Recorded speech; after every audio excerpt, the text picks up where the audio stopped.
Star Wars. Young Jedi Knights. Book 2. Shadow Academy.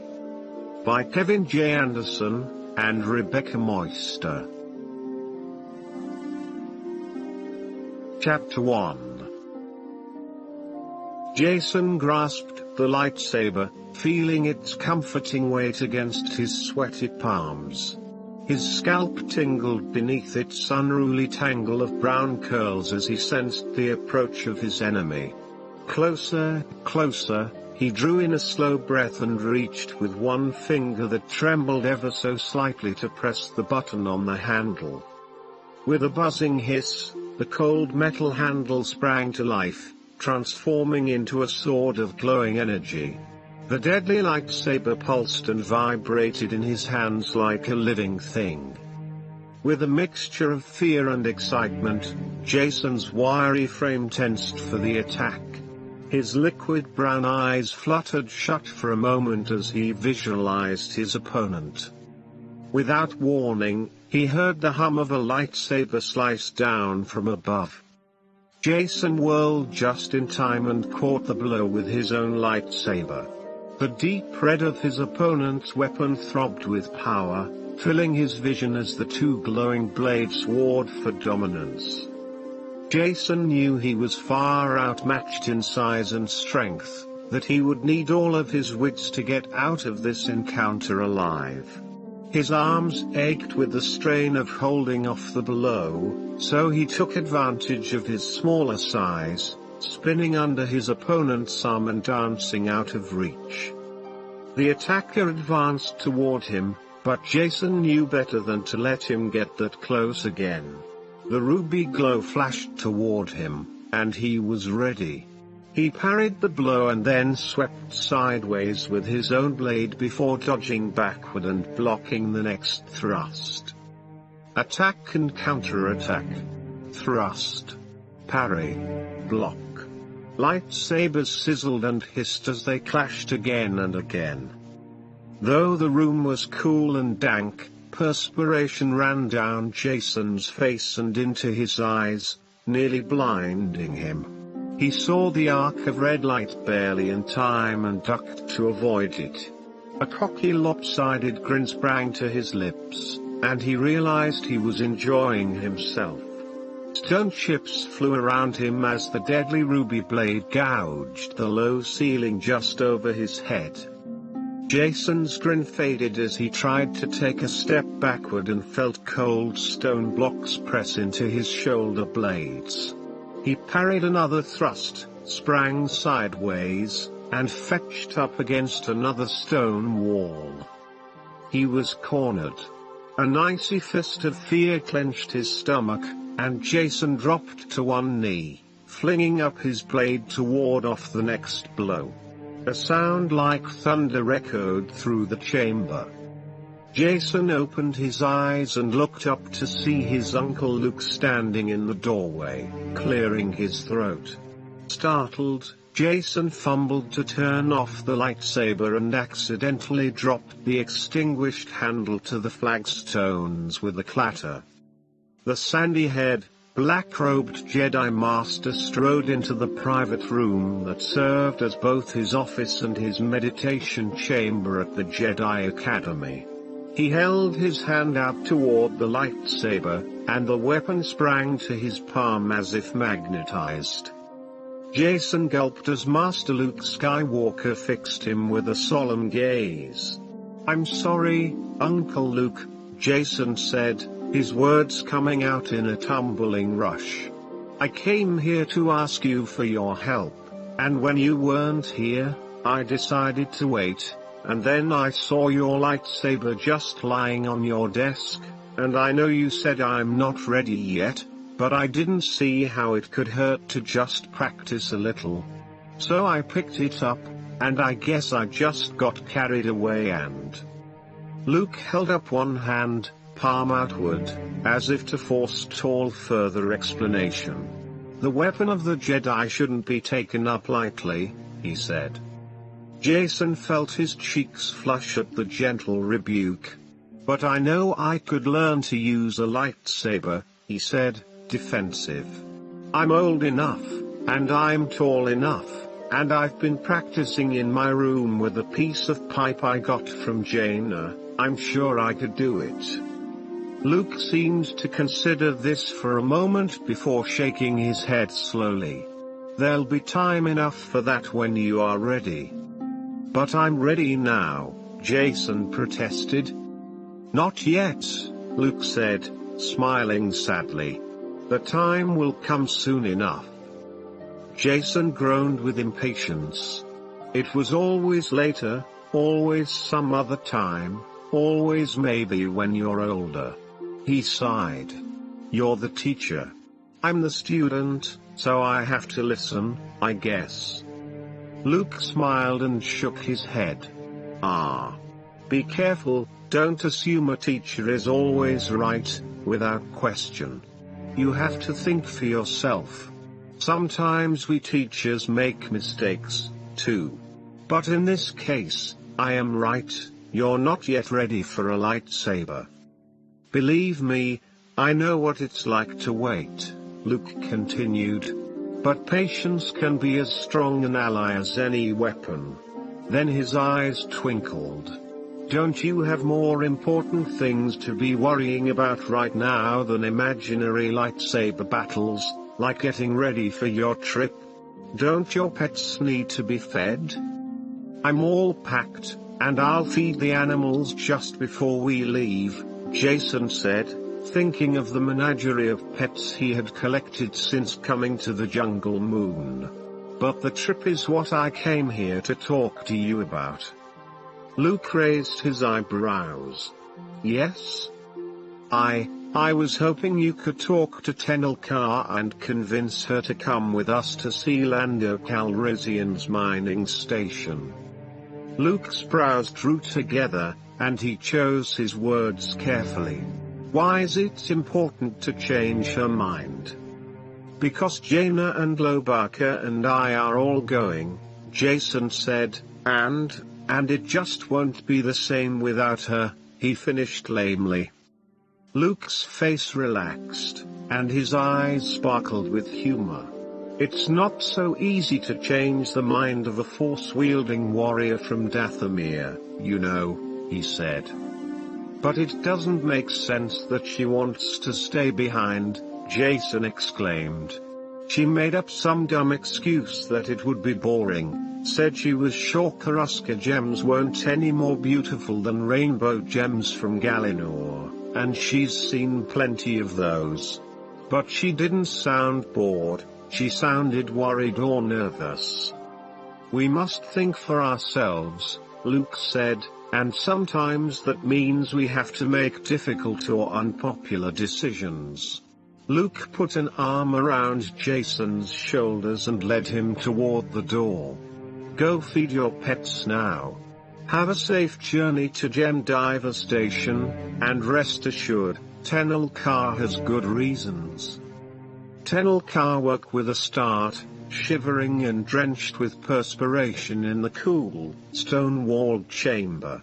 Sunset copper hair hung across her vision in tangles that had once been orderly braids. Her bedsheets were twisted about her legs as if she had been running in her sleep. Then she remembered the dream. She had been running from black-cloaked shadowy figures with purple splotched faces. Muddled memories of stories her mother had told her as a child swirled through her sleep-fogged brain. She had never seen those terrifying forms before, but she knew what they were, witches from Dathomir who had drawn on the dark side of the Force to work all manner of evil. The Night Sisters. But the last of the Night Sisters had been destroyed or disbanded long before Tenelka had even been born. Why should she dream of them now? The only Force wielders left on Dathomir used the powers of the light side. Why these nightmares? Why now? She squeezed her eyes shut and flopped back on her bed with a grunt as she realized what day it was. This was the day that her grandmother, matriarch of the Hapen royal household, was sending an ambassador to visit Tenelkar, heir to the royal throne of Hapes. And she didn't want her friends to know she was a princess. Ambassador Yifra. Tenelkar shuddered as she thought of her iron-willed grandmother and her ambassadors, women who would lie or even kill to preserve their power, although her grandmother no longer ruled Hapes. Tenelkar shook her head in wry amusement. The impending visit must be why she had dreamt of the Night Sisters. Although the inhabitants of her mother's primitive planet of Dathomir and her father's plush homeworld of Hapes were light years apart, the parallels between the Hapen politicians and the Night Sisters of Dathomir were obvious. All were power-hungry women who would stop at nothing to keep the power they craved. Tenelkar levered herself into a sitting position. She did not relish the idea of meeting with Ambassador Yifra. In fact, the only positive thought she could muster about it was that her friends would not be here to observe it.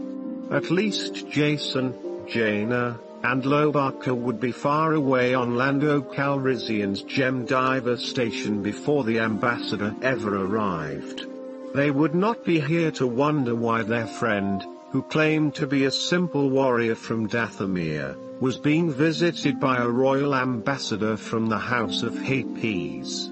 And Tenelkar was not ready yet to explain that to them. Well, she couldn't stay in bed any longer. She would have to get up and face whatever the day had to offer her. The meeting was unavoidable. This, she muttered, flinging aside the covers and standing, is a fact.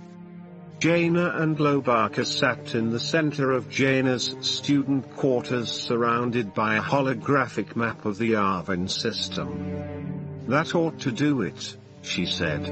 Her straight shoulder-length hair swung forward like a curtain, partially veiling her face, as she hunched over to scrutinize the input pad for her holoprojector. She had built the projector herself, piecing it together from her private stock of used electronic modules, components, cables, and other odds and ends that she kept neatly organized in a bank of bins and drawers that filled one wall of her quarters. Pretty impressive, huh, Loie? Jaina asked, flashing a lopsided grin at the ginger-furred young Wookiee. She pointed at the luminescent sphere drifting above their heads that represented the gas giant planet of Yavin. Lobaka pointed to the image of a small green moon that hovered just above his left shoulder, in orbit around the big orange planet. He gave an interrogative growl. Ahem, the miniature translator droid MTD said from the clip on Loie's belt, as if clearing its throat. MTD was roughly oval in shape, rounded in the front and flat on the back, with irregularly spaced optical sensors and a wide speaker grill at the center. Master Lobaka wishes to know, the miniature droid went on, if the sphere he indicated represents the moon Yavin 4, where we are now. Right, said Jaina. The gas planet Yavin has more than a dozen moons, but I haven't managed to program them all in yet. What I mainly wanted to see, she continued, was the trajectory we're going to follow when Lando takes us to his gem mining station in the upper atmosphere of Yavin. Loie growled a comment, and Jaina waited impatiently while the prissy translator droid interpreted for her. Of course it's a bit dangerous, she responded, rolling her brown eyes in exasperation, but not much. And this is too good an opportunity to pass up. Lando's going to let us help with some of the mining operations, not just watch, Jaina said, pointing to a spot just above the glowing surface of Yavin. Lobaka reached for the holoprojector's input pad and pressed a few buttons. In a moment a tiny metallic-looking object appeared near the surface, Gem Diver Station. Show off, Jaina said, chuckling at the speed with which Loie had programmed the holomap. "Tell you what, from now on I build 'em, you program 'em, fair enough?"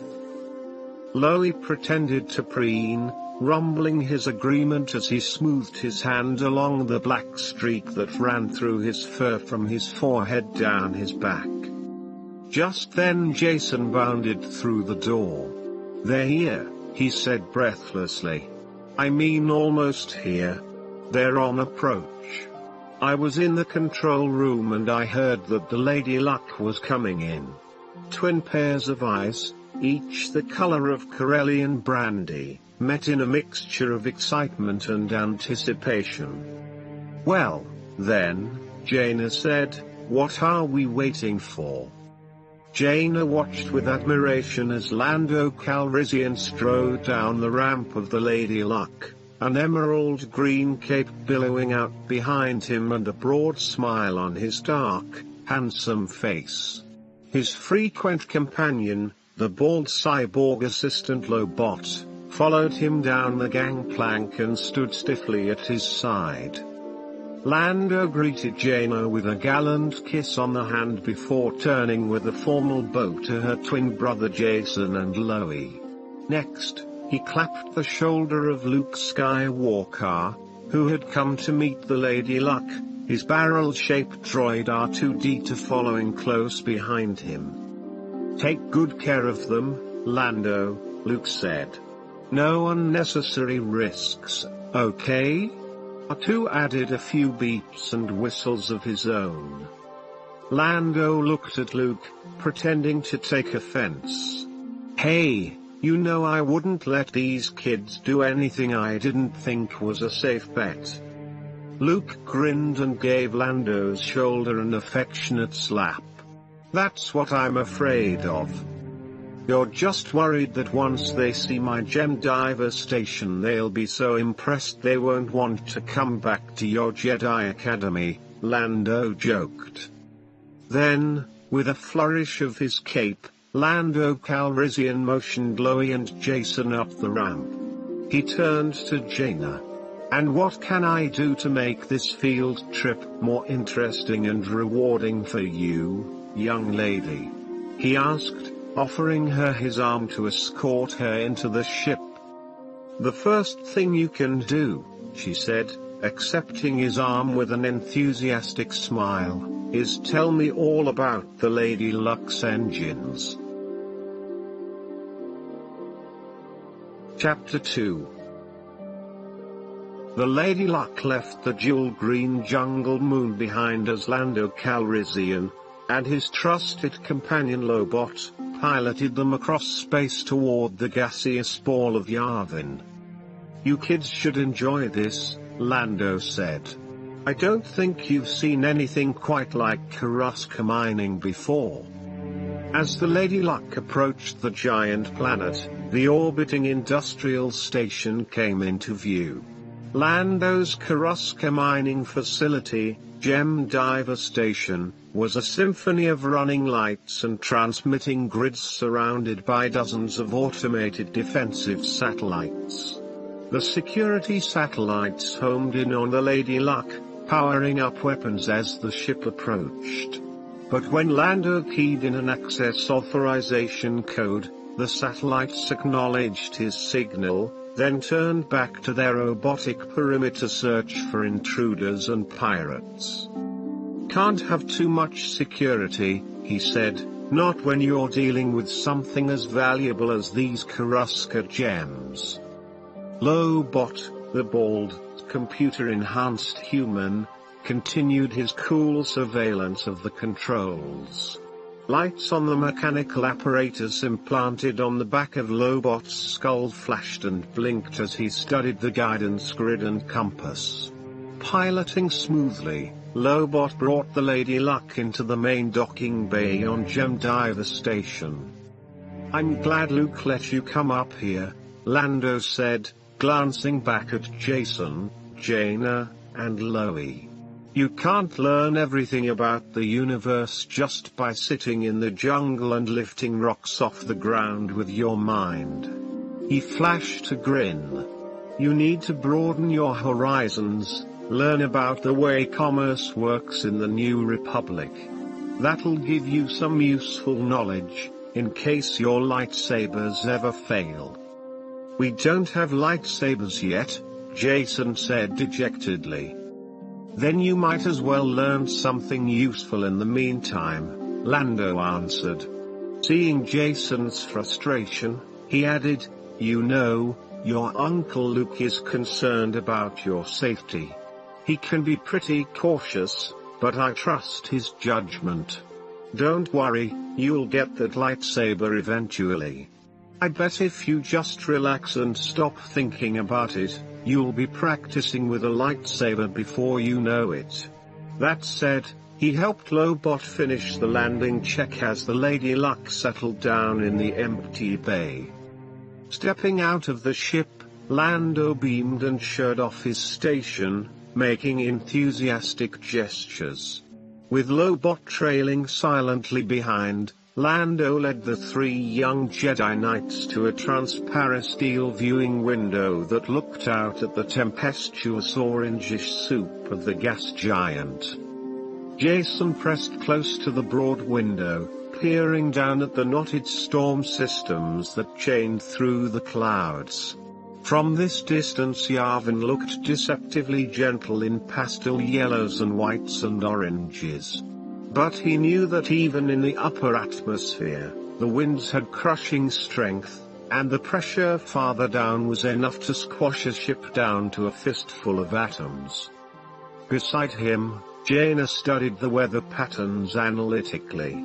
Loie stood between the twins, his lanky form towering over them. He growled with amazement. I think it's most impressive, MTD said from the clip on Loie's belt. And Master Lobaka thinks so too. Gem Diver Station orbited just at the fringe of Yavin's outer atmosphere. The station's inclined orbit took it high above the planet and then dipped down to graze the gaseous levels so that Lando's Karuska gem miners could delve into the planet's deep, swirling currents. Lando tapped his fingertip against the transparent steel window. Far down where the atmosphere ends, the metallic core scrapes against the liquefied air. Pressures are great enough to crush elements together into extremely rare quantum crystals called Karuska gems. Jason perked up. Can we see one? Lando thought for a moment, then nodded. Sure. We've got a shipment ready to go out, he said. Follow me. With his emerald cape flowing behind him, Lando strode down the scrubbed clean corridors. Jason stared at the metal bulkheads, the chambers, the computer-lined offices. The walls were smooth plasteel plates painted in soft colors and embroidered with glowing optical tubes in a variety of designs. In the background Jason heard the faint whispering noises of forests, oceans, rivers. The soothing colors and gentle sounds made Gem Diver Station an attractive place, comfortable and pleasant, not at all what he had expected. As they approached a set of large armored doors, Lando tapped buttons in his wrist link and turned to Lobot. Request access to security level. Lobot mumbled something into a microphone at his collar. The sealed metal doors hissed, then slid aside to reveal an airlock chamber, the far side of which was an insulated portal providing access to open space. 4 armored, conical projectiles lay on a rack. Each module was only about a meter long and bristled with self-targeting lasers. These are the automated cargo pods, Lando said. Because Karuska gems are so valuable, we have to take extra security precautions.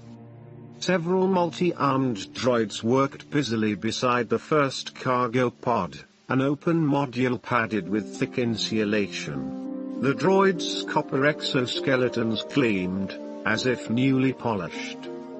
They're packing up our next shipment. Let's take a look, Lando said. The companions peered into the small opening of the cargo pod, where a nimble-fingered copper droid had packed 4 Karuska gems, each no larger than Jason's thumbnail. Lando reached in and plucked out one of the gems.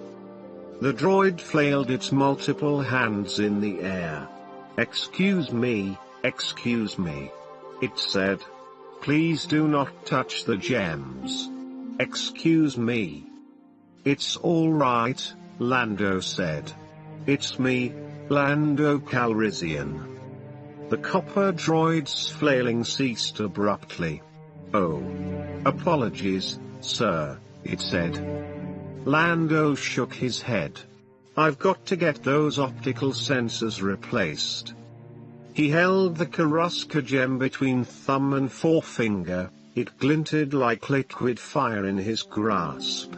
It did more than just reflect light from the glow panels on the ceiling. The Karuska gem seemed to contain its own miniature furnace, its trapped light bouncing around inside the crystalline facets for ages until by sheer probability some of the photons found their way out. Karuska gems have been found in no other place in the galaxy, Lando said, only the core of Yavin. Of course, prospectors keep searching other gas giant planets, but for now my mining station is where all Karuska gems come from. A long time ago the Empire had a sanctioned station here. It went bankrupt pretty quickly without Imperial price supports, though.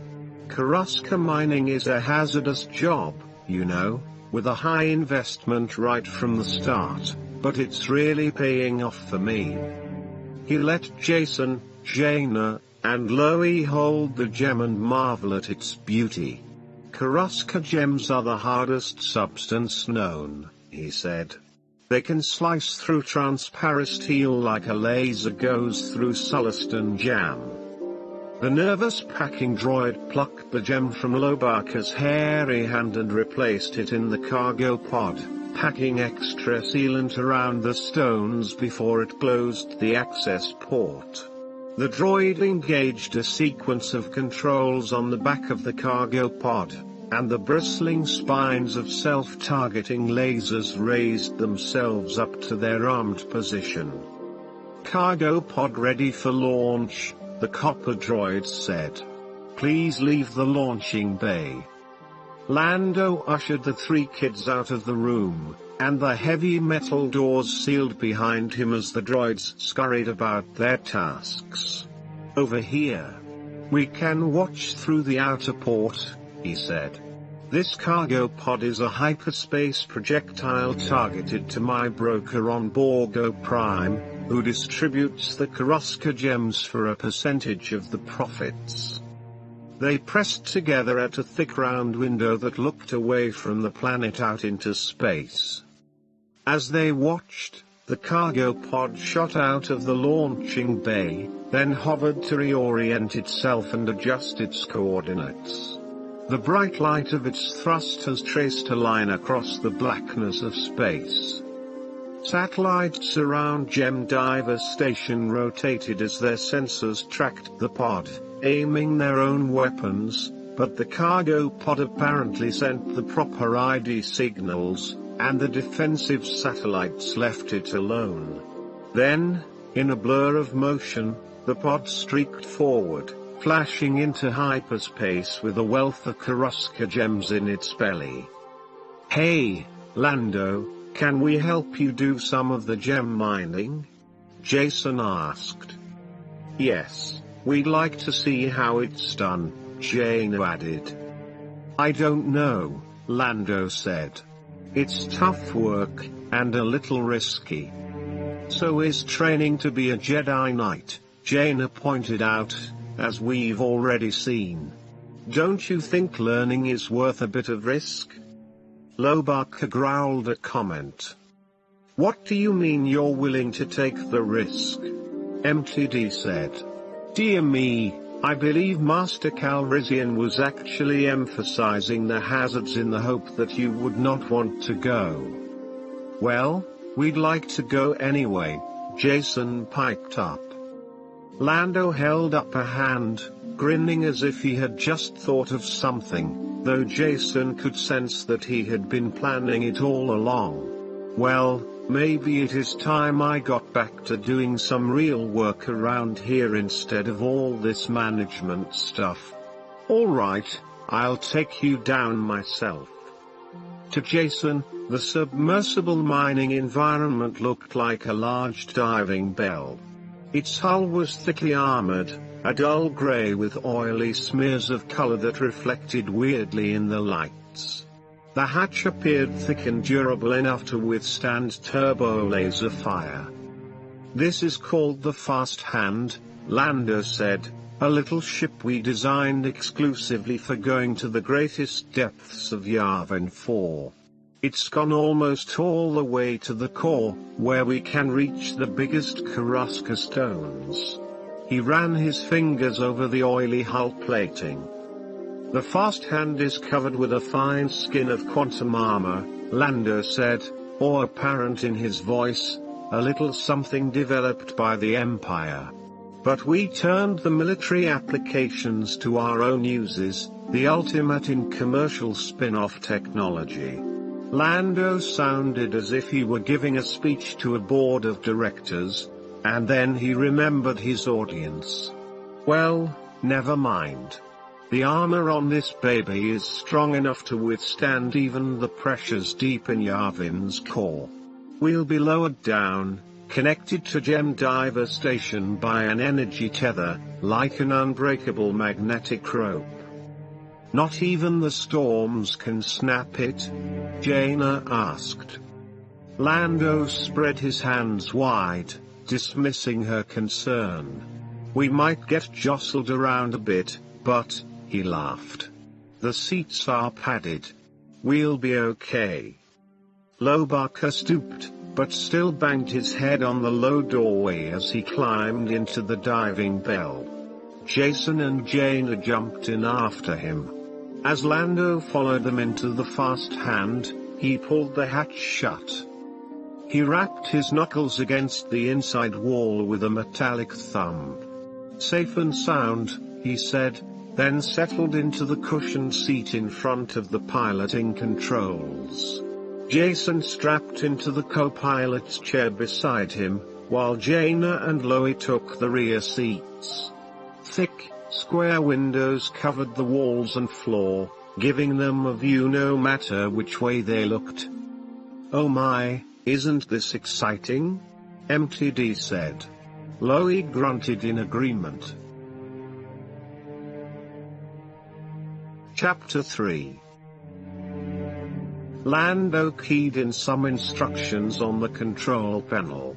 I'm telling Lobot we're ready for departure. Red lights flashed on the bay walls, signaling the Fast Hand's status as it prepared for release into Yavin's atmosphere. 3 technicians trotted out of the room, and the airlock doors sealed behind them. Hang on, Lando said. The floor beneath the Fast Hand slid away. Jason's stomach lurched as the armored diving bell fell from Gem Diver Station, down into the swirling fury of gases. Loie yelped in sudden astonishment. Jason's pulse raced. Jaina gripped the arms of her seat. The Fast Hand hurtled downward, but soon Jason sensed their descent stabilizing, slowing, becoming more controlled. I can feel the energy tether holding us, Jaina said. Jason reached out with his Jedi senses and detected a shimmering cool thread that connected them to the orbiting station high above. Eager and interested, he unclasped his crash restraints and looked out the nearest window port as the roiling clouds rushed closer, slamming toward them. Jason saw a fleet of tiny ships like agricultural drones skimming across the tops of the rising gases. The small ships hauled a glowing golden web behind them, like a faint net dragged through the clouds. "What are those?" Jaina asked, curious as always about how things worked. "Contractors of mine," Lando said. "Karuska fishermen. They take a fleet of skiffs along the cloud tops, trailing an energy seine behind them. As they fly through the clouds, the energy differential in the net reacts to the presence of tiny Karuska stones. They pick up only smaller stones and Karuska dust. It may not seem like much, but it's still quite valuable and worth the effort. I help support their operation, and they give me a percentage of their catch. But the larger Karuska gems are deeper down. The great pressures near the core always made it impossible to mine those big gemstones, but with this new quantum armor, we can take the fast hand all the way down." "Well, what are we waiting for?" Jaina asked. "Right. Let's go," Jason said, rubbing his hands together. Then he flashed a mischievous grin. "Hey, Lando, I heard two droids talking the other day. The first one said, 'Well, did you beat the Wookiee at Sabak?' And the second one said, 'Yes, but it cost me an arm and a leg,'" Lando finished. "That's an old joke, kid." Jason frowned at first, then giggled. Maybe that's why Tenelka didn't laugh at it. Jaina looked at her brother. "I don't think that's the reason she didn't laugh." The diving bell continued its descent. Lando applied the controls, unreeling the energy tether. As the dense organic mists and colored aerosols folded around them, the winds became gentle fingers drumming against the walls, growing louder and more insistent. The storm systems increased in fury. Bolts of blue lightning shot across the murky sky as far as Jason could see. Static electricity crawled over the outer hull like jagged caterpillars, sparking and snapping against the connecting point of the energy tether. Chloe uttered a long and concerned-sounding sentence in Wookiee language, and his translator droid piped up.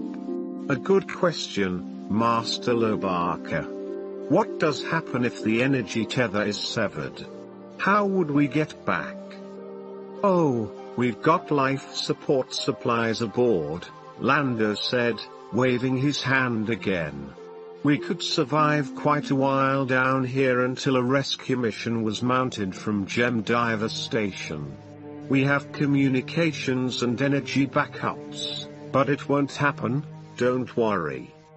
As if to disagree with him, an unexpected gust of wind slapped them sideways so that Jason tumbled from his seat. He pulled himself back up and sheepishly refastened his crash webbing. Suddenly the fast hand seemed to snap free from its connecting line. They dropped like a cannonball, plunging and plunging for a full 10 seconds. Chloe yowled, and Jason and Jaina cried out. Lando pumped up the energy levels until finally he managed to reconnect the tether. "See? No problem," he said with a nonchalant grin, but Jason could see the beads of sweat on Lando's forehead. "You all might want to tighten your crash webbing, though," he said. "These storms make for some hefty turbulence in the lower atmosphere. That's what stirs up the interface level and gives the Karuska gems a nudge. Once we get a little lower, we'll start hunting." "I'd like to try my hand at it," Jaina said. "I'll let you each have a turn at the controls, but I should warn you that Karuska gems are very rare, even down here. Don't expect to find anything." Jason asked, "If we're at the controls and we find a Karuska gem, can we keep it?" Lando smiled indulgently. "Well, I suppose, But we can't spend a lot of time down here looking for gems. Oh, we won't, Jason said. But it's still good to have some incentive. Lando laughed. Just like your father, he said. Jason smiled, thinking of all the times Lando Calrissian and Han Solo had worked with each other, or in competition against each other, over the years of their long friendship. Lando looked at his controls again and opened up more window panels on the floor so they could see the murky gases beneath them, supercharged with energy. This is probably good enough, Lando said. Let's start fishing. He glanced at the chronometer on his wrist. We really need to head back up soon. He swallowed, and Jason sensed just how nervous Lando really was to be down this far.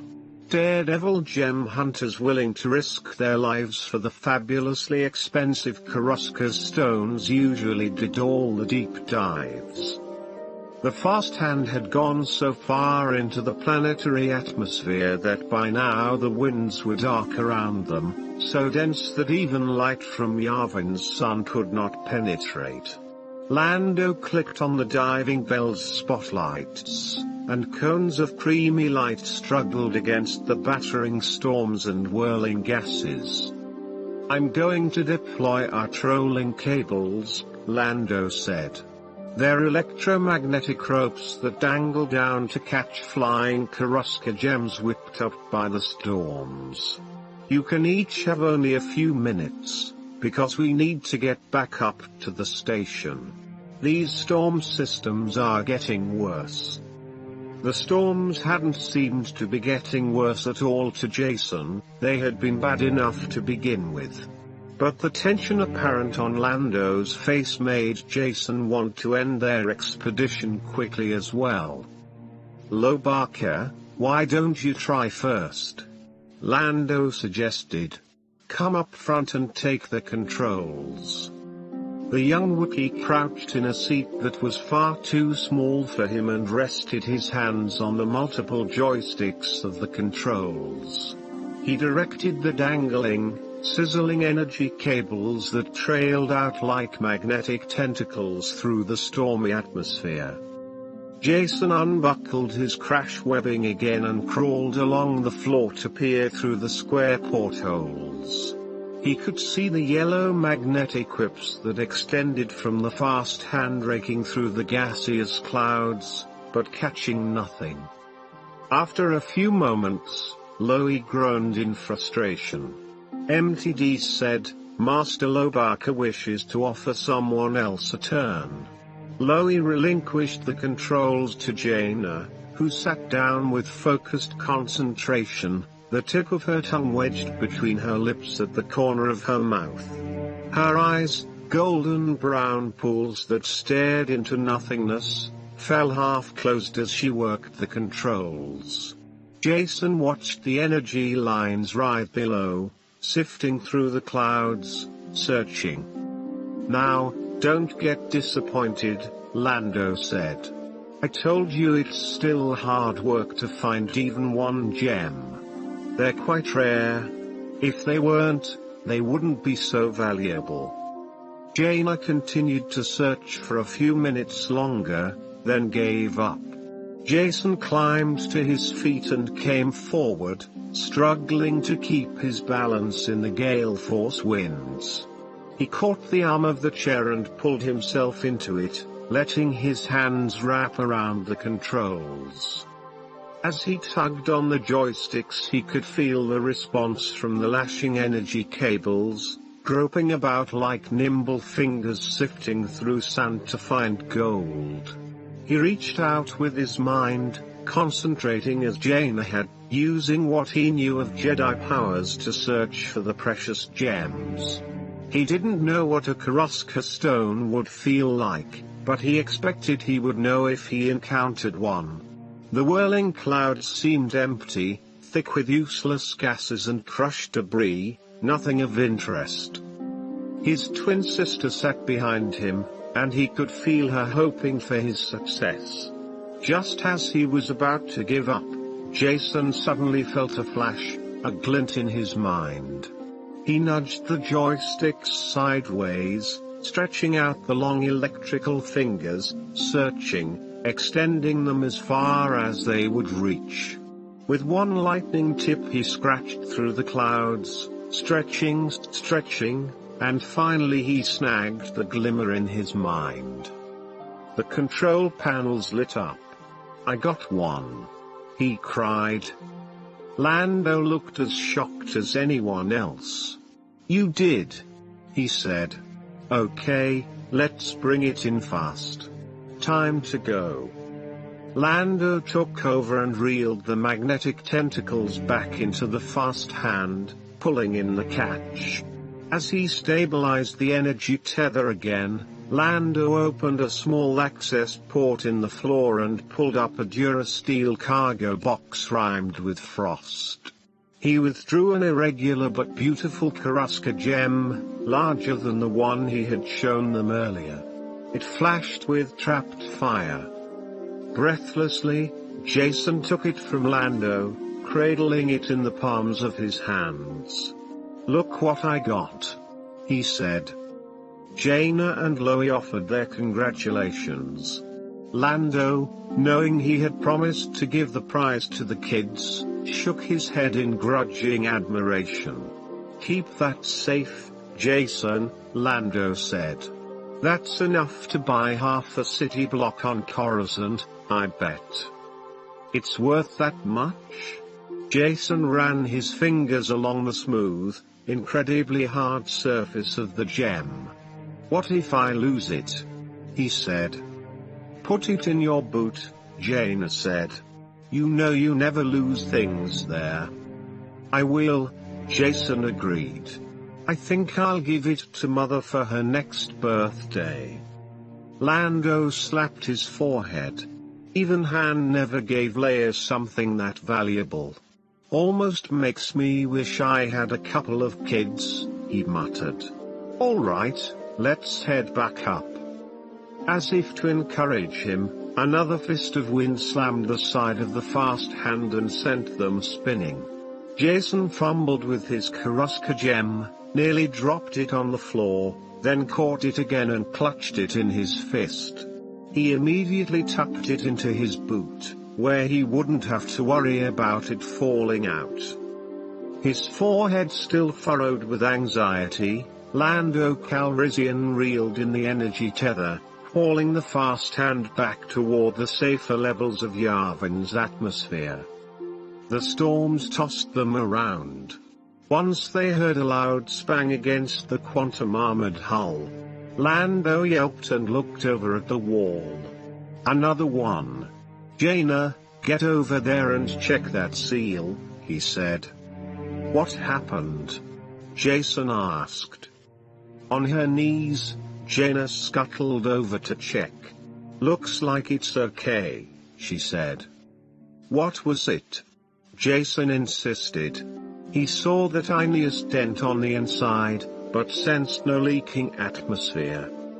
"We just got hit by a Karuska gem thrown at high speed by these winds. It's like a projectile weapon striking us, and only the quantum armor saved us. I can't believe this luck." Lando shook his head. "I spend hours and hours looking for those gems on my own and come up empty-handed. But when I bring you down here, Jason snatches one right away, and then we get hit by another as we're heading back up top." Loie bellowed a comment, and MTD said, "I fervently agree with Master Lobaka. Let's hope we don't encounter any more of them." Lightning bolts flashed around the hull, sparking blue light into the murky clouds. But as they rose higher toward the safety of Gem Diver Station, the storm winds grew calmer, less insistent. Lando relaxed visibly. When they finally rose back into the glittering Gem Diver Station, and the floor sealed beneath them, Lando heaved a sigh of relief and slumped down in the pilot's chair. The pressure bay refilled with atmosphere, and Lando flicked the controls to unseal the armored hatch. "There. We're back safe and sound," he said, climbing out on unsteady legs. "I think that's enough adventures for now. How about we relax and get something to eat?" Lando had barely finished making the suggestion, though, when the sudden wailing of station alarms screeched across the intercom systems. "Now what is it?" Lando asked. "What's going on?" The three young Jedi Knights jumped out of the fast hand and followed Lando as he ran to a comm station on the wall. "This is Lando Calrissian. Give me a status update." An unidentified fleet just appeared out of hyperspace, came the tense voice of a station security chief.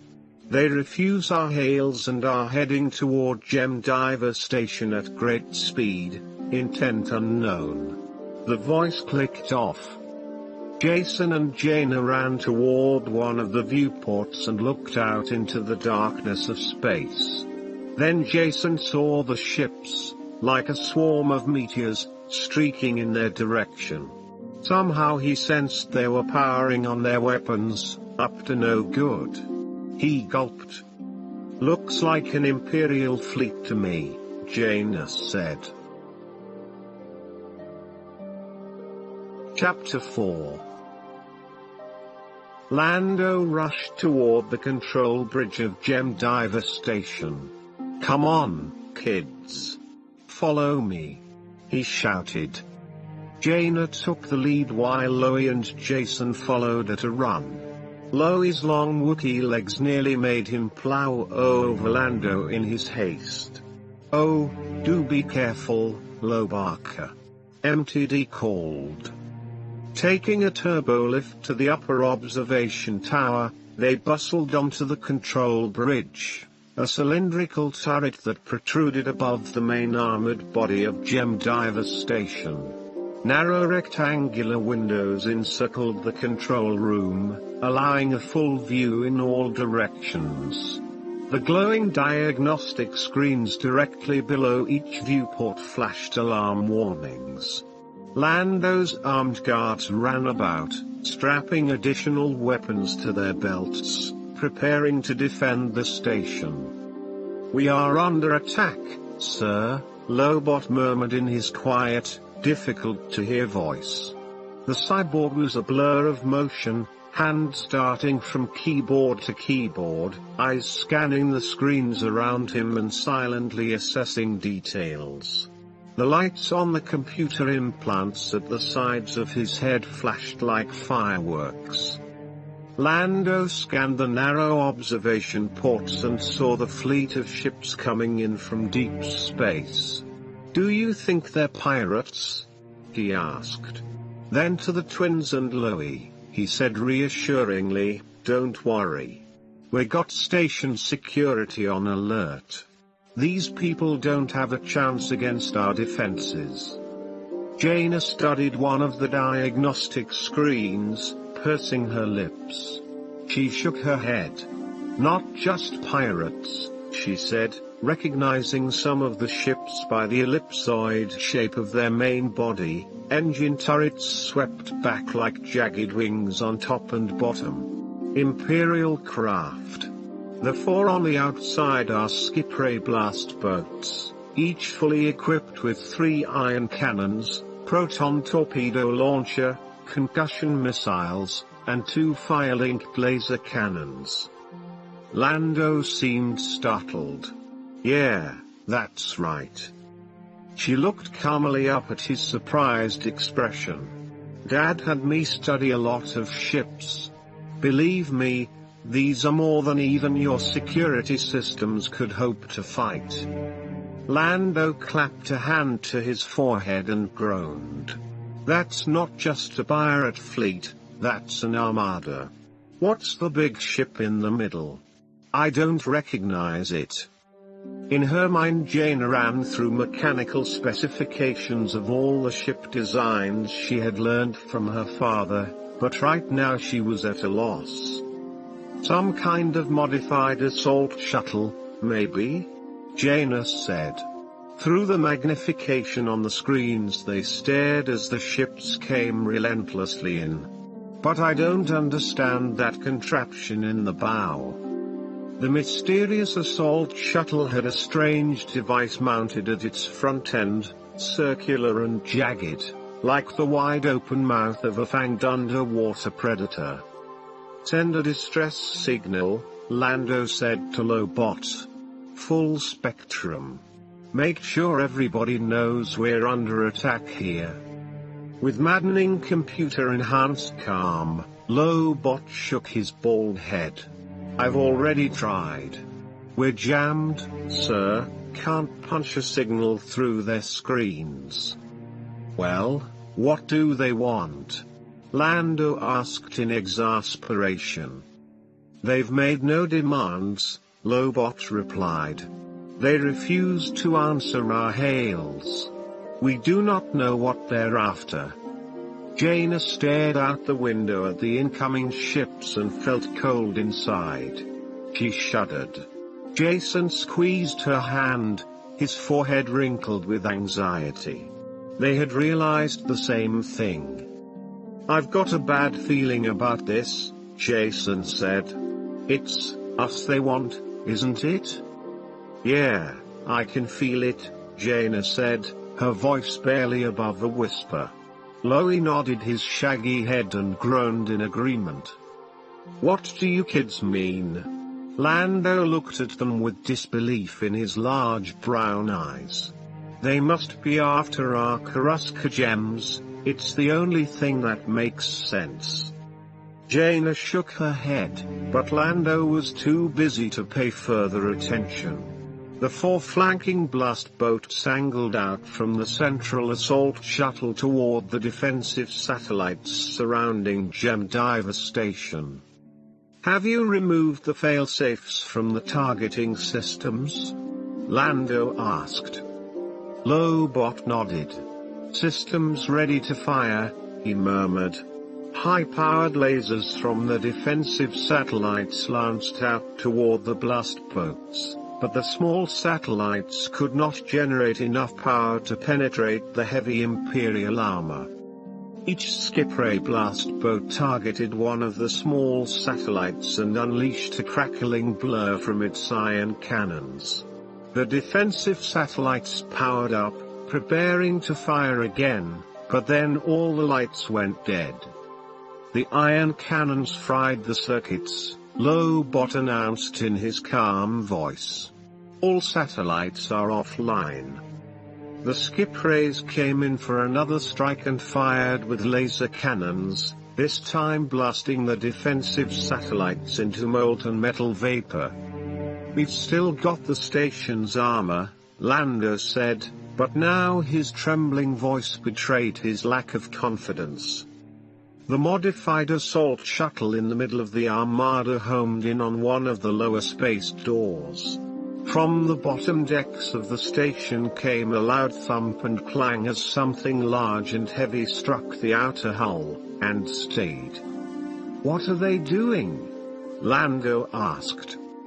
"The modified assault shuttle has attached itself to the outer wall of Gem Diver Station," Lobot reported. "Where?" The bald cyborg checked readings. "One of the equipment bays. I think they're trying to force their way in." Lando waved his hand in dismissal. "Well, they can knock but they can't come in." He smiled nervously. "Just keep all the airlocks sealed. Our station armor should hold." "Excuse me," Jaina said, "but I may have figured out what that modification is. I think they plan to bore through the station walls. The jagged things we saw looked like teeth, so I'm guessing they cut through metal." "Not this metal." Lando shook his head. "The station wall is double-armored. Nothing could cut through it." Jason spoke up. "I thought you said Karuska gems could cut through anything." Lando shook his head again. "Sure, but that would take a whole shipment of industrial-grade Karuska gems. Then he stopped, eyes widening. Well, we have shipped some industrial-grade gems since we upgraded our operations. He picked up a comlink and spoke into it. This is Lando Calrissian. All security details go to lower equipment bay number. He leaned over Lobot's shoulder to look at the screen, number 34. Full armor and weapons. We're about to be boarded by hostile forces. Lando took a blaster pistol from the sealed armory case inside the bridge deck. He turned to Lobot. Nobody boards my station without my permission. He started down the corridor, calling over his shoulder as he ran. You kids find a safe place, and stay there. So of course the young Jedi Knights followed him. Station guards in padded, dark blue uniforms sprinted from corridor intersections. The pastel colors and nature sounds of Gem Diver Station seemed oddly out of place, no longer soothing amid the chaos of defensive preparations and the turmoil of screeching alarms. By the time they reached lower equipment bay 34, a squad of station guards had already set up their position behind storage containers and supply modules, blaster rifles drawn and aimed at the wall. Jaina heard a whining, gnawing sound that made her teeth vibrate. A circular section of the outer wall glowed, and she could imagine the assault shuttle on the other side, linked to Gem Diver Station like a huge battle-ready brine eel, chewing its way through the station armor. A bright white line appeared in the circle as a Karuska tooth bit through the thick plate. Jaina hoped belatedly that the attacking ship's seal against the station was airtight. One of Lando's station guards, keyed up with overwhelming tension, let off 2 shots from his blaster rifle. The bolts spanged against the wall and left a discolored blotch on the inner hull, but the jaws of the boring machine continued to chew through the plates. In a flash, with a puff of steam and the crump of small, shaped explosives, a large disk of the outer hull fell forward into the equipment bay. Lando's security forces started firing immediately, even before the smoke cleared, but the enemy on the other side did not pause either. Dozens of white-armored Imperial stormtroopers boiled through the hole like a hive of frenzied lizard ants that Jason had once kept in his collection of exotic pets. The stormtroopers fired as they charged, using only the curving blue arcs of stun beams, Jaina was relieved to see. 4 stormtroopers went down with smoking holes in their white armor, but more and more poured out of the assault shuttle. The air in the equipment bay was crisscrossed with bright weapons fire. Looming behind the armed stormtroopers, cloaked in shadows and rising smoke, stood a tall and sinister woman dressed in a black cape with spines on each shoulder. She had flowing ebony hair like the wings of a bird of prey. Despite her growing terror, Jaina saw that the woman's eyes were a striking color, like the violet of iridescent jungle flowers on Yavin 4. Jaina felt her heart clench as if hands of ice had wrapped around it. The ominous stark woman stepped through the smoldering hole in the wall of Gem Diver Station, oblivious to the weapon's fire. A faint electric blue corona of static lightning clung around her like the powerful discharges that had zapped the fast hand in the atmospheric storms of Yavin. "Remember, don't harm the children," the woman shouted. Her voice was slow and heavy, but razor-sharp menace edged every word. At the mention of the children, Lando whirled to see that the twins and Loie had followed him. "What are you doing here?" he said. "Come on, we've got to get you to safety." He waved his blaster pistol toward the entryway. Then, as if in afterthought, He turned and fired 3 more times, catching one of the white armored stormtroopers full in the chest. Jason and Jaina bolted down the corridor. Loie, needing no further encouragement, bellowed as he ran along. Lando came charging after. "I guess you were right," he said, panting. "For some reason they are after you." "I'm just a simple droid," MTD wailed. "I certainly hope they don't want me." A series of muffled explosions erupted behind them, and a shockwave of heat rippled through the station's metal corridors, making the kids stumble. Lando caught his balance and steadied Jaina. "Turn right," he gasped. "Up here." They ran. More blaster fire followed them, then a third explosion. Lando clenched his teeth.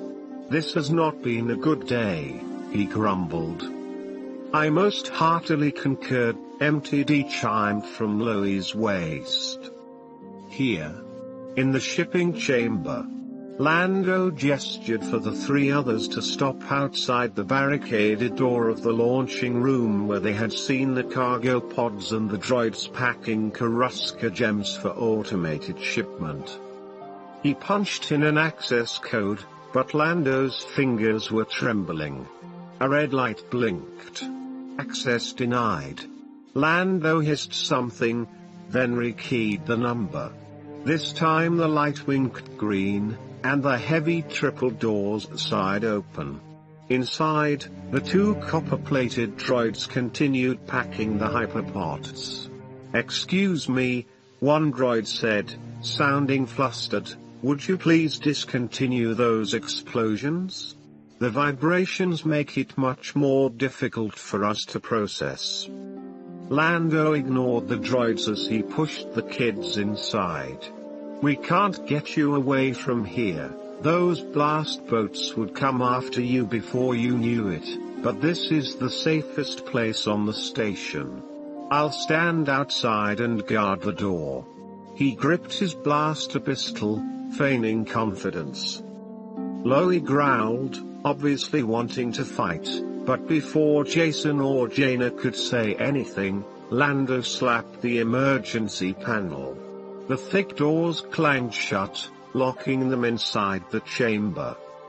Jason placed his ear against the thick door and listened, but he could hear only the muffled noises of battle. Loie, his ginger-colored fur standing on end with battle readiness, needed his big knuckles. Jaina looked around the room for anything to help them fight. Jason yelled to the droids, "Hey, is there an armory in here? Do you have any weapons?"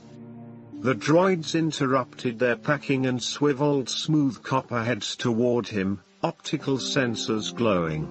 "Please do not disturb us, sir," they said, then resumed their tasks. "We have essential work to do." Outside the door, the sound of gunfire suddenly increased. Jaina pulled Jason back from the door as she heard Lando shout.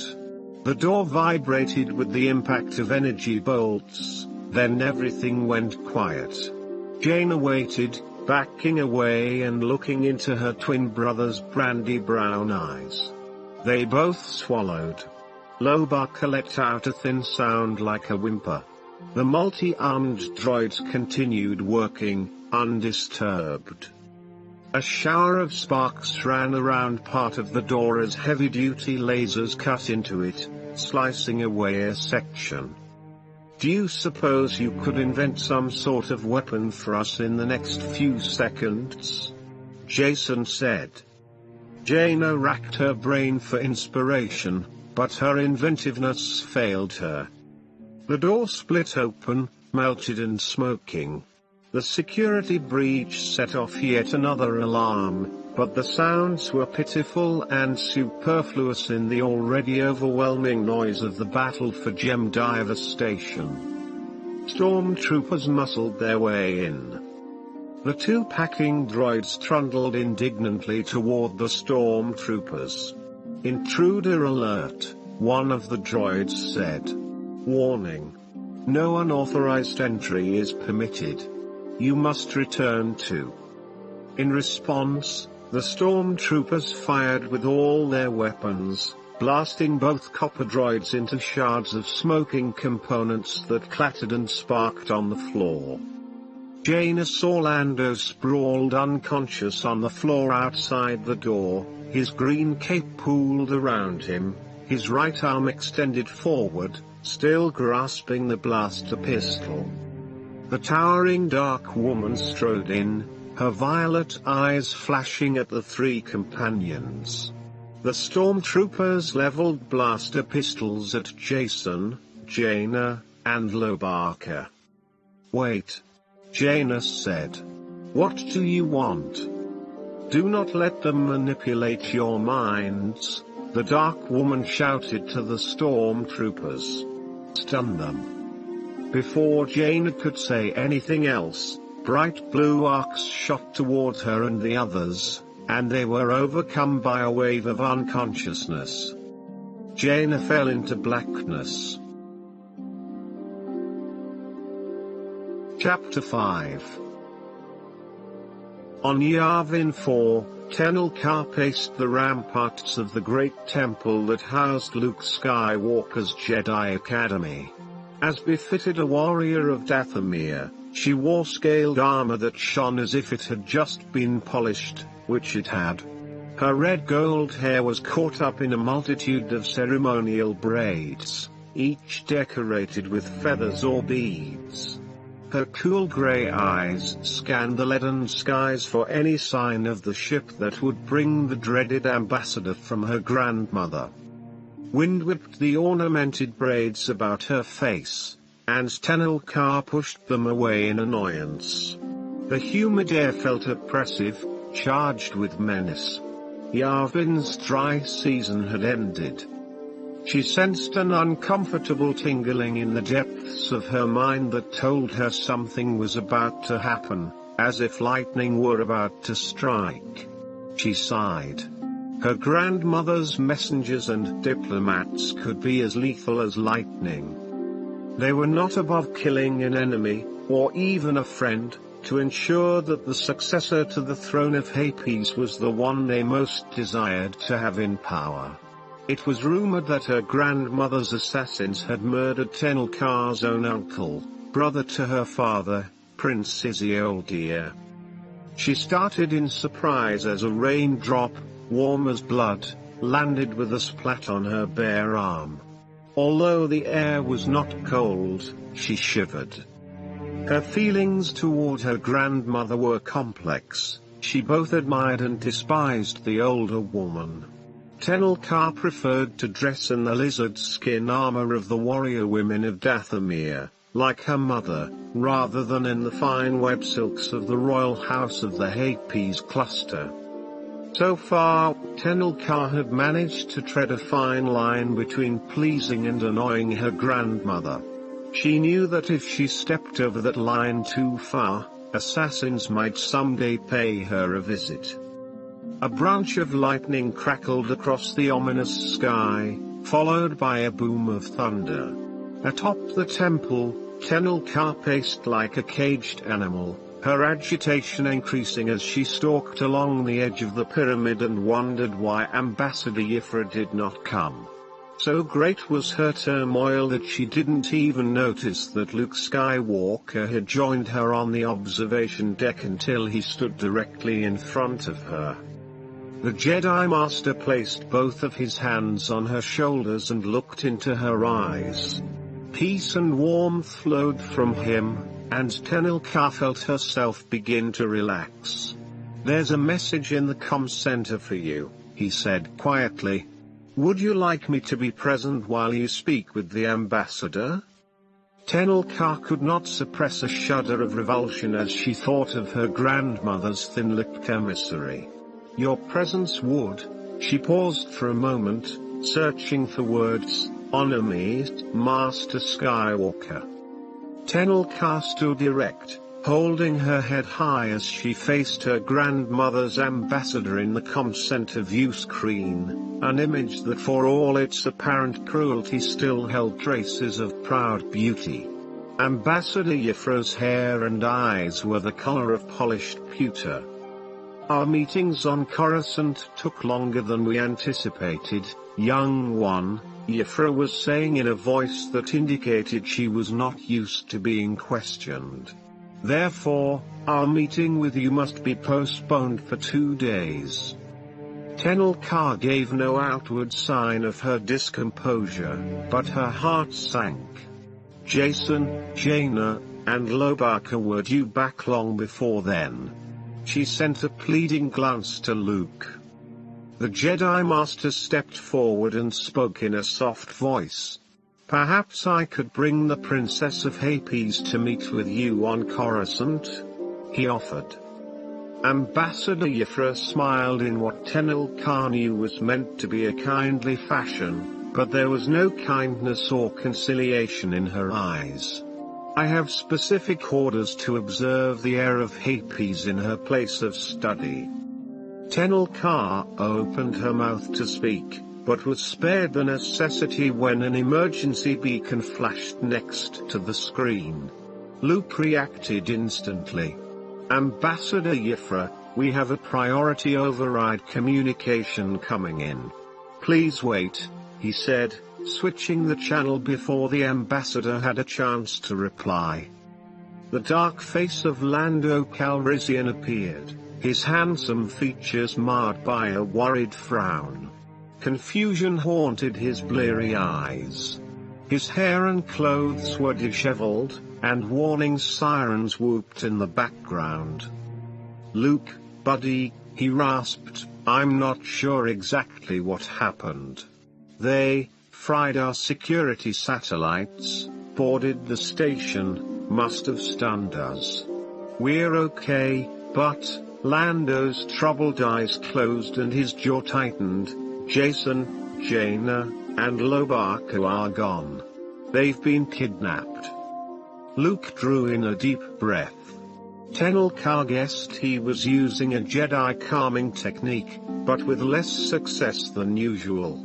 His body appeared relaxed, but his clear blue eyes carried a laser-sharp look. One hand was clenched into a fist at his side. "Who did this?" he asked, his voice terse. Lando shook his head. "We don't know who has the kids or why, but I've got all my best people working on it. It was someone connected with the Empire, though, that's for sure." "I'll be there within the hour," Luke said, reaching for the comlink. "Wait," Tenel Ka said. "These are my friends.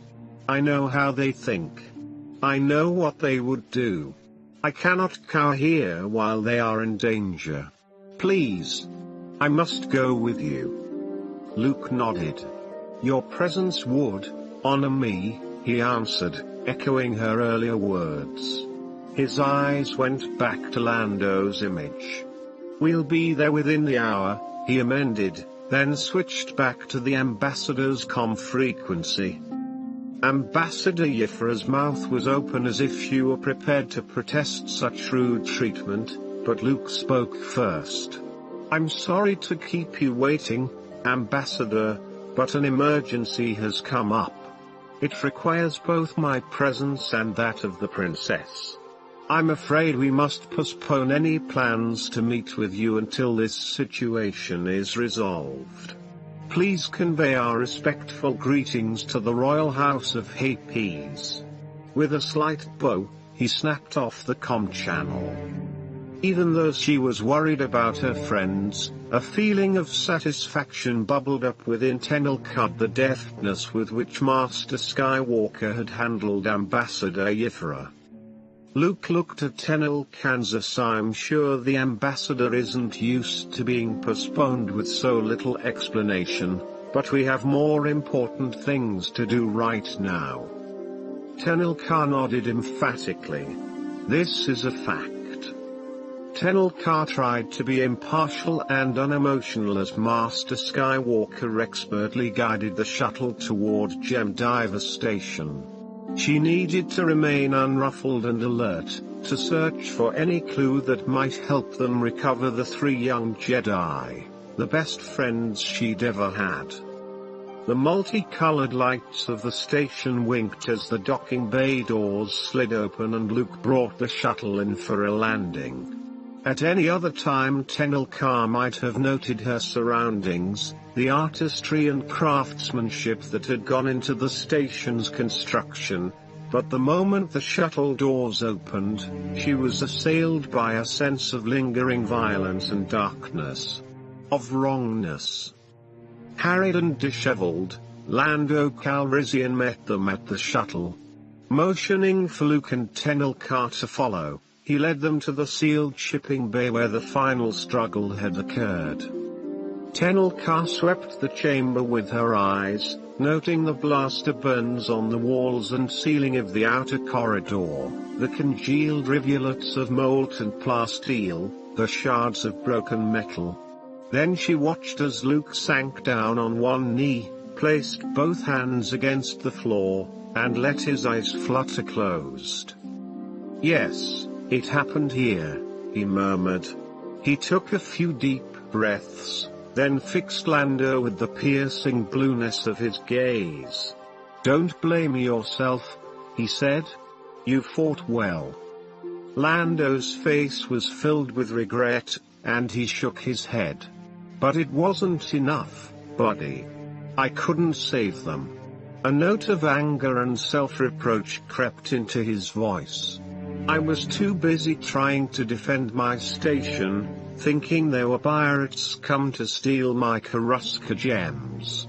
I didn't even realize they were after the kids until it was too late." Luke neither condemned nor pardoned Lando, Tenelka noticed.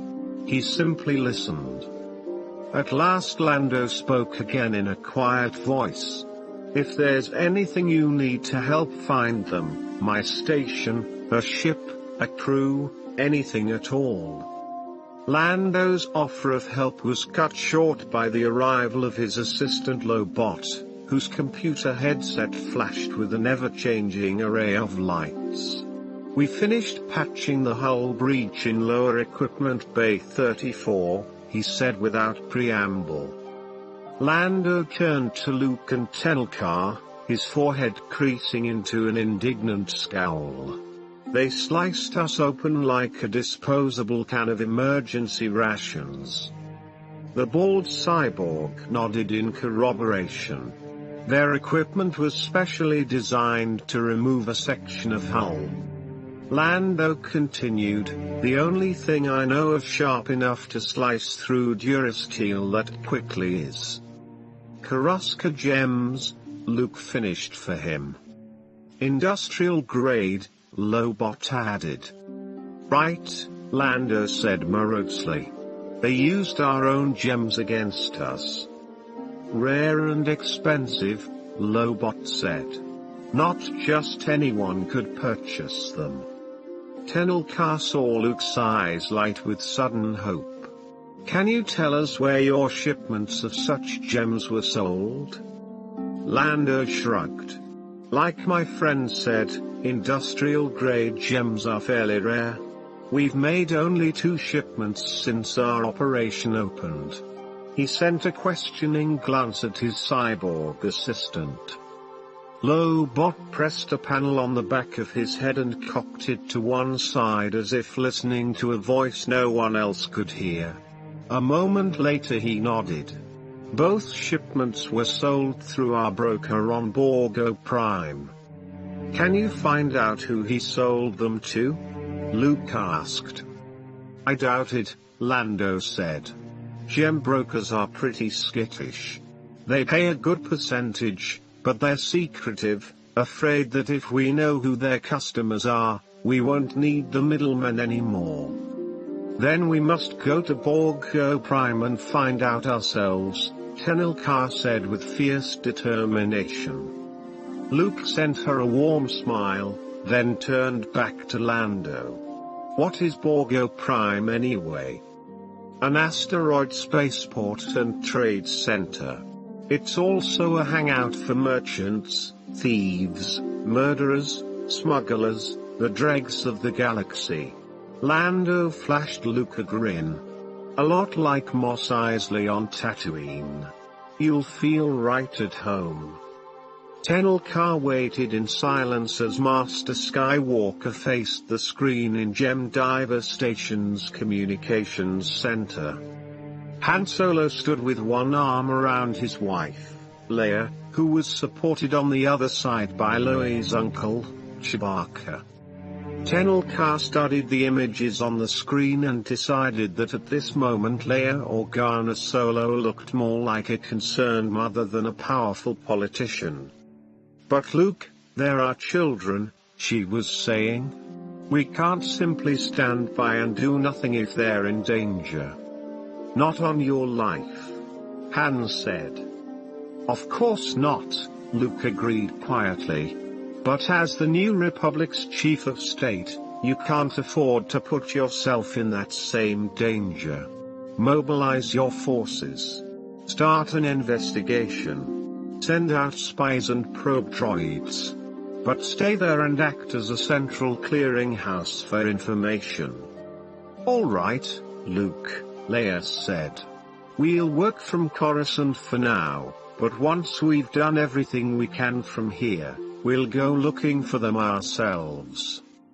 I'll come get you in the Falcon, Han said. Give me 10 standard days first, Luke said. I have a lead I'm going to follow right now before the trail gets cold. We need to get going. We'll keep you informed of our progress. We? Han asked. Is Lando going with you? No, Luke replied. The heir of Hapes will honor me with her company, he said, gesturing to Tenel, Kansas. We are grateful for your assistance, Leia said formally. Tenelka nodded toward the screen with a brief, stiff bow. Jason, Jaina, and Lobaka have a greater call on me than honor, she said. They have my friendship. Leia's face softened. Then I owe you my gratitude as a mother as well. Chewbacca rumbled what Tenelka could only interpret as an agreement. Don't worry, we'll find them, Luke said, his voice filled with urgency. But we need to leave now. Han lifted his chin and smiled at Luke. Okay, get going, kid. Just before the communications link was broken, Leia spoke again. And may the Force be with you. Chapter 6. Jaina came back to consciousness with Loi shaking her shoulders. The lanky Wookiee moaned plaintively until she groaned and woke up, blinking her eyes. A rush of unpleasant sensations flooded through her, queasy stomach, pounding head, aching joints, after effects of the stormtroopers' stun beams. The human body wasn't designed to be knocked out with a blast of energy. Her ears hummed, too, but her instincts told her that the sounds were real, the rumbling vibrations of a big ship in hyperdrive. Uncertain about whether she dared risk a more vertical position, Jaina cautiously turned her head. She saw that she, Jason, and Lobaka were together in a small, nondescript room. Jaina took a deep breath, scratched her straight brown hair, and ran her hands down her grease-smeared jumpsuit to make sure everything was still intact. Suddenly recalling the attack on Gem Diver Station, Jaina sat up so quickly that a fresh wave of nausea washed over her and pain exploded at her temples. She gasped, then forced herself to relax and let some of the pain drain away. "Where are we?" she asked. Jason was already sitting up on a narrow pallet, rubbing his brandy brown eyes and running long fingers through his tousled hair. He wore a look of confusion, and Jaina sensed deep turmoil coming from her brother. "Not a clue," he said. Lobaku also made a dismayed, questioning sound. "Least we're all together," Jaina said. "And they didn't put binders on us." She held up her hands, surprised that the Imperials had not separated their prisoners and tied them up. Water and a food tray lay in an alcove by the wall. From the looks of it, Loie had already sampled some of the fruit. "Hey, I wonder what happened to everyone at Jemdiva Station. What do you suppose they did to Lando?" Jason asked. Jaina shrugged, still feeling queasy. "Saw him lying unconscious just before they stunned us. But I don't think they planned to kill him.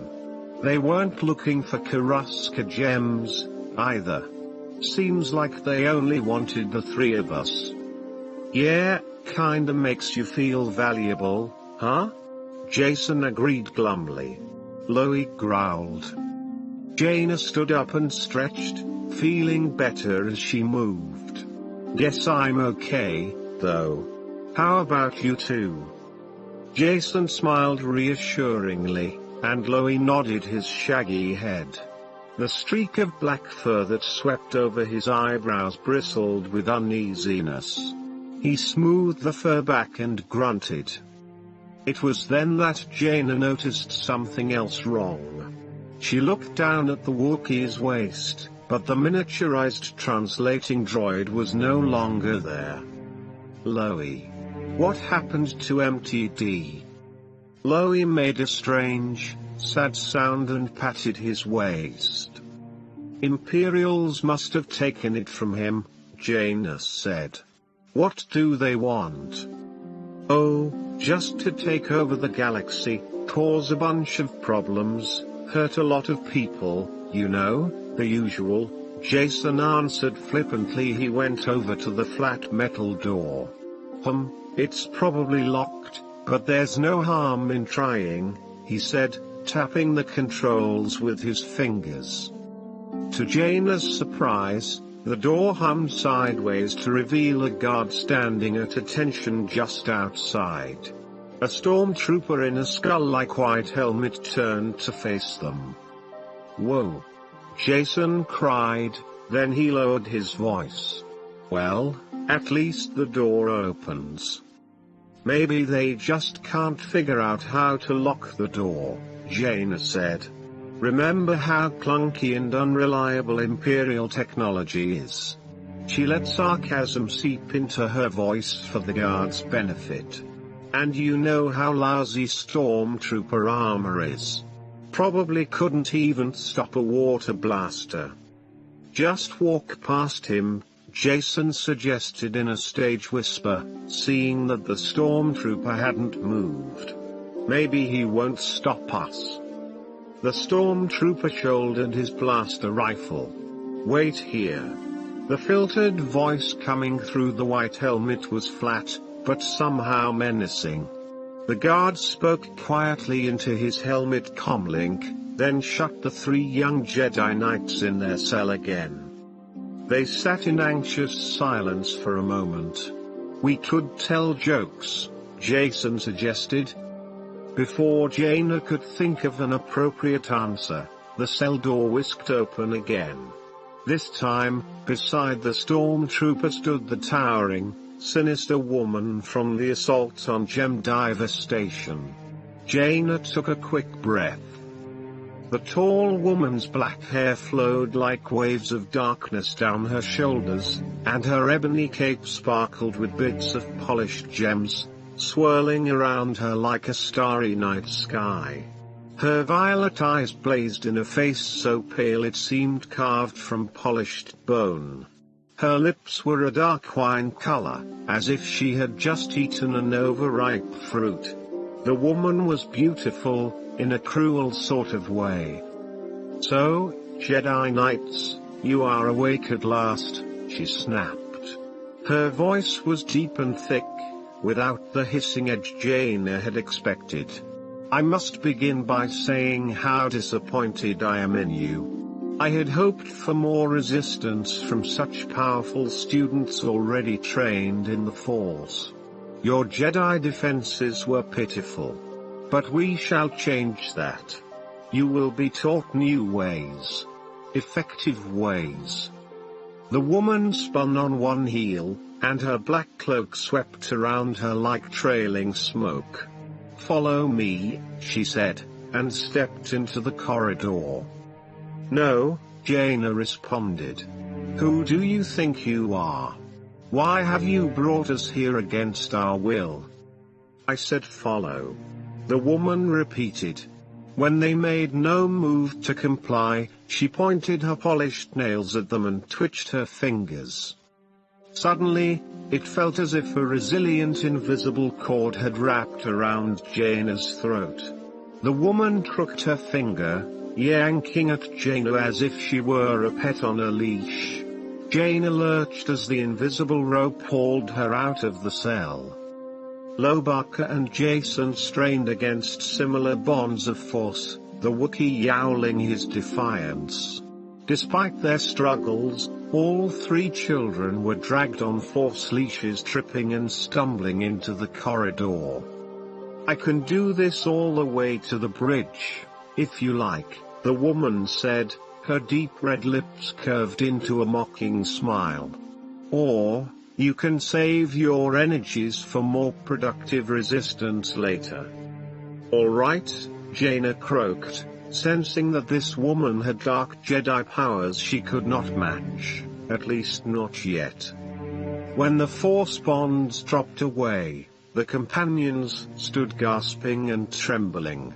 They looked at each other in angry humiliation, knowing they were beaten.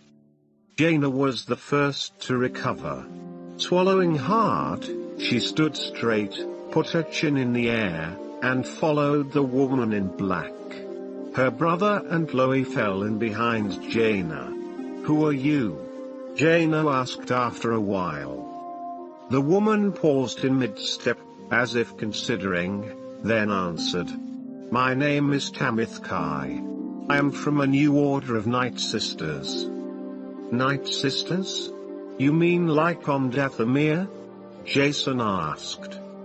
Jaina remembered the stories their friend Tenelka told when it was her turn to scare them before they practiced Jedi calming techniques, stories of the horrible evil women who had once twisted civilization on her world. Tamith Kai looked at Jason, her wine-dark lips set in something between a scowl and a smile. "You've heard of us? Good. My planet is rich in Force wielders, and the Empire has helped to bring us back. Now perhaps you'll realize you can't resist. Cooperation, on the other hand, will be rewarded." "We won't cooperate with you," Jaina challenged. Yes, Tamith Kai said, as if bored.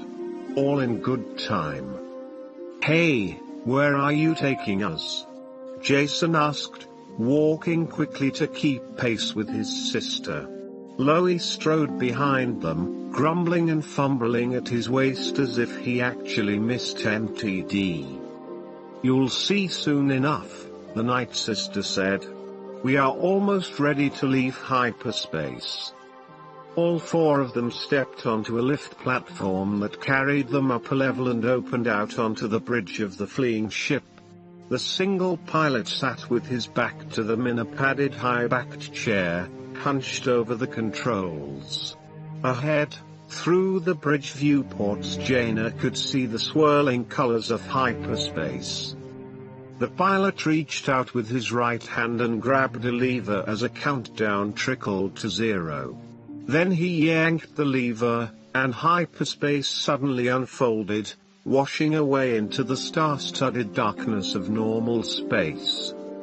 "We're near the core systems," Jaina said immediately, looking out at the rich starfields and the streamers of interstellar gas clotted together near the center of the galaxy. The crowded core systems were the last bastions of Imperial power, Not even New Republic forces had been able to flush them out completely. But they had arrived nowhere close to any system. They found themselves merely hanging out in the middle of the star-strewn blackness. "We have reached our destination, Tamith Kai," the pilot said, swiveling in his tall chair. Jaina's heart leapt as she recognized the weary, hard-bitten face and iron-gray hair of the former type pilot who had been stranded on Yavin 4 for so many years. "Corel!" Jason exclaimed. Loie roared in anger. Corel had attacked them in the jungles when the young Jedi Knights had found his crashed TIE fighter and tried to fix it. The Imperial pilot had shot at Loie and Tenelkar, who had managed to escape into the undergrowth, but Corel had taken Jason and Jaina prisoner. "Greetings, young friends. I never did thank you for fixing my ship and allowing me to return to my empire. You betrayed us," Jaina cried, feeling a surge of anger toward the brainwashed man. While being held captive, the twins had befriended Corel, exchanging stories with him around the campfire. Jaina had felt sure the TIE pilot was softening, realizing that the ways of the Empire were filled with lies. But in the end, Corel's military conditioning had been too strong. "I returned as any soldier would and gave my report," Corel said in a dull voice. "These people accepted me and re-indoctrinated me. I told them of your existence, powerful young Jedi Knights just waiting to be trained to serve the Empire." "Never," Jaina and Jason snapped in unison, and Lobaku agreed with a roar. Tamith Kai looked down at them mockingly. Standing beside Corel, the dark-haired woman seemed even taller than before, more intimidating than ever.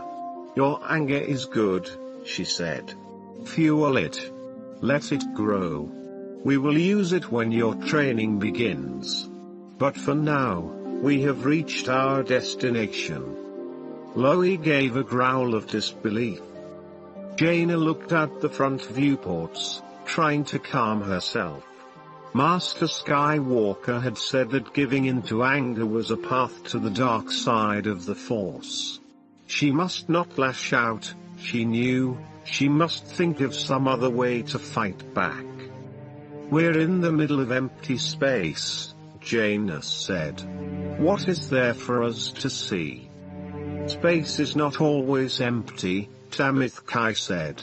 Her thick voice held a sing-song quality, as if her mind was thinking of something else. "Reality is not always what it seems." At his station, Corel verified the coordinates, then punched in a security code. "Transmitting now," he said. Tamith Kai turned her sharp violet eyes toward the young Jedi Knights. "You are about to begin a new phase of your lives," she said, pointing to the view screens. "Behold." Space shimmered like a blanket of invisibility peeling away. Suddenly a space station hung in front of them, torus-shaped, like a donut.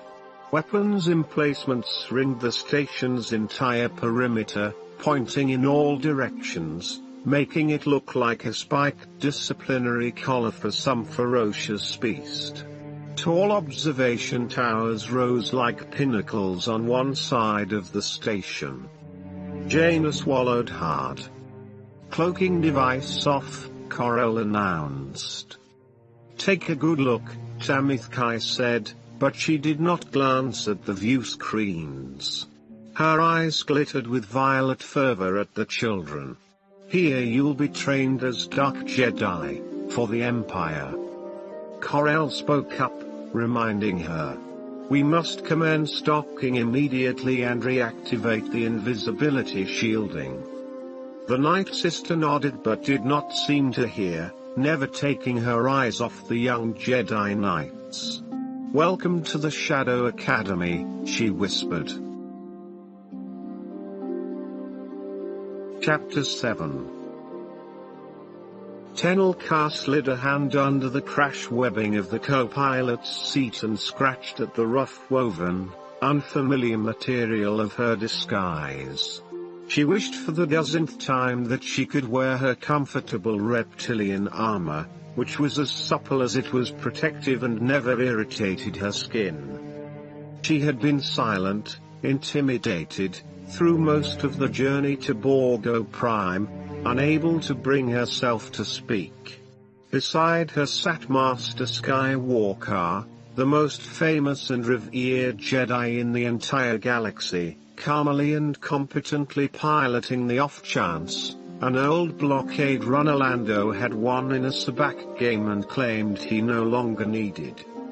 Tenelka's grandmother had insisted that the girl's royal training include diplomacy and correct methods of addressing individuals of any rank, species, age, or gender. Though not loquacious, Tenelka was also not shy, yet somehow, alone with the impressive Jedi Master in the confines of their tiny cockpit, she could find nothing to say. She tried to think, but her sluggish mind would not cooperate. Weariness clung to her like the sweat-damp clothing she wore. She squirmed in her seat and tried to suppress a nervous yawn.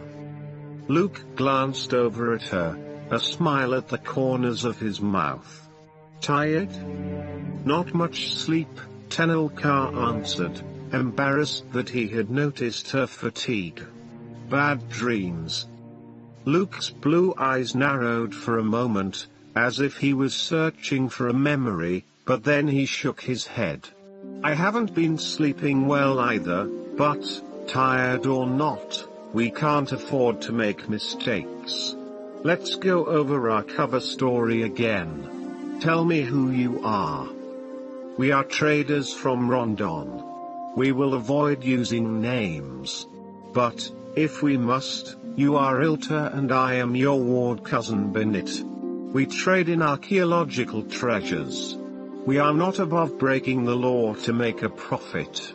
We have come from a secret archaeological dig-on." She paused for a moment, searching her brain for the name of the planet. "Ossus," Luke supplied. "Ah. Aha," Tenelka said. "Ossus." She took a deep breath while she etched the name into her mind, then she continued. "On Ossus, we discovered a treasured vault, secured with an old Republic seal. The treasure chamber is set deep into rock and plated with armor so thick that no blaster or laser can pierce it. We dare not blast the surrounding rock for fear of destroying the treasure. We've come to Borgo Prime in search of industrial-grade Karoska gems to slice through the armor and open the treasure vault. We are ready to pay handsomely for the right type of gems."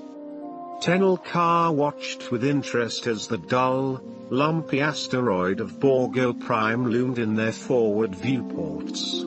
The rock had been hollowed out, honeycombed in ages past by generations of asteroid miners who sought one type of mineral, then another as market conditions changed.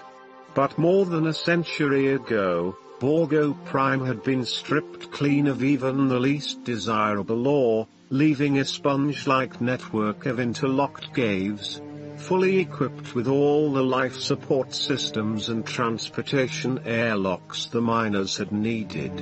It had been a simple matter to convert the played-out mine into a bustling spaceport.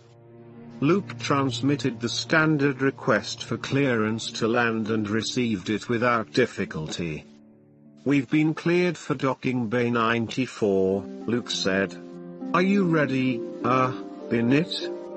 Tenelka nodded matter-of-factly. "Of course, Ilta." Luke studied her for a moment, earnest concern filling his face. "It could be rough down there, you know. You heard what Lando said, Borgo Prime is filled with people who have no conscience, thieves, murderers, creatures who would just as soon kill you as greet you." Ah. Aha, Tenelka said, raising an eyebrow. Sounds like a visit to my grandmother's court on Hapes. The two Randoni traders, Ilta and his ward cousin Binet, left their blockade runner in the dockyard cavern behind an immense hangar door and walked along the causeway that joined Borgo Prime's largest space dock to its business district deep in the core of the asteroid. In spite of her many rehearsals, Tenelka found it difficult to remember that she was supposed to be an experienced trader, used to frequenting such spaceports. She gawked openly at the tall rows of prefabricated dwellings welded up and down the inner walls and all the garish flashing lights of the alien businesses in separate atmosphere domes around them. This place was so different from the primitive, untamed world of Dathomir. Even Hapes with its serene and stately cities, some of them larger than this entire asteroid, bore no resemblance to the spaceport's seedy, gaudily lit establishments, that hummed with a life of their own. Overhead, through the clear arching plasteel that covered a rift in the ceiling, the stars and space were all but obscured by Borgo Prime's glaring lights. Luke paused beside Tenelka, letting her collect her thoughts. "You've never been any place like this, have you?" he asked. She shook her head and started to walk again, searching for words to describe the unsettling emotions. "I feel foolish. Out of place." She scuffed her toes along a causeway surface that was paved with colorful, glowing advertisements. She paused to read an ad, then another. The first one announced in phosphorescent script that flared into light as she stepped near it. Borgo Landing. Space docks by the hour or by the month. The next one said simply, "Info to go. Discreet inquiries of all sorts. Completely confidential." Tenelka shook her head. "I do not understand this place," she said. "It both revolts and entices me at the same time." "You don't have to go through with this, you know," Luke said. "I could handle it myself." It was completely true, Tenelka realized, an uncomfortable thought. She tossed her head and ran a nervous hand over her hair, which she wore loose, in Randoni's style, so that it flowed down her back in a cascade of red-gold ripples like a sun-dappled stream. She tried to look confident, but icy fingers of doubt prodded her mind. "I will do what I must to rescue my friends," she said, her voice as brisk and businesslike as she could make it. "Where is this nest or hive that Lando told us to find?" Luke pointed to another lighted ad at their feet. "I think we just found it," he said with a pleased expression. "Shanko's Hive. Fine drinks and entertainment. All species, all ages." The flat image showed an insectoid barkeeper proffering a dozen drinks with its multi-jointed, chitinous arms. A row of blinking beacon lights set into the walkway indicated the direction of the hive. A sudden bout of stage fright assailed Tenelka, but she knew how important it was for them to stay in character. She straightened her clothing, cleared her throat, and looked at Luke. "You must be very thirsty after your long journey, Ilta," she said. "Yes. Thank you, Binet," he answered smoothly. "I could use a drink." Then he leaned toward her and asked in a lower voice, "Are you sure you want to do this?" Tenelka nodded firmly. "I'm ready for anything." "I did not expect an establishment quite so large on an asteroid of this size," Tenelka said, tilting back her head to look at the rounded ripples of Shanko's cone-shaped hive, A grey-green edifice sealed in its own atmosphere field. The edifice rose at least a quarter-kilometer above the inner floor of Borgo Prime. Feathery wings of fear and uncertainty fluttered in her stomach, and she paused to draw in a deep breath.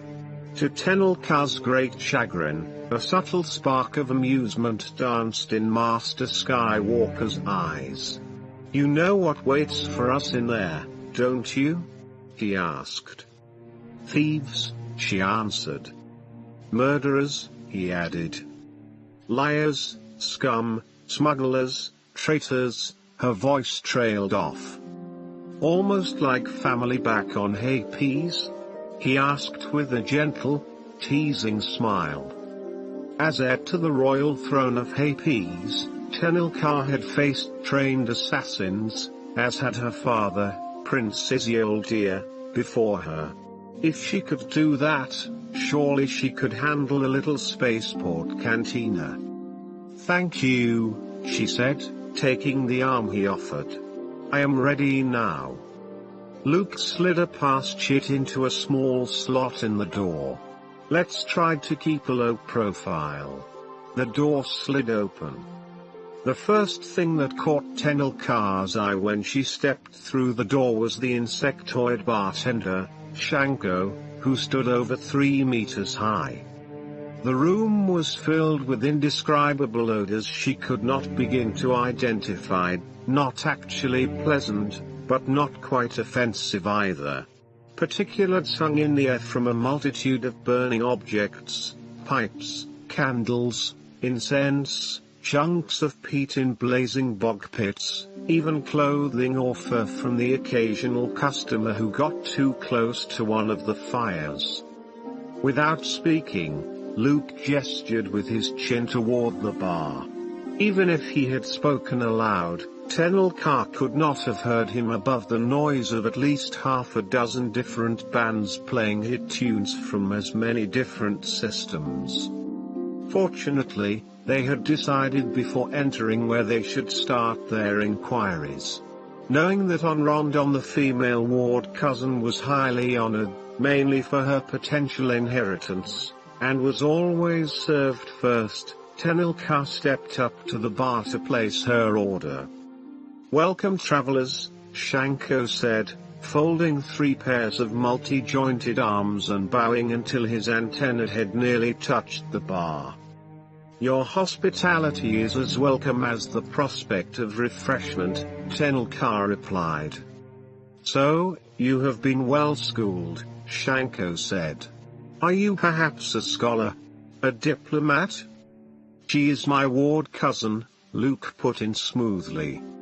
"Then it is indeed an honor to serve you," Shanko said, raising himself to his full 3-meter height.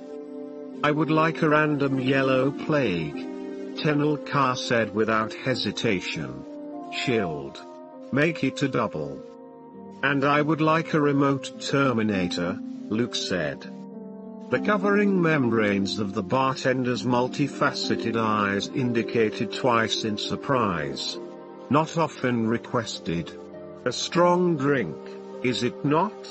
He seemed flustered for a moment, then made a gurgling buzz deep in his thorax that Tenelka could only interpret as a laugh. "Will that be pre-programmed or randomized?" "Randomized, of course," Luke replied. "Ah, a risk-taker," Shanko said, tapping 2 forelegs on the bar top in approval. Then his arms became a blur of motion as he pulled levers and pushed buttons, filling cups and vials, mixing their drinks in less time than it had taken to order them. "There is no profit without risk," Luke said, accepting his drink from one of Shanko's many hands. Tenelka leaned forward and lowered her voice. "We seek information," she said, drawing out a small string of Karuska gems that she had kept hidden under the rough material of her robe until then. Shanko nodded in understanding. "We have the finest information brokers in the sector. There is even a hut. He gestured toward an area to the right of the bar. "If you do not find what you seek here," he said with obvious pride, "it is not to be found on Borgo Prime." They thanked Shanko and headed in the direction he had indicated. The music of the bands faded slightly as they pushed into the milling throng of patrons, each imbibing its favorite form of refreshment. The crowd was so thick, Tenelka could not see where they were going. Beside her, Luke paused and closed his eyes. "A hut information broker, huh?" he mused aloud.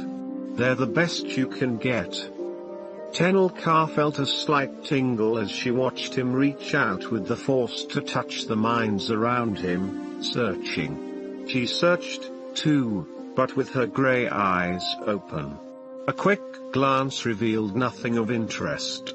She looked up the open center of the hive's cone and at the curving stairways that climbed its ridged sides, which, judging from the signs on the walls, led to gambling rooms and lodgings. Luke opened his eyes. "Okay, I have him." He took Tenelka's arm and pushed his way through the crowd. They passed a bank of stim lights, where a cluster of photosensitive customers wriggled and bounded to silent strobing music. They found the hut's information broker ensconced behind a low table near the wall of the hive. A small ranat with grey-brown fur stood at the hut's elbow, whiskers twitching. The hut was thin by Hutty's standards and could not have had much status on his home world. Perhaps that was why he did business on Borgo Prime, Tenelka thought. "We have come for information, and we are prepared to pay for it," Luke said without preamble. The hut picked up a small datapad that lay on the table in front of him and punched a few buttons. "What are your names?" he asked. "What is your name?" Tenelka asked, raising her chin slightly. The hut's eyes narrowed to slits, and Tenelka had the impression that the broker was revising his opinion of them. "Of course," he said. "Such things are unimportant." Luke shrugged. "And all information has its price." "Of course," the hut repeated. "Please sit down and tell me what you need." Luke sat on a repulsor bench, adjusted the height, and motioned for Tenelka to sit beside him, next to a planter holding a tall, leafy shrub. Luke took a long gulp from the drink in his hand, but when Tenelka raised her cup to her lips, he sent her a warning look. When the hut bent to confer with his ranat assistant for a moment, Luke took the opportunity to whisper, "That drink could knock you from here to the outer rim." "Ah," Tenelka said. "Aha." She set the drink down with a small thunk. When the ranat scurried off on whatever business the hut had assigned it, Luke and Tenelka began telling their fictional tale, carefully offering only as much information as they thought was needed. As they rambled on, taking turns embellishing the details, the other patrons in the hive supplied the usual chaos of a busy, seedy bar. Several different blaster battles rang out from dim areas, while huge armored bouncer droids trundled in to bash heads together and eject any customers who did not pay for the messes they made. A group of smugglers played a reckless game of rocket darts, missing the prominent target on the wall and launching one of the small flaming missiles into the side of a fluffy, white-furred Tars. The creature roared in pain and surprise as his fur ignited, then took out his misery on the drunken Ithorian sitting next to him. Large customers tried to eat smaller customers, and the bands kept playing, and Shanka kept mixing drinks. The hut information broker was distracted by none of it. As they spoke, Luke continued to sip his drink and Tenelka cast about for a way to dispose of hers. When the Ranat returned and conferred again with the hut, Tenelka reached over to the planter beside her chair and dumped half of her drink into it. It was only after the stalk began to shudder violently and the leaves curled up that Tenelka realized that the shrub was not a decoration but a plant alien customer. She whispered an apology and turned back just as the Ranat hurried off with the hut's data pad and a new assignment. The Ranat came back in a moment, followed by a heavily bearded man who walked with a limp. This Ranat here said no names and that's fine with me, the bearded man said, sitting down at the table. Ranat tells me you're in the market for an industrial-grade Karuska gem. Ain't no one else can arrange that for you.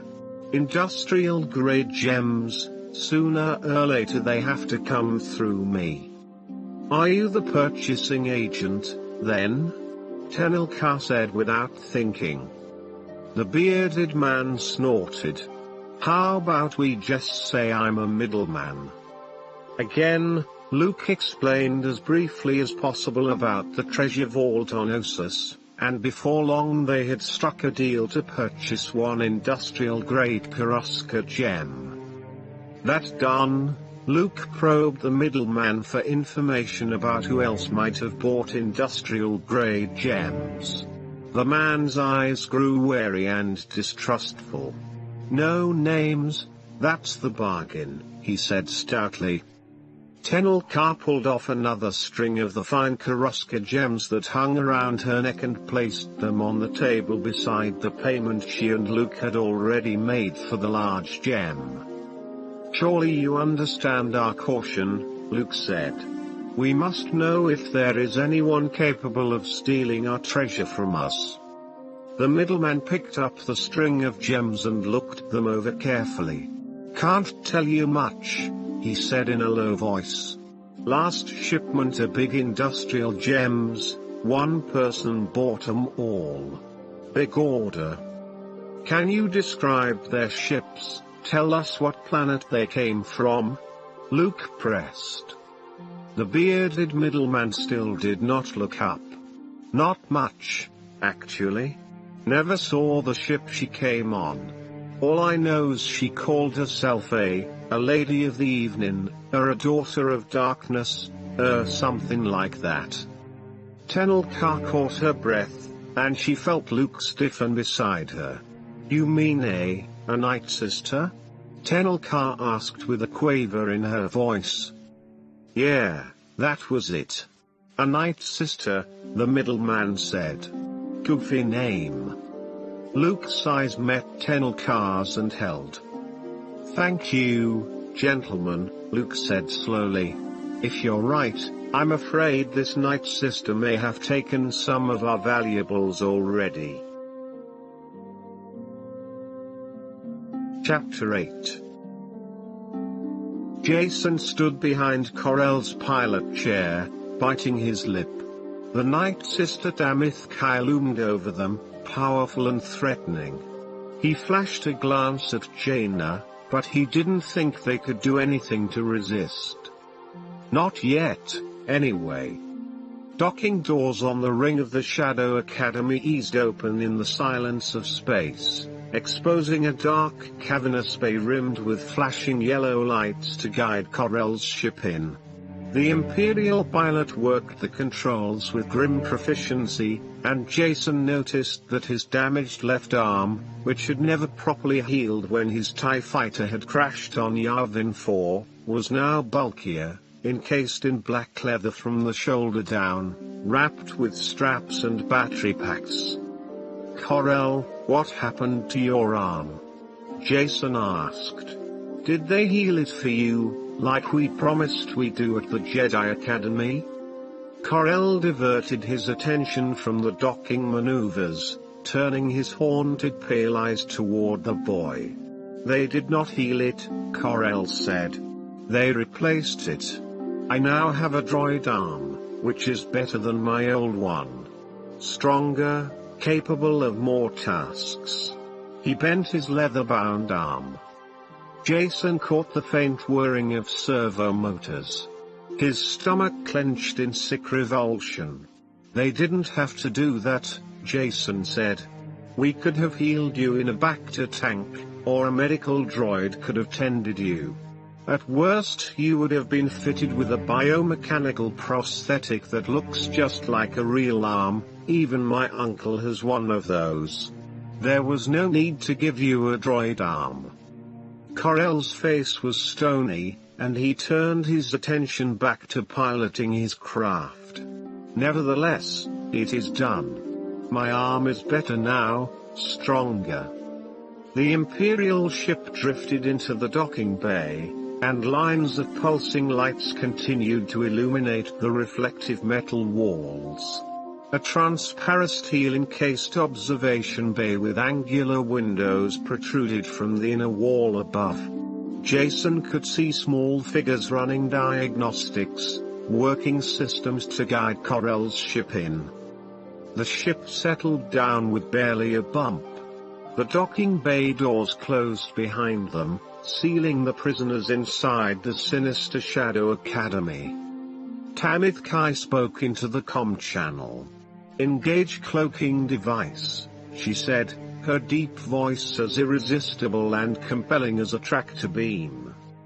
Though Jason could see or feel nothing different, he knew that the large space station had suddenly vanished, leaving the illusion of nothing but empty space, where no one would ever find them.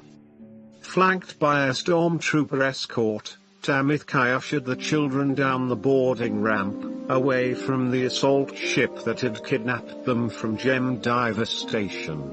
She took them across the bay, toward a broad scarlet door that slid open as they approached.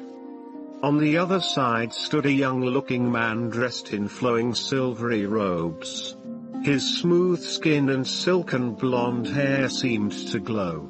He was one of the most beautiful humans Jason had ever seen, perfectly formed, like a hollow simulation of an ideal man, or a sculptor's masterpiece chiseled out of alabaster.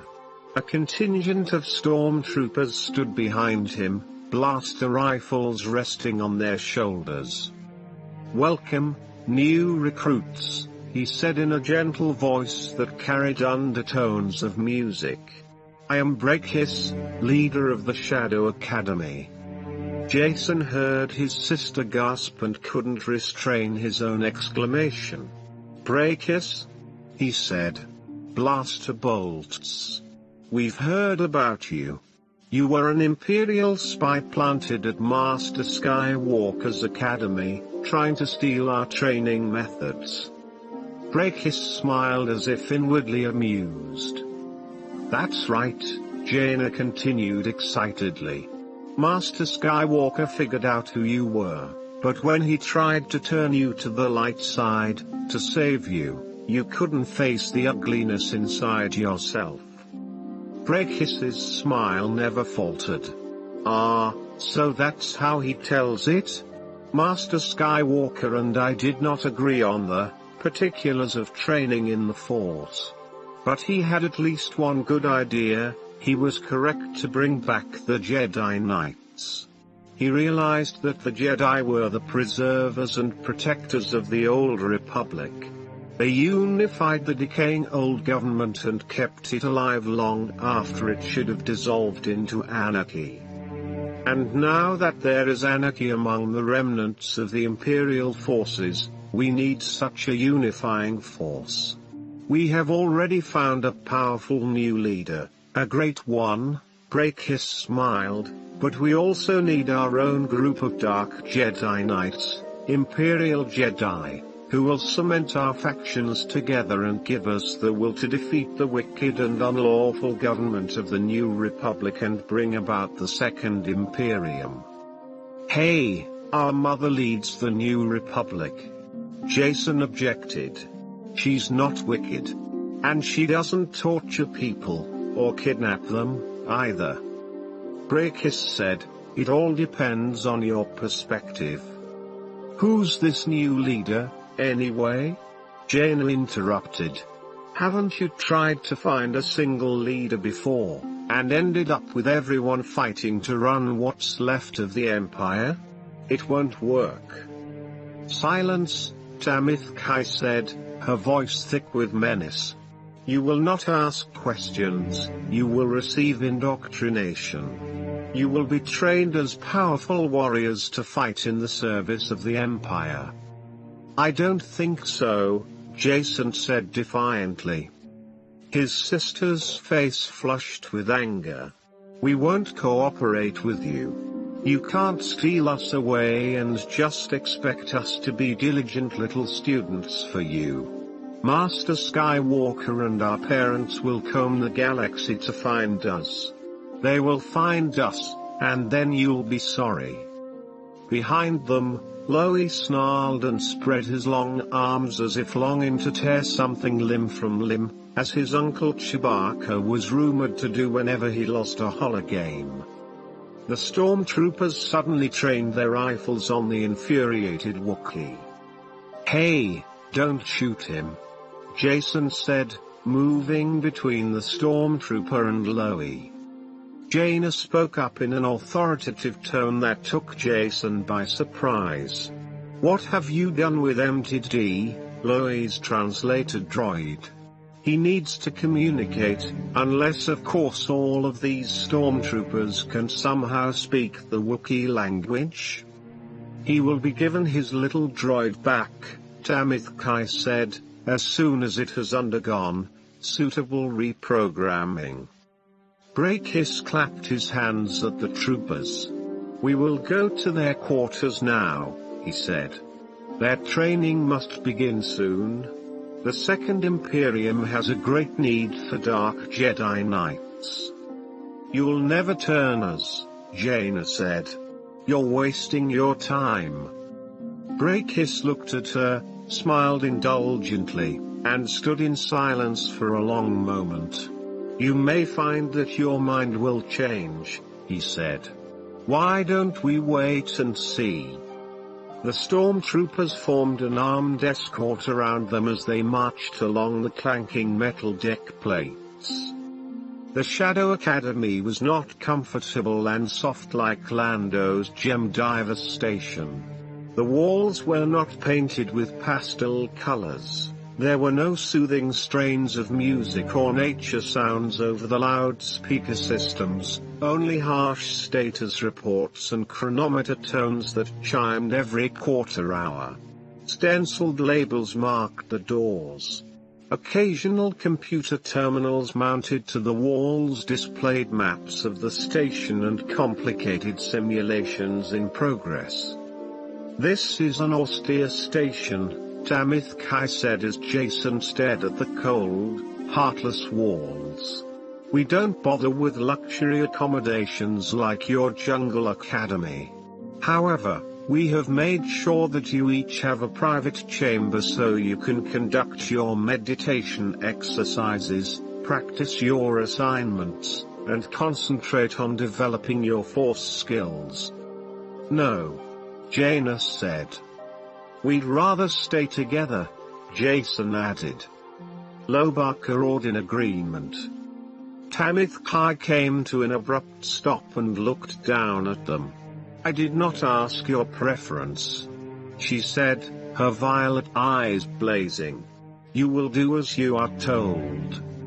They reached an intersection of corridors, and here they split into three groups. Brakis led the cluster of stormtroopers that surrounded Jaina, taking them down a corridor to the right. A larger group of guards, tense and with weapons at the ready, helped Tamith Kai to escort Lobaka. The remaining guards closed around Jason and led him off to the left. "Wait!" Jason cried, and turned to look at his twin sister for what felt to him like the last time. Jaina stared back at him, her brandy brown eyes wide with anxiety, but when she bravely lifted her chin, Jason felt a surge of courage himself. They would find some way out of this. The guards hustled him down a long corridor until they stopped at one door in a line of identical-seeming doors. Student chambers, he thought. The door whisked open, and the stormtroopers herded Jason into a small cubicle, bare-walled and uncomfortable. He saw no speaker panel on the wall, no controls, nothing that would let him communicate with anybody. "I'm staying in here?" he said in disbelief. "Yes," the lead stormtrooper said. "But what if I need something? How am I supposed to call out?" Jason said. The trooper turned his skull-like plasteel mask to look directly at him. "Then you will endure until someone comes for you." The stormtroopers stepped back, and the door shut behind Jason, closing him in, weaponless and alone. Then, to make things worse, all the lights went out. Chapter 9. Tenel Ka woke to pitch darkness, cramped and confined, surrounded by a dull vibration. Her heart drummed a rapid cadence, and perspiration prickled her skin. An urgency, a feeling that something was terribly wrong, nudged the back of her mind. She tried to sit up and bumped her head, hard, against the unyielding bottom of the bunk above her. Stifling an exclamation of annoyance, she remembered that she was aboard the off chance. She relaxed slightly, but only slightly. When they had finished with the hut information broker on Borgo Prime, Luke and Tenel Ka decided their best hope for finding Jason, Jaina, and Lobaka lay in going directly to Dathomir, home world of the original Night Sisters. Their only clue was the mysterious Night Sister, and they had to find out who she was and whether she had the twins and Lobaka. Luke had urged Tenel Ka to get some sleep while they made their journey. It was the first opportunity she had had to rest since her friends had been kidnapped, and Tenel Ka gratefully accepted. And so she had slept, sealed away from light and sound, in one of the berths aboard the off chance, but her rest had again been disturbed by shadowy dreams. She touched a switch by her head and winced as bright cabin light flooded the sleeping cubicle. She rolled onto her stomach, swung her legs over the side of the bunk, and dropped 1.5 meters to the floor of the cabin. Shaking back her tumble of loose red-gold hair, Tenel Ka stretched to her full height and noted with pleasure the freedom of movement that her tough, supple lizard hide armor afforded her. She was glad to be dressed as a warrior again. The uneasy feeling left by her dream persisted as Tenel Ka made her way to the cockpit and lowered herself into the co-pilot's seat next to Luke. She gazed through the front viewport at the swirling colors that indicated the off chance was traveling through hyperspace. Luke looked up from the controls. "Did you get some sleep?" "This is a fact." She fastened the crash webbing around her, then grabbed a thick clump of her hair and began plaiting it into a braid, adding a few feathers and beads that she kept in a pouch attached to her belt. "But you didn't sleep well?" She blinked at this, somehow surprised that he had noticed. "This is also a fact." Luke did not reply. He simply waited, and with growing discomfort she realized he was waiting for her to explain.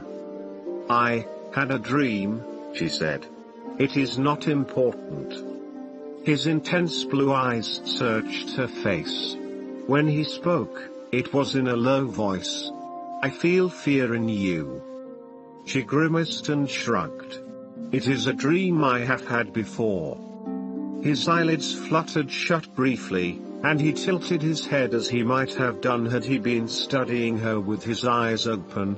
"The Night Sisters?" he said at last. "Yes.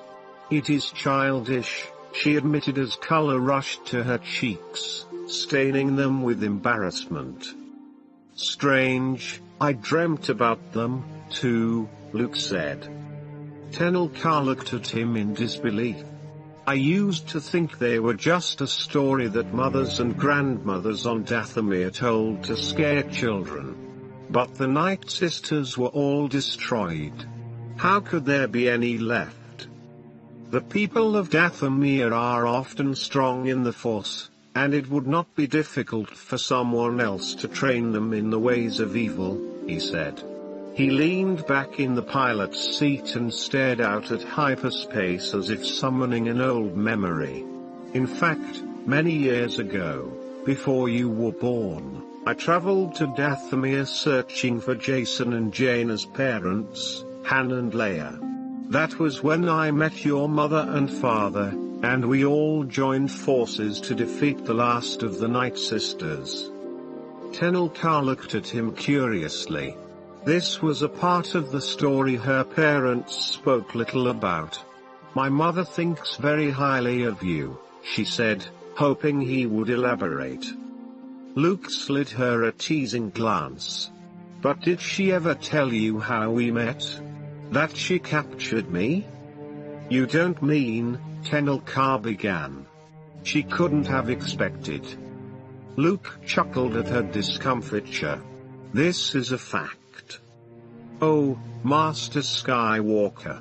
Tenelka gasped in chagrin at the very idea of Luke submitting to the primitive marriage customs she had always viewed as quaint and provincial.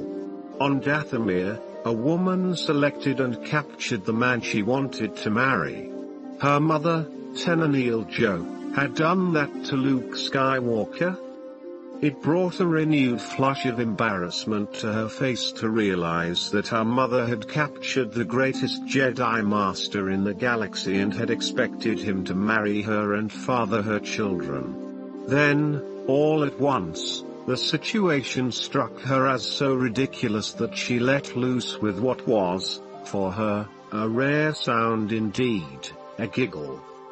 My mother has always taught me to have respect for Jedi, and most of all for you, Master Skywalker, but, please do not be offended, she gasped, tears of mirth rising to her eyes. I am certainly glad she did not succeed. Luke, still smiling, reached over and gave her shoulder an understanding squeeze. So am I. Your parents belonged together. I love my father, you know, Tenelka said, sobering, and my mother. And yet you've never told your friends who your real parents are, Luke said. Why? Tenelka squirmed uncomfortably in her crash restraints, which suddenly felt too confining. She had often mulled this problem over, and had come to the same decision again and again. It is difficult to explain, she said. I am not ashamed of my parents, if that is what you think. I am proud that my mother is strong in the Force and that she, a warrior from Dathomir, now rules the entire Hapes cluster. And I am proud of my father and what he managed to become, despite the way he was raised, despite the one who raised him. Luke nodded sagely. Your grandmother? Yes, Tenelka gritted. Of that part of my family, I am not proud. My grandmother is power-hungry. She manipulates. I am not sure she even knows how to love. She felt a bleak bewilderment as she turned to look at Luke. Yet my father is loving and wise. He is not like her. No, he isn't, Luke said. Long ago your father Isolde did something difficult and very brave. Realizing that your grandmother loved power so much she was willing to kill anyone who threatened her, he rejected her teaching. She is a strong, proud woman, but her lessons were poisonous. He chose instead to value and honor life wherever he found it. Your father's difficult decision was the right one. Tenelka nodded. Her thoughts were bitter. My lineage is tainted by generations of bloodthirsty, power-hungry tyrants. I am not proud that I was born to the royal family of Hapes, she spat. I do not wish my friends to know that I am heir to the throne, because I have done nothing to earn it, choose it, or deserve it. Luke's face was thoughtful. Jason and Jaina would understand that. Their mother is one of the most powerful women in the galaxy. Tenelka shook her head violently. Before I tell them, I must prove to myself that I am not like my ancestors. I choose to take pride only in what I accomplish, first through my own strength, and then through the Force, never through inherited political power. My parents are very proud that I have decided to become a Jedi. I understand, Luke said. You've chosen a difficult path. He smiled at her warmly. It is a good start for a Jedi. Chapter 10. The next day, Jaina's joy at seeing her brother again was overshadowed by Tamithkai's presence, and the fact that they were each being shepherded down the corridor by a pair of well-armed stormtroopers. When Jason broke away from his guards just long enough to give her a quick hug, she spoke her words in a whispered burst. I've got a plan. I need your help. Rough, armored hands pulled the brother and sister apart. One of the armor-clad guards leveled his blaster pistol at the twins and motioned them to move on. Jaina smiled in wry amusement. Even with Tamithkai present, Brakis still wasn't certain of their cooperation. The stormtroopers were here to ensure that they caused no trouble. A slight nod of Jason's head told Jaina that he understood her words. Want to hear a joke? He asked brightly, purposely changing the subject. Sure, Jaina answered with feigned innocence. Jason cleared his throat. How many stormtroopers does it take to change a glow panel? Jaina cringed inwardly. Her brother certainly was brave, or perhaps foolhardy. Nonetheless, she took the bait. I don't know. How many stormtroopers does it take to change a glow panel? One of the guards stepped ahead of Jaina and stopped at the door to a lecture room in which she could see dozens of people seated. She guessed they were probably the other Shadow Academy trainees. The guard with the blaster pistol gestured for them to enter. It takes 2 stormtroopers to change a glow panel, Jason said in a voice loud enough for everyone to hear. 1 stormtrooper to change it, and the other one to shoot him and take credit for all the work.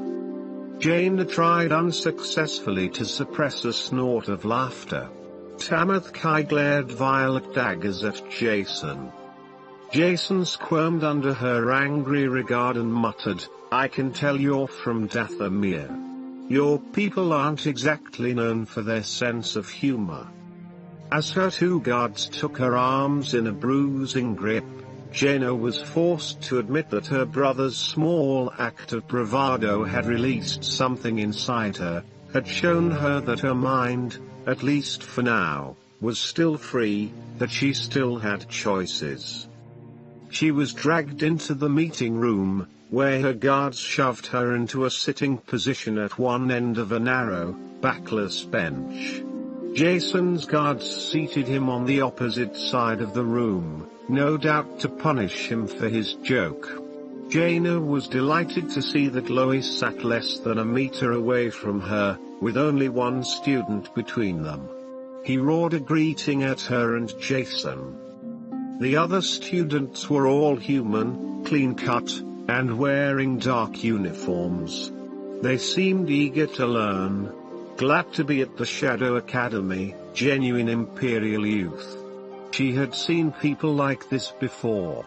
She, Jason, and Loie might be the only ones resisting the training, she knew. Jaina frowned when she saw that MTD was still not at Loi's belt. That would make communication difficult. She wondered what her Uncle Luke would do in such a situation. She sat up straight, cleared her mind, and sent a gentle thought probing in Loi's direction. She did not feel any pain from him. He was unharmed, of that she was certain, but she did sense tension, confusion, and simmering frustration. She tried to send him soothing thoughts. She wasn't sure how much got through, but when Loi briefly reached a furry hand around to touch her shoulder, she knew he understood. Jaina wondered if she dared speak openly to her Wookiee friend. She would have to find out what the student next to her was like first. He was about her age, and a little taller. Like all the willing students, he wore a tight, sleek-fitting charcoal jumpsuit beneath a flowing robe of purest black.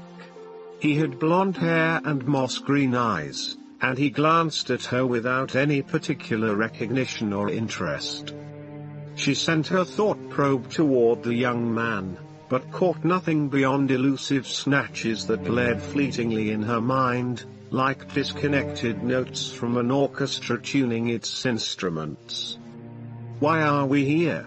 Jaina asked in a voice just above a whisper. "Because we are here," he replied, aloof and a bit defensive. "Because Master Brakis wishes us to be here." He looked at her with suspicion, as if she had proved herself mentally deficient. "Are we not all here to learn the ways of the Force from Master Brakis?" Before Jaina could reply, Brakis himself strode into the chamber.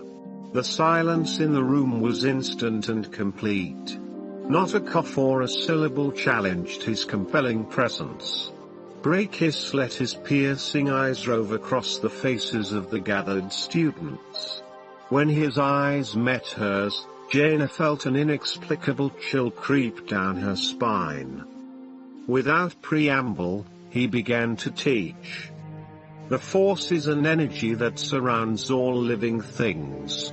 It flows through us. It flows from us. As his voice streamed around the students, Jaina felt her mind begin to relax. This wasn't so bad after all. All of it was true. The power in Brakis's voice urged action, demanded agreement. Jaina saw the heads of many of the students nodding. She nodded too. Jaina could not remember the words as Brakis led them smoothly, logically from one concept to another. All she remembered were the thoughts, the feelings, the lightness of it all. Then suddenly, for some reason, perhaps it was the light touch of a furry hand on her back, the words came into focus again, began to penetrate the complacent fog of unquestioning agreement that had blanketed her mind. You each have the tools inside you to master yourselves, and to master the Force, the tranquil, confident voice said. And to draw on the strength of the Force, you must learn to draw on what is strongest in you, strong emotions, deep desires, fear, aggression, hate, anger. A resounding no rang through Jaina's mind, and she shook her head to clear it. That can't be true, she whispered. It's not true. The student next to Jaina flicked his eyes at her with a look of disdain. Of course it's true, he said, as if using indisputable logic. Master Brakis said it, so it must be true. What makes you so sure? Jaina hissed. Can't you see that he has a hold on your mind? You should get away from this place and start thinking for yourself. I don't wish to leave, he said, his expression implacable. I wish to study with Master Brakis and become a Jedi. Jaina seethed at his stubbornness. Have you even thought about this? You can't just blindly accept whatever he says without bothering to think about it. What if he's wrong? He is the teacher. The student's moss-green eyes blinked at her as if her question made no sense. He stood abruptly, begging Breakiss's attention. Jaina took the opportunity to lean behind him and whisper to Loie. I've got a plan. In a couple of days, I'll need you to knock out all the station's power. Be ready. As she sat back up, her mind finally registered the fact that the stubborn blonde student was addressing Breakiss. Is trying to convince your other students that they should not believe you, that you do not have the true teachings of the Force. And therefore I suggest that this girl is not a worthy pupil for you, Master Breakiss. Breakiss's beautiful, piercing eyes narrowed and came to rest on Jaina. She felt the press of his powerful mind against hers. She tried to resist. You are new here, he said. You do not know our ways. Listen to my teachings, then make your judgment. Decide for yourself. But do not encourage others to disbelieve me ever again. In unison, the students murmured their agreement, with 3 exceptions. At this academy we do not learn only one side of the Force, Breakiss went on, resuming his lecture, though his comments seemed directed primarily toward Jason, Jaina, and Loie. This is not a school of darkness. I call this a shadow academy, for what does life create by its very nature, if not shadows? And it is only through using the full range of your emotions and desires, the light and the dark, that you will become truly strong in the Force and fulfill your destiny. The light side by itself offers only limited power. But when the light is blended with the dark, and you work within the shadows, then you achieve your full potential. Use the strength of the dark side. Jaina looked across at Jason, who was slowly shaking his head. Close beside her, Loie growled deep in his throat.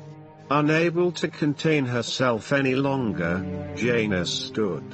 That's not right, she said. The dark side doesn't make you any stronger. It's faster, easier, more seductive. It's also more tenacious. Just as the light side brings freedom, the dark side brings only bondage. Once you enslave yourself to the dark side of the Force, you may never escape. A collective gasp went up, but no one said a word as Jaina and Breakiss faced each other over the students' heads. Breakiss was silent for a long moment, his mind pressing down on hers with suffocating weight. With a mental heave, Jaina flung aside the influence of his mind on hers and challenged him, her eyes filled with pride, her thoughts free. At last, Breakiss shook his head sadly. I did not wish to make an example of you. But you leave me no choice. You have chosen to pit your puny light side powers against my own. I gave you one warning. You will not receive another. With that, Breakiss lifted one hand slightly, almost as if to wave a fond farewell. Blue fire danced from his fingertips and surrounded Jaina in a haze of bright agony. Breakiss's calm cruelty against Jaina launched Lobaka into an unbridled rage. Unable to control himself, he leapt from his cramped seat, knocking over the blonde student. He howled at the top of his lungs and bared long Wookiee fangs. Ginger-colored fur stuck out in all directions as he yanked up the bench he had been sitting on and raised it over his head.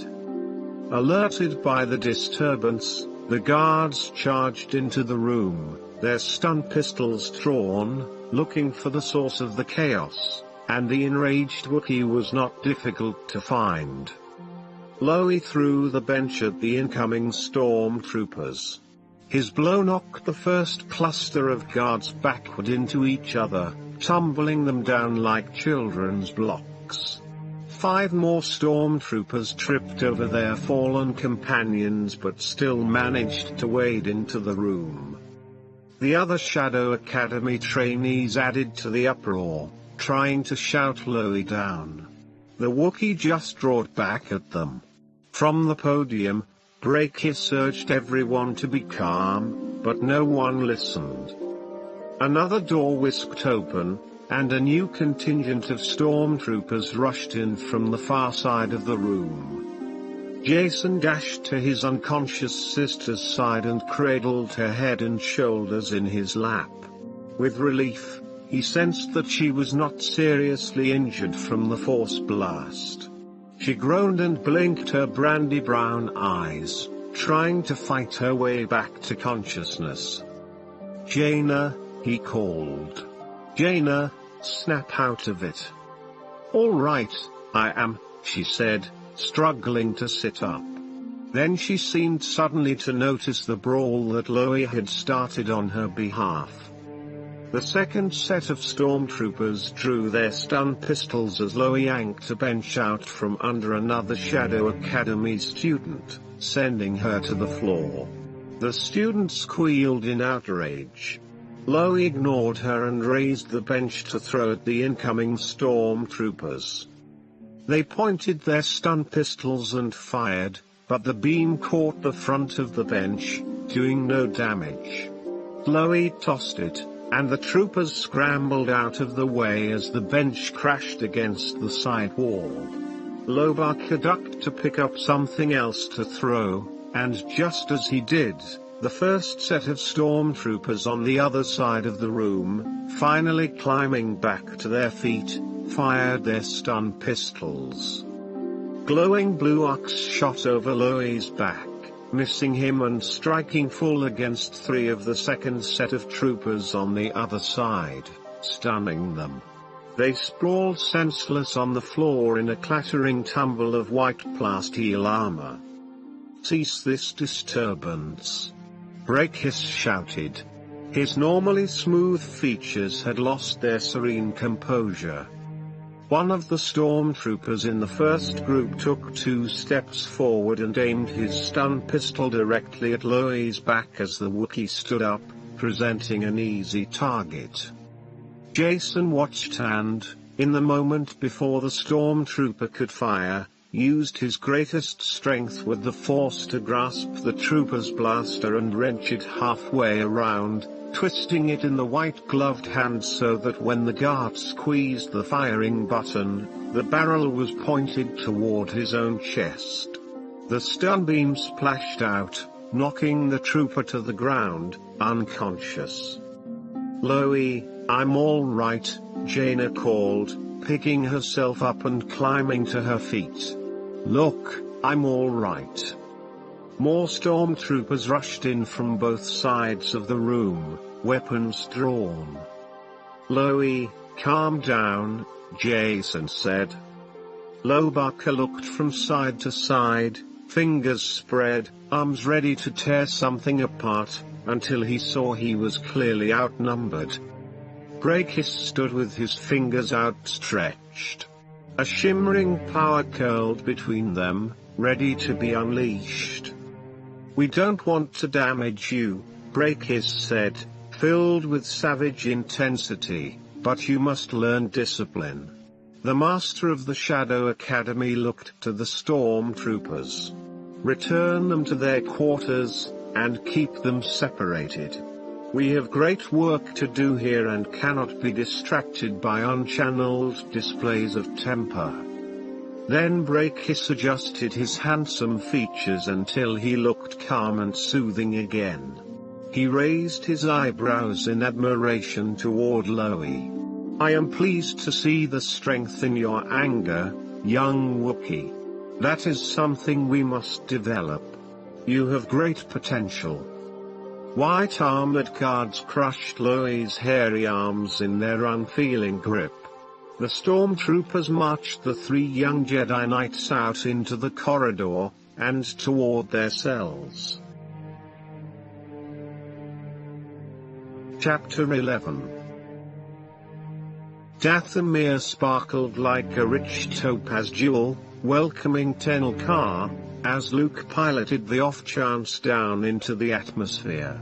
Anticipation tingled through her. Regardless of the unhappy circumstances that brought them here, Tenel Ka could not help the feeling of pleasure and joy that throbbed through her veins with every beat of her heart.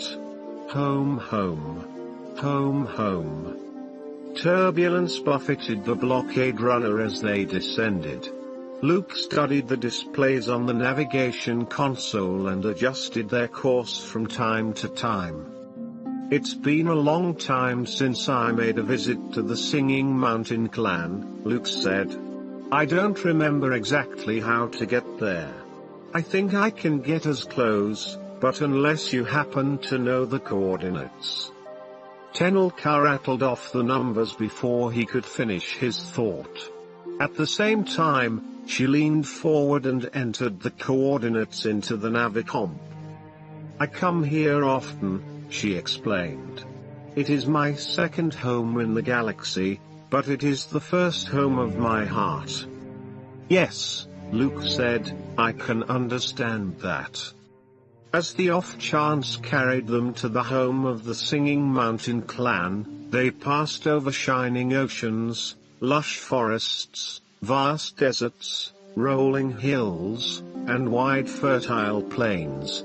Tenel Ka felt strength and energy flow through her, as if the very atmosphere of the planet had the power to recharge her.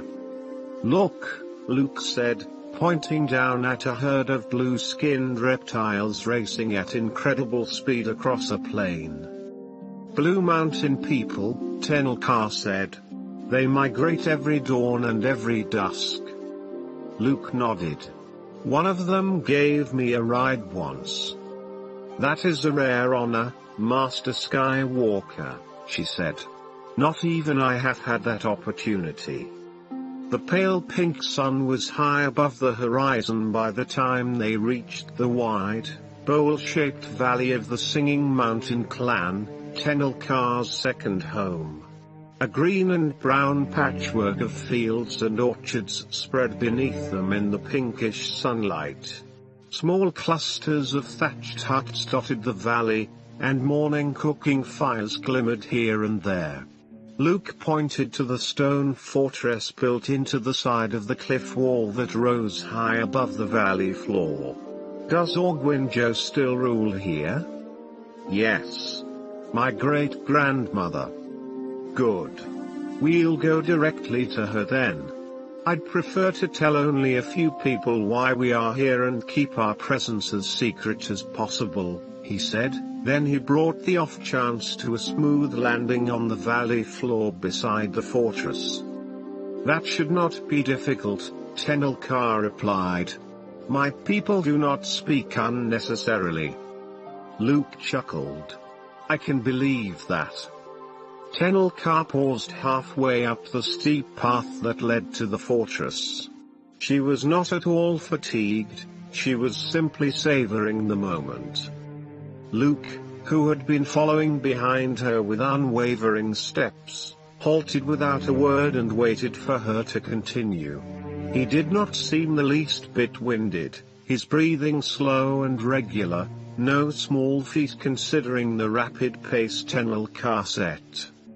The longer she knew Master Skywalker, the more she admired him, and the better she understood why her mother, who did not often speak highly of any man except her husband, Izzy Old Dear, had always held Luke Skywalker in high esteem.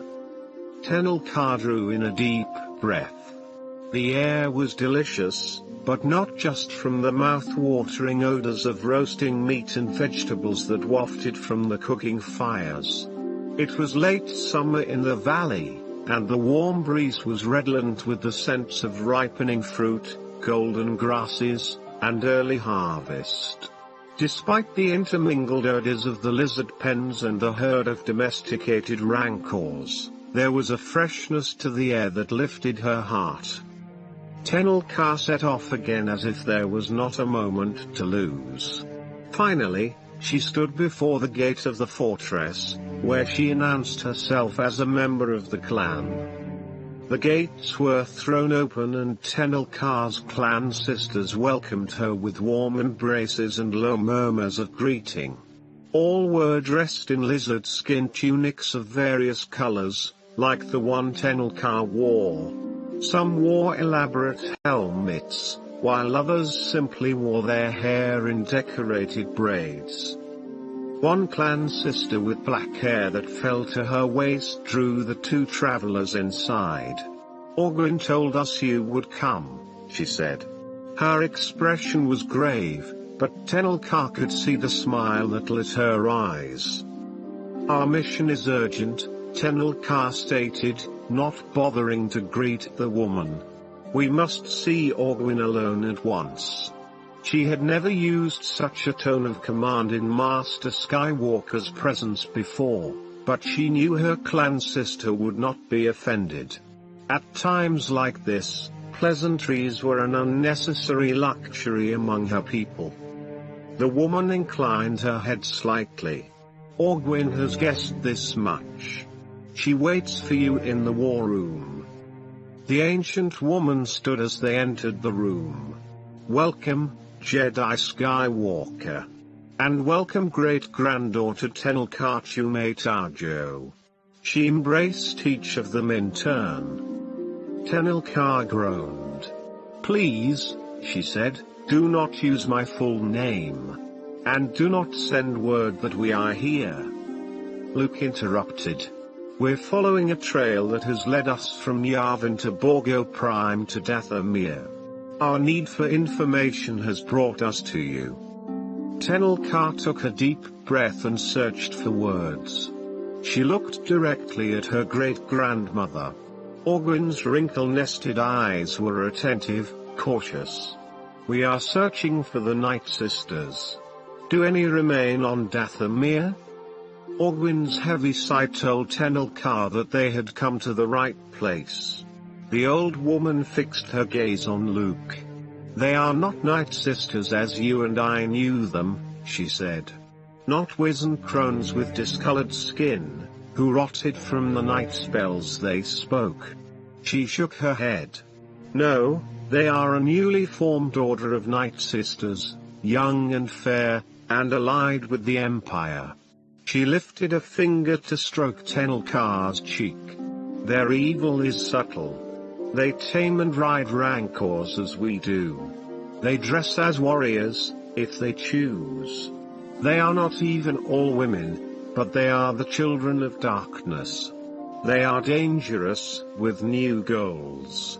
Do not seek them out." "We must," Tenelkar said simply. "It is our best hope for rescuing my closest friends." Orgwin gave her great-granddaughter a measuring look. "You pledged friendship with these people you must rescue?" Tenelkar nodded. "With full ceremony." "Then we have no other choice," Orgwin said with finality. "You must present your case before the Council of Sisters." Chapter 12.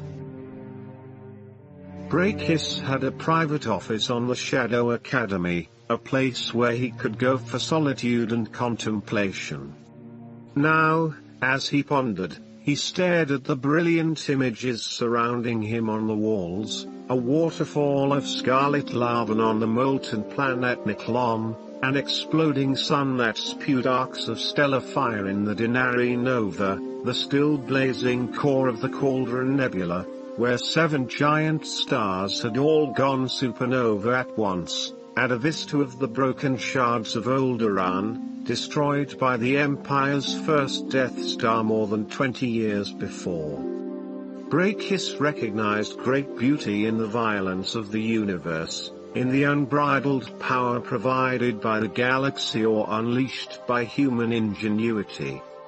Standing alone and in silence, Brakis used Force techniques to meditate and absorb these cosmic catastrophes, crystallizing the strength within himself. Through the dark side, He knew how to make the Force bend to his will. The power stored within the galaxy was his to use. When he captured it and held it with his heart, Brakis could maintain his calm exterior and not be prone to violence, as his fellow instructor Tamith Kai so often was.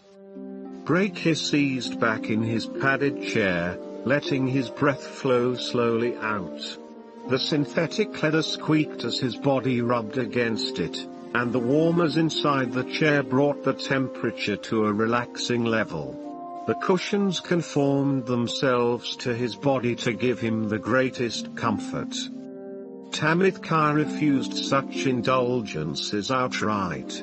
She was a hard woman, insisting on privation and adversity to hone her skills for the Empire that had recognized her potential and taken her from the bleak planet Dathomir. Brakis, however, found that he could think better when he was at ease. He could plan, mull over possibilities. Brakis switched on the recording pad on his desktop and called up the day's records. He would have to make a report and ship it in an armored hyperdrone to their powerful new Imperial leader, hidden deep in the core systems. It had been some time since the encampment he founded in the Great Canyon on Dathomir had provided any strong new students, but the 3 talented young trainees kidnapped from Skywalker's Jedi Academy were another story, worth the risk of stealing them. Brakis could sense it. But their focus was all wrong. Master Skywalker had taught them too much and in the wrong ways. They didn't know how to turn their anger into a sharpened spear point for a larger weapon. They contemplated too much. They were too calm, too passive, except for the Wookiee. Brakis needed to train those 3. He and Tamith Kai would employ their separate specialties to work on them. Brakis drummed his fingertips on the slick surface of his desk. Occasionally, he felt twinges of sadness for having left the Yavin 4 training center. He had learned much there, though his own mission for the Empire was always uppermost in his mind. Long ago, the Empire had selected Brakis because of his untapped Jedi ability. He had undergone rigorous training and conditioning so that he could spy on Skywalker's Academy, gathering precious information. No one was supposed to know he was a scout, planted there to learn techniques that he could teach to the Second Imperium. The new Imperial leader had insisted on developing his own dark Jedi, a symbol that those faithful to the Empire could rally around. Somehow, though, Master Skywalker had immediately seen through the deception. He had realized Brakis's true identity. But unlike previous clumsy and unpracticed spies who had come to Yavin 4 with the same mission, Brakis had not been expelled outright. Skywalker had shown little patience for those others, but apparently he had seen real potential in Brakis. Master Skywalker had begun working on him, openly teaching him those things he most needed to learn. Brakis did have a great talent with the Force, and Master Skywalker had shown him how to use it. But Skywalker had repeatedly tried to contaminate Brakis with the light side, with the platitudes and peaceful ways of the New Republic. Brakis shuddered at the thought. Finally, in a private and supremely important test, Master Skywalker had taken Brakis on a mental journey within himself, not allowing him to look outward through the rivers of the Force, but turning the dark student inside to see his own heart, so he could observe the truth about what he himself was made of. Brakis had opened a trapdoor and fallen into a pit filled with his self-deception and the potential cruelties that the Empire could force him to carry out. Master Skywalker stood beside him, forcing him to look, and keep looking, even as Brakis scrambled to escape from himself, not wanting to face the lies of his own existence. But the imperial conditioning ran too deep. His mind was too far lost in service to the Empire, and Brakis had nearly gone insane from that ordeal. He had run from Master Skywalker, taking his ship and fleeing into the depths of space. He had remained alone for a long time before finally returning to the embrace of the Second Imperium, where he put his expertise to work, just as it had been planned from the beginning. Brakis was handsome, perfectly formed, not at all corrupted as the Emperor had appeared in his last days, when the dark side had devoured him from within. Brakis tried to deny that corruption, to comfort himself with his outer appearance, but he could not escape the ugliness in the darkness of his heart. He knew his place in the Empire would be reborn, and he had learned to be content with that service. His greatest triumph was his Shadow Academy, where he could oversee the new Dark Jedi being trained, dozens of students, some with little or no talent at all, but others with the potential for true greatness, like Darth Vader himself. Of course, the new Imperial leader also recognized the danger in creating such a powerful group of Dark Jedi. Knights who had fallen to the dark side were bound to have ambitions of their own, tempted by the power they themselves controlled. It was Brakis's job to keep them in line. But the great leader had his own protective measures. The entire Shadow Academy was filled with self-destructive devices, hundreds, if not thousands, of chain reaction explosives. If Brakis did not succeed in creating his troop of Dark Jedi, or if the new trainees somehow staged a revolt against the Second Imperium, the Imperial leader would trigger the station's self-destruct sequences. Brakis and all the Dark Jedi would be destroyed in a flash. A hostage to darkness, Brakis was never allowed to leave the Shadow Academy. By order of the Great Leader, he would remain there, confined, until he and all his trainees had proven themselves. Brakis found that sitting on a huge bomb made it difficult to concentrate. But he had great confidence in his own abilities and in Tamithkai's. Without that confidence he could never have become a Jedi in the first place, and he would never have dared to touch the teachings of the dark side. But he had learned those ways, and he had grown strong. He would turn these new students. He was sure he could do it. Brakis smiled as he finished the report encapsulating his plans. The lanky Wookiee's anger was something to take advantage of, and Tamithkai was the best at that. The new Night Sister was a born tormentor, and she carried out her duties extremely well. Brakis would let her train Lobaka. He, on the other hand, would work with the twins, the grandchildren of Darth Vader. They were too calm, too well trained, and resisted in subtle ways that would prove far more difficult to deal with. For them, he had other methods.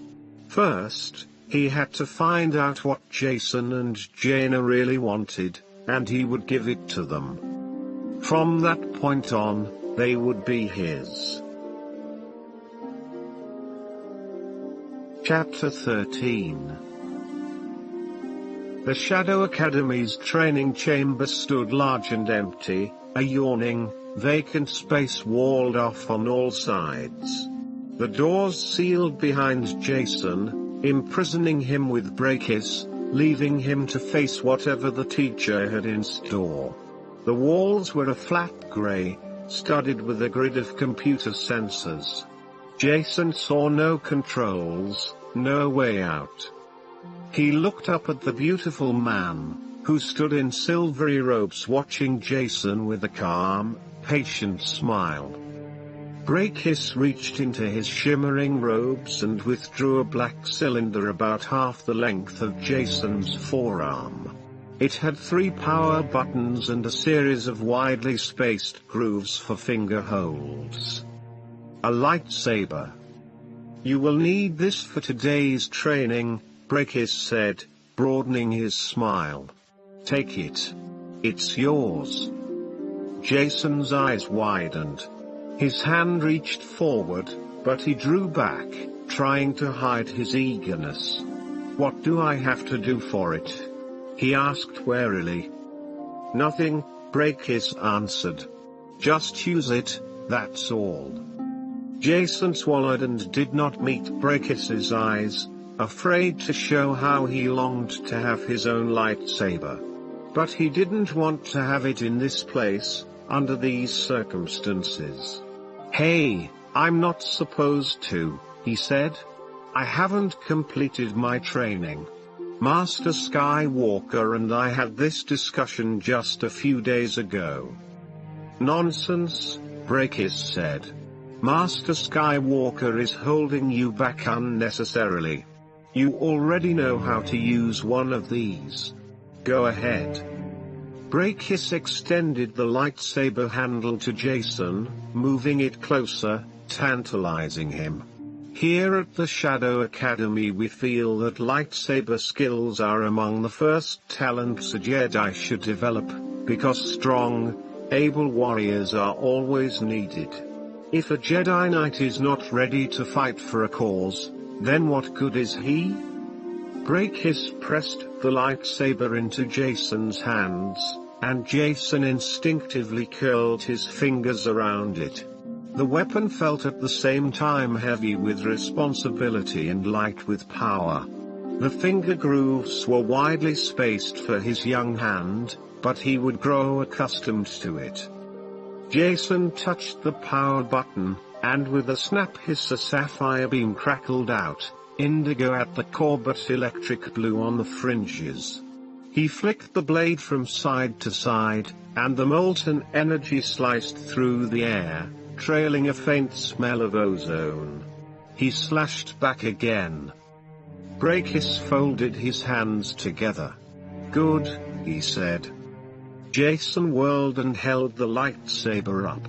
"Hey, what's to stop me from just cutting you down right here, Brakis? You're evil. You've kidnapped us. You're training enemies of the New Republic." Brakis laughed, not a mocking laugh, but simply an expression of wry amusement. "You won't kill me, young Jedi," he said. "You would not cut down an unarmed opponent.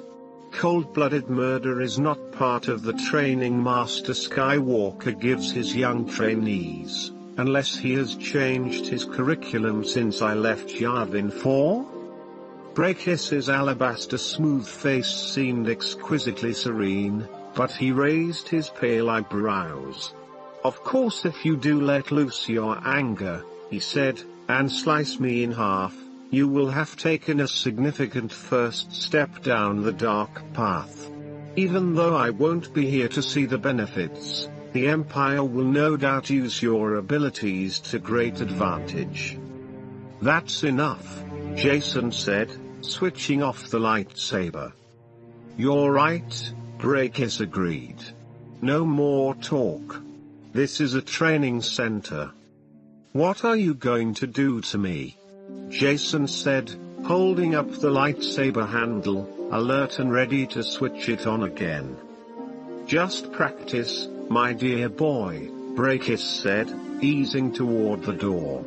"This room can project hollow remotes, imaginary enemies for you to fight, to help you hone your skill with your new weapon, your lightsaber. If they're just hollow remotes, why should I fight at all?" Jason said defiantly. "Why should I cooperate?" Brakis crossed his arms over his chest. "I'm inclined to ask you to indulge me, but I doubt you would do that, at least not yet. So let us put it another way."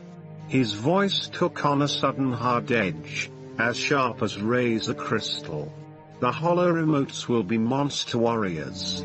But how do you know I won't slip in an actual creature to fight against you? You would never know the difference, the hollow remotes are so realistic. And if you stand there and refuse to fight, a real enemy might just remove your head from your shoulders. Of course, I probably won't do that in the first session.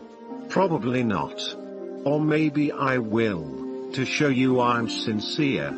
You'll be here a long time training in the dark side. You never know when I might lose patience with you. Brachis stepped out of the training chamber, and the metal doors shut behind him with a clang. Alone in the dimly lit chamber with its flat grey walls, Jason waited, tense. Except for his breathing and his heartbeat, the room was completely silent, as if it swallowed all noise. He shifted, felt the Hardkaraska gem still hidden in his boot. He took comfort in the fact that the Imperials had not found it and taken it away from him, but he didn't know how it could help him now. Jason turned the lightsaber handle in his hands, trying to decide what he should do.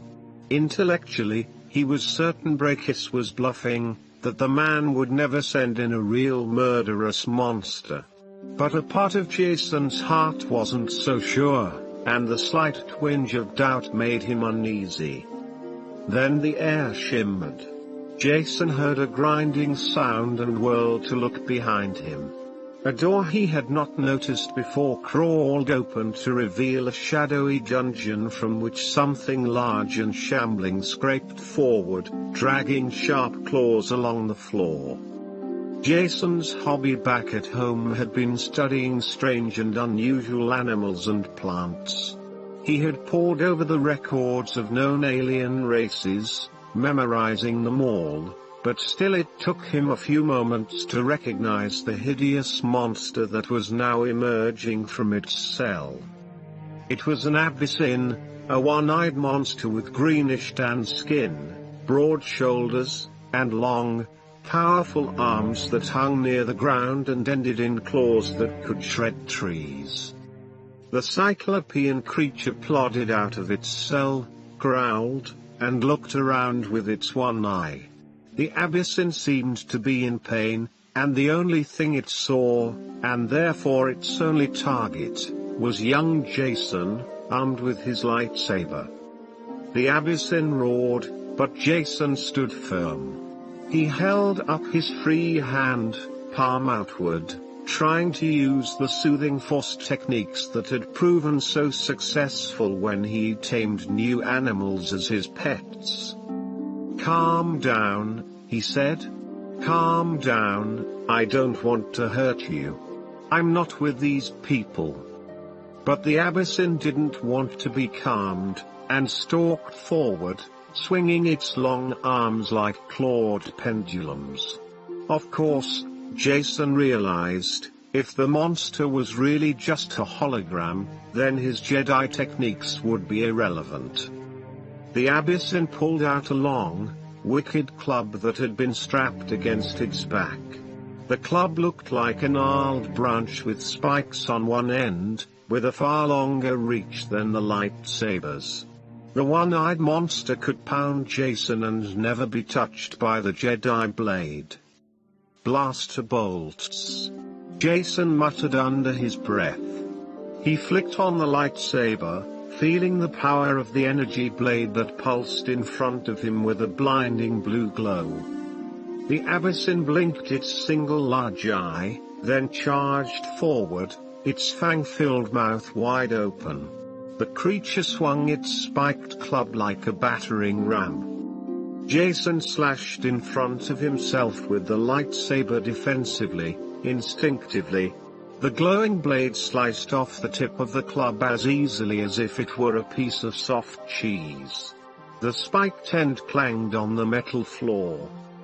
The monster looked at the smoking end of its club for just a second, then howled and charged again.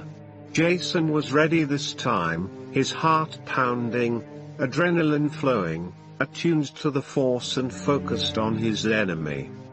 The Abyssin hammered down with the club, too close for Jason to strike with the lightsaber. He dodged to the side, and the creature swung again, this time with a raking handful of claws.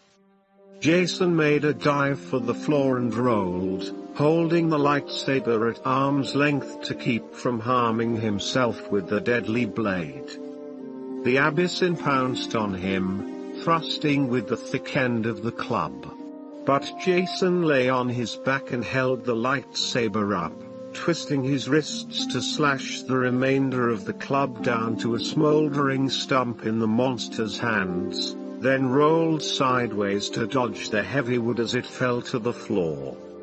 The Abyssin tossed away the useless stump and yowled again, then lunged to grab Jason from the floor. But Jason held the lightsaber in front of himself, pushing it forward like a spear. The glowing tip plunged into the descending monster's broad chest, scorching through until it disintegrated the Abyssin's heart. With a loud and fading shriek of pain, the creature slumped and fell forward. Jason winced, knowing he would be crushed by the brute, but in midair the Cyclops flickered and dissolved into static, then nothingness, as the hologram projectors shut down. Gasping and sweating, Jason turned off the lightsaber. The hissing energy beam was swallowed into the handle with a descending thwoop. He stood up and brushed himself off. As the door opened again, Jason whirled, ready to face another hideous enemy. But only Brakis stood there, quietly applauding. "Very good, my young Jedi," Brakis said. "That wasn't so bad now, was it? You show great potential. All you need is the opportunity to practice." Chapter 14. Lowy crouched atop the sleeping platform in his own cell, back pressed to the corner, shaggy knees drawn up to his chest. He wallowed in abject misery and self-recrimination. Occasionally he let out a groan. How could he have been so stupid?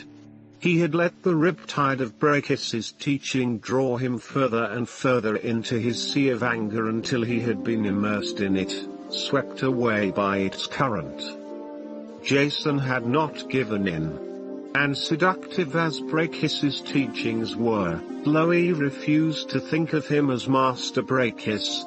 Jaina had not succumbed to them either, she had merely stood up and spoken for what she believed. A growl of self-reproach rumbled deep in his throat.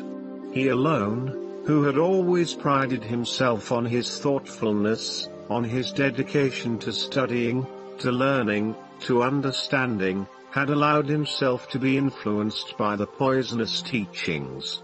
He would have to be more careful in the future. Resist, block out the words. If Jason and Jaina could stay strong, then so could Lowy. Jaina had not given up. She said she had a plan, and he would need to be ready to do his part when the time came to escape.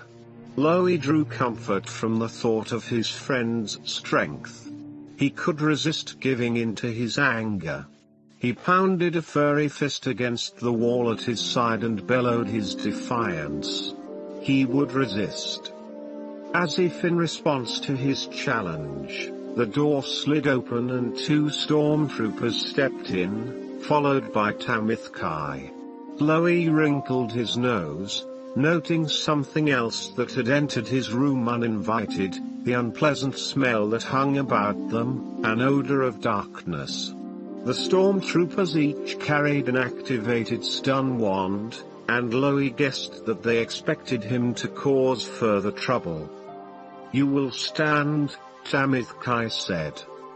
Lowy wondered whether he dared resist. A prod from one of the stormtroopers' stun wands answered the question for him. Tamithkai's violet gaze raked up and down Lowy for a moment, and then she blew out a short breath, as if about to start a difficult task that she had set herself. "You are not yet skilled in the ways of the Force," she said, not unkindly, "yet you have the capacity for great anger." She nodded with approval. "This is your greatest strength. I will teach you now to draw upon that anger, to bring forth your full power in the Force. You will be surprised at how it will accelerate your learning." She turned to the stormtroopers. "Remove his belt." Loie put a protective hand to the glossy braids that encircled his waist and crossed over his shoulder. He had risked his life to acquire these fibers from the Shireen plant as part of his rites of passage into Wookiee adulthood. Then he had painstakingly woven them into a belt that symbolized his independence and self-reliance. He opened his mouth to snarl an angry objection but stopped short, realizing that this was exactly the response Tamith Kai hoped for, to goad him into anger. He would not be so easily fooled this time. He stood, resolute and passive, while the stormtroopers removed the precious belt. She motioned for him to precede her from the room. One of the stormtroopers administered an encouraging prod. Tamith Kai's smile mocked Loie. "Yes, young Wookiee," she said, "your anger shall be your greatest strength." They led him to a large, unfurnished chamber. Bright orange and red light glared down from unfiltered glow panels set into the ceiling. The chilled air stank of metal and sweat. When the door slid shut with a hiss and a clang, Loie looked around. He was completely alone. Lobaka stood waiting for what seemed like hours, alert, prepared for whatever Tamith Kai might choose to provoke him. His golden eyes roved the blank walls with suspicion. Nothing happened. As he waited, the lights in the room seemed to glow brighter, the air to turn colder. Finally, he sat down with his back pressed to one wall, still wary, still watching. Nothing. After a long time, Loie straightened up with a jerk, realizing that he had been about to doze off. He eyed the walls again, looking for any changes, and found himself wishing for even the annoying MTD to keep him awake, and to keep him company. Sound exploded in Loie's head, high-pitched and excruciating, awakening him from a fitful sleep.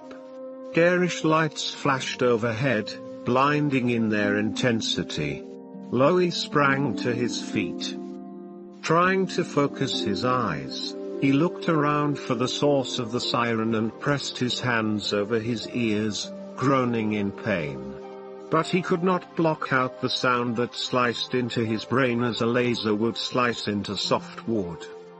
Without warning, all sound ceased, leaving a vacuum of silence. The glow panels stabilized, returning to their former level of brightness. Tamith Kai's face appeared behind a broad transparent steel panel in the wall that Loie had not noticed before. Still groggy from his interrupted sleep, Loie threw himself against the panel in frustration. Tamith Kai's pleased chuckle sobered him instantly. "A fine start," she said. Loie backed into the center of the room and sat down, wrapping his long hairy arms around his legs, afraid to make any further response lest he lose his temper again. Her taunting voice echoed through the empty chamber. "Oh, we are far from finished with our lesson, Wookiee. You will stand." Loie pressed his forehead to his knees, refusing to look at her, refusing to move. "Ah," the voice continued, "perhaps it is for the best. The fire of your anger will burn brighter the more fuel I add." The high-pitched sound drilled into his brain again, and flashing lights assaulted his eyes. Loie concentrated, focused his mind inside himself. He mutely endured. The lights and sound ceased as a heavy black object fell from an access hatch onto the floor beside him. Deep in concentration, Loie didn't flinch, but he looked up to see what it was. "This is a sonic generator," Tamith Kai's rich, deep voice announced. "It produces the lovely music you've been enjoying today." An undercurrent of cruel amusement rippled through her words. "It also contains the high-intensity strobe relay for the glow panels. To complete your lesson for the day, all you need to do is destroy the sonic generator." Loie looked at the boxy object. It measured less than a meter to a side, was made of a dull burnished metal with rounded edges and corners, and had no handholds whatsoever. He reached for it. "Rest assured," Tamith Kai's voice came again, "even a full-grown Wookiee cannot lift it without using the Force." Loie tried to heft the object, found that she was correct. He closed his eyes and concentrated, drawing on the Force, and tried again. The generator hardly budged. Loie shook his head in confusion. The weight itself, or the object's size, should not have mattered, he told himself. Perhaps, he reasoned, he was just too tired. Or perhaps Tamith Kai was using the Force to hold it down. "Think, my young Jedi," Tamith Kai chided. "You cannot expect to lift the heaviest object with your weakest muscles." Lights flashed again, and a dagger of sound pierced his ears. But only for a moment. "Do not keep your anger pent up," Tamith Kai's voice continued as if there had been no interruption. "You must use it, release it. Only then can you set yourself free." Loie recognized what she was doing, and the knowledge gave him strength. He closed his eyes, drew a deep breath, and concentrated, prepared to resist the lights and sound. But he was not prepared for what followed. From all sides, jets of icy water exploded from the walls, buffeting him with bruising force. He was drenched and shivering, but still the high-pressure streams pummeled him, invaded him. The prying liquid forced itself up under his eyelids, inside his ears and mouth, and streamed down his body, chilling him to the bone. As unexpectedly as it had begun, the watery attack ended. Shuddering convulsively from the cold, Loie looked down to find himself ankle-deep in water that was barely warmer than glacial runoff. Anger welled up within him, but he suppressed it, let it flow out of him as the water had streamed down his body. He tried instead to shift the sonic generator again, but to no avail. As if Loie's effort had triggered it, the sonic generator began a fresh assault on his senses, strobing the glow panels and flooding the room with high-pitched wailing until Loie feared he would drown in it. Instead, he concentrated on thoughts of his friends Jason and Jaina. He would be strong.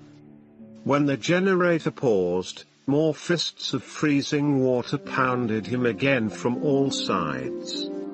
How long these tortures alternated, Loie could not say. After a time, it seemed his life had always been a litany of lights, sound, water, lights, sound, water. And still he did not give in to his anger. By the time Tamith Kai spoke to him again, he was curled into a tight, freezing ball of soggy misery, perched directly on the sonic generator in an effort to bring feeling back to his numb legs and feet. "You have the power within you to end your ordeal," her voice said with mock pity. "Alas, young Jedi, fortitude is only admirable when it gains you something." Loie did not raise his head or acknowledge her words. "You cannot help yourself in this way. You cannot help your friends. Your friends have already learned the truth of my words, she went on. Loi's head snapped up, and he voiced a growl of disbelief. Ah, but it is true, she said, a note of encouragement in her voice. Would you like to see them? Before he could utter a bark of agreement, a pair of holographic images spun in the air before his eyes. One showed Jason wielding a lightsaber, a look of fierce enjoyment lighting his young features. In the other, Jaina used the Force to toss aside heavy objects, her head thrown back with a challenging grin. Loi reached toward the luminescent images with a yelp of stunned disbelief, and fell face first into the icy water that covered the floor. He hauled himself back to his feet, and the sonic generator resumed its torturous whine. From deep within him, horror mixed with rage and a sense of betrayal, fanning the embers that had smoldered for so long. Flames of anger sprang up inside him, warming him with their undeniable heat, rising higher and higher until they burst from his throat in a howl of fury. And he knew no more. Loi woke to restful darkness back in his own cell. The room was warm, and he lay on his sleeping platform covered with a soft blanket. His muscles ached, but he felt well rested. He moved a hand to his waist and found that he was once again wearing his webbed belt. The voice of Tamith Kai spoke next to him. Loi was not surprised to find the tall, dark-haired Night Sister standing beside him. In the dim light of the cell's glow panels he saw that she held an irregularly shaped metal object. You have done well, young Wookiee, she said. Loi gave a sad moan as the memory of what he had done flooded back to him. With your anger you succeeded beyond my highest expectations, Tamith Kai said, looking at him with obvious pride. As a reward, I've brought you back your droid. Loi's mind faltered with confusion. Should he feel proud of what he had done? Should he be ashamed? He received MTD from Tamith Kai's hands with relief and clipped the little droid to its accustomed place at his belt. You will make a fine Jedi, Tamith Kai said. She smiled conspiratorially. After you unleashed your anger, we were unable even to repair the sonic generator, as we have every time before. And then she swept out of the room, leaving him to his thoughts. Loi stood and groaned as his muscles refused to cooperate, and he slumped back onto the sleeping platform.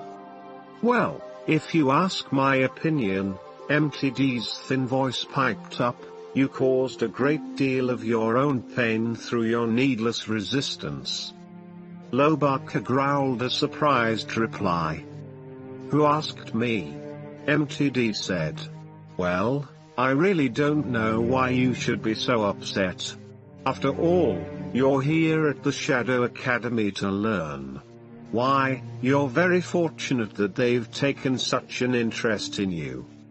The Imperials are very perceptive, you know.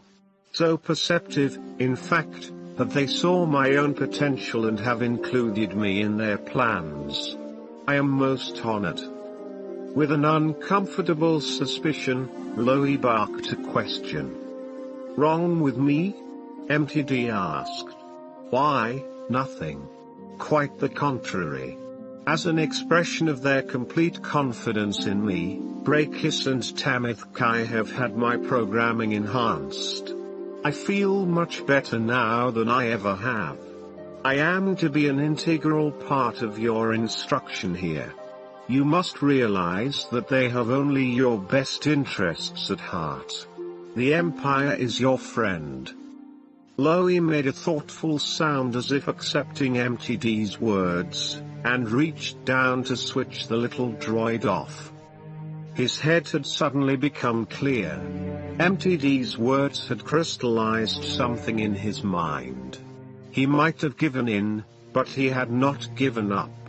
And if he knew anything about Jason and Jaina, the same was true for them, at least that's what he would have to hope. Chapter 15. It was mid-afternoon by the time Tenelka returned. She found Master Skywalker quietly contemplating in the small slave's quarters Orgwin Joe had offered him to keep him away from curious eyes during the meeting. "I've spoken with the Council of Sisters," she said. Waves of afternoon he tripled up the cliffside to the fortress of the Singing Mountain clan, giving the air a flat, burnt smell. "They expect visitors to come at dusk. At that time all of our questions will be answered. Then we wait," Master Skywalker said, looking at her with his intense blue eyes. "It is one of the most difficult things to do, especially at such an urgent time, when we don't know what's happened to Jason or Jaina or Lobaka. But if waiting gets us answers where action would not, then waiting," he smiled, "is the action we must choose." Like a good guest, Tenelka busied herself with minor duties to help the Singing Mountain clan as the hours crawled slowly by. The sun swung toward the horizon and dusk. Low clouds in the otherwise clear air burned pink and orange, scattering leftover rays into the heated atmosphere. Clicking insects and scuttling lizards began to move about as their world cooled with evening, adding faint rustling noises to the day's silence. On the lower tier of cliff dwellings, looking down upon the baked rocky plain, Tenelka and Master Skywalker watched the lengthening shadows cast by sunset across the desert. Compared with the bright reptilian hides Tenelka wore, Master Skywalker's brown robes seemed drab and nondescript, but she knew the strength and skill he harbored within himself. Tenelka noticed something dark and large moving across the plain. She perked up and squinted her gray eyes, studying the creature as it came closer. Some large beast bearing a rider, no, two riders. Master Skywalker nodded. "Yes, I see it. A ranker carrying two." Tenelka squinted again, then realized that Luke was enhancing his vision with the Force, sensing as well as seeing. Others from the Singing Mountain clan came to their open adobe windows and stood on the cliff balconies, gazing down in nervous anticipation. The ranker plodded forward, slow but unstoppable.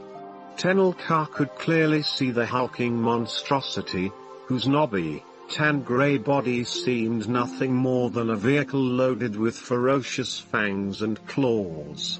A tall, muscular woman rode in front. Behind her sat a dark-haired young man with thick eyebrows, wearing a cloak of silver-shot black, just like the woman's. "She's a Night Sister," said Tenelka. "I can feel it." Master Skywalker nodded. "Yes, but this new breed seems well-trained and even more dangerous. Something is happening here. I can feel we're on the right track." "But, what is that man doing with her?" Tenelka asked. "No ruler on Dathomir would treat a man as her equal." "Well," Luke said, "perhaps things really have changed." Below, the Night Sister rider pulled the enormous ranker to a halt. The clawed, lumpy-headed beast hissed and reared up, dragging its knobby knuckles across the baked hardpan. The Night Sister dismounted, and her black-robed companion slid down beside her. They stood between two towering bronze rocks that thrust up from the sands. "Hear me, worthy people," the woman called up the cliffs. Her shout echoed along the rocks, reflecting her words and making her voice seem louder and broader. Tenelka wondered how the dark woman could speak so forcefully. She felt the Night Sisters tug on her imagination even as she stood and listened. "She's using a Force trick," Master Skywalker said, "pulling on your emotions, making you interested in what she's about to say." Tenel Ka nodded. A cool breeze stirred up by the rapidly changing temperatures of evening whipped her red gold hair about her face. "Once again, we come to seek others interested in what we have to offer. Yes, we know that long ago evil Night Sisters ruled Dathomir with an iron hand and a cruel will. They were bad people, but that doesn't mean their training was completely wrong, that everything they knew about power is to be despised. I am Vonda Ra, and this is my companion Villas. Yes, a male. I can sense you are shocked and surprised, but you should not be. From other allies, we have learned that this power we call the Force dwells in all things, male and female. Not only can the sisters use it for their own benefit, but males, brothers, can also wield such strength." Many of the people in the cliff dwellings stirred. "I sense your disbelief," Vonda Ra said, "but I assure you it is true." Tenel Ka whispered to Master Skywalker. "I have seen many things in the last few years," she said, "and I believe I know how other societies work, but I fear that some of the more conservative clans on Dathomir are not quite ready to accept such measures of equality." Master Skywalker nodded, but pursed his lips gravely. "There's nothing in Jedi teachings that favors either male or female, or even human, for that matter. Your people have only been deceiving themselves."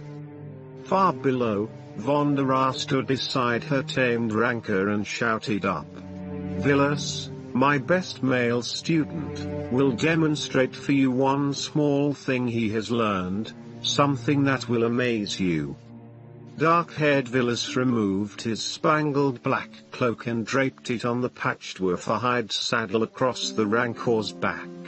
He began to concentrate, standing off to himself in the flat, baked dirt between the stone columns, his arms at his side, hands clenched into fists. Even from this far up the cliff, Tenel Ka could hear Villas humming.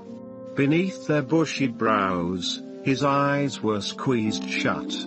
His black hair began to rise, flickering with static electricity. He rippled with a growing power. Up in the purple sky, stars had just begun to shine through, bright white lights against the darkening backdrop of the almost faded sunset. Clouds started to gather, faint wisps at first, like corded shadows across the sky that knotted and drew together. Tenel Ka stood back as the breeze picked up and became colder.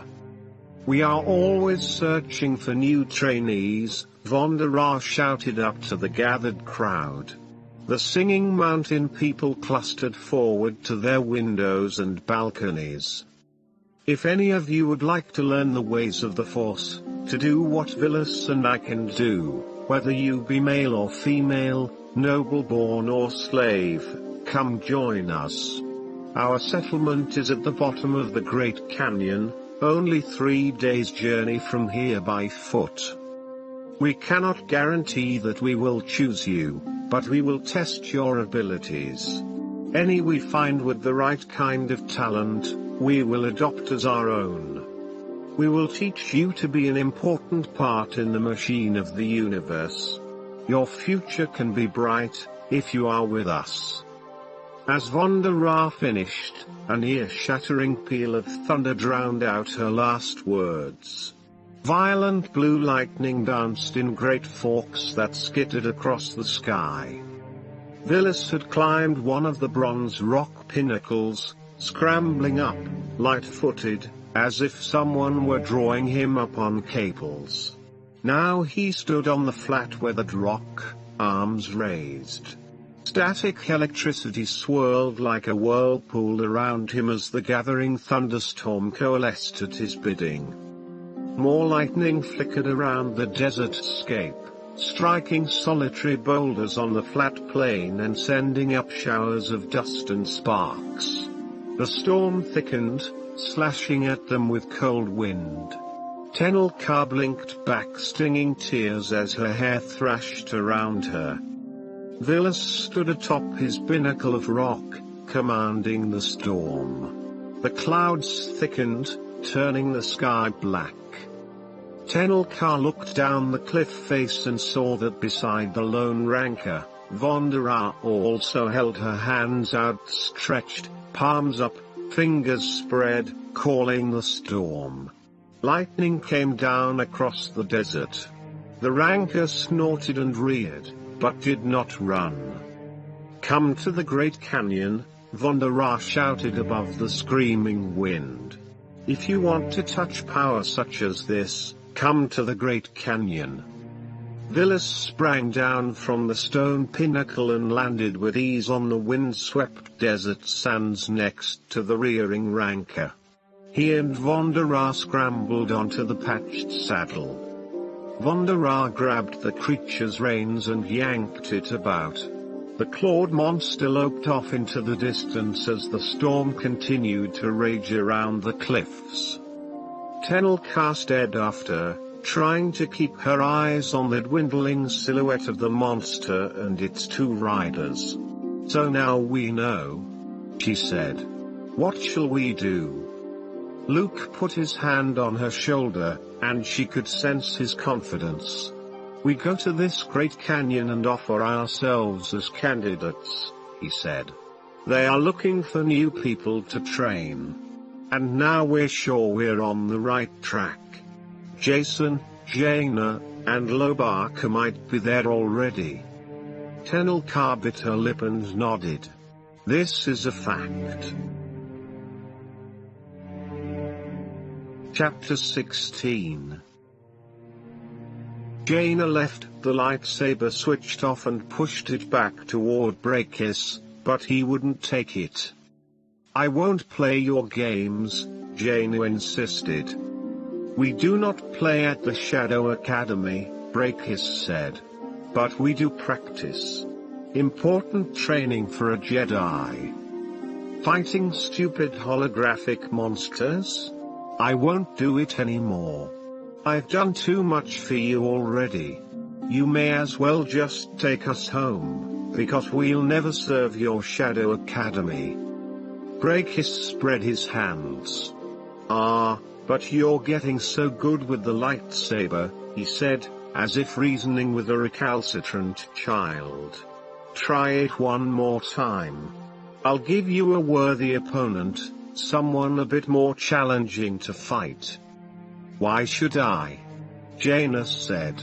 "I don't owe you anything. I want to see my brother. I want to see Eloy. You will see them soon enough. I won't fight unless you promise I can see them." Brakis sighed. "Very well.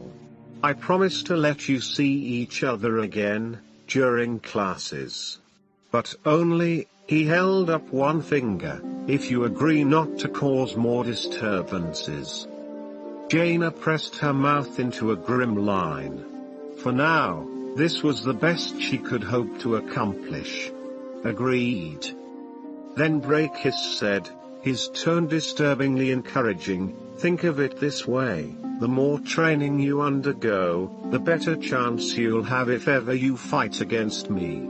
Consider it training for your eventual escape, She found the calm smile maddening on his smooth, handsome face. "There will be another change in our session this morning. As you fight, you will be shrouded in a holographic disguise. It will not hinder your movements, but you may find it a bit distracting. You must learn to fight wearing this three-dimensional mask. For the good of the Empire, we may occasionally need to deploy our Dark Jedi in disguise." Jaina held the lightsaber in front of her. "All right, I'll fight this one training session, then you have to let me see my brother and Loie." "That was our agreement," Brakis answered. "I'll go arrange it now.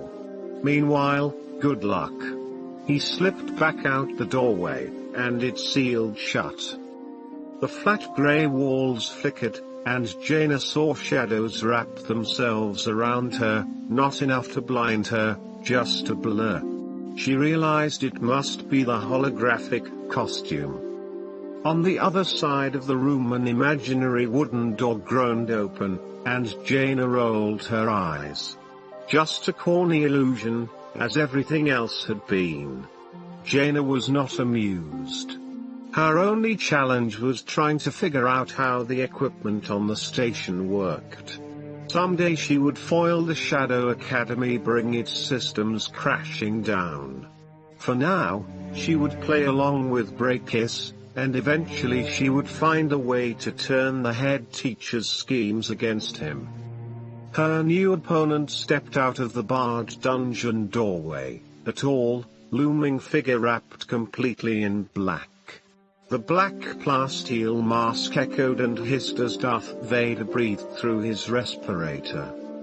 Startled, she caught her breath, instinctively flicking on her lightsaber.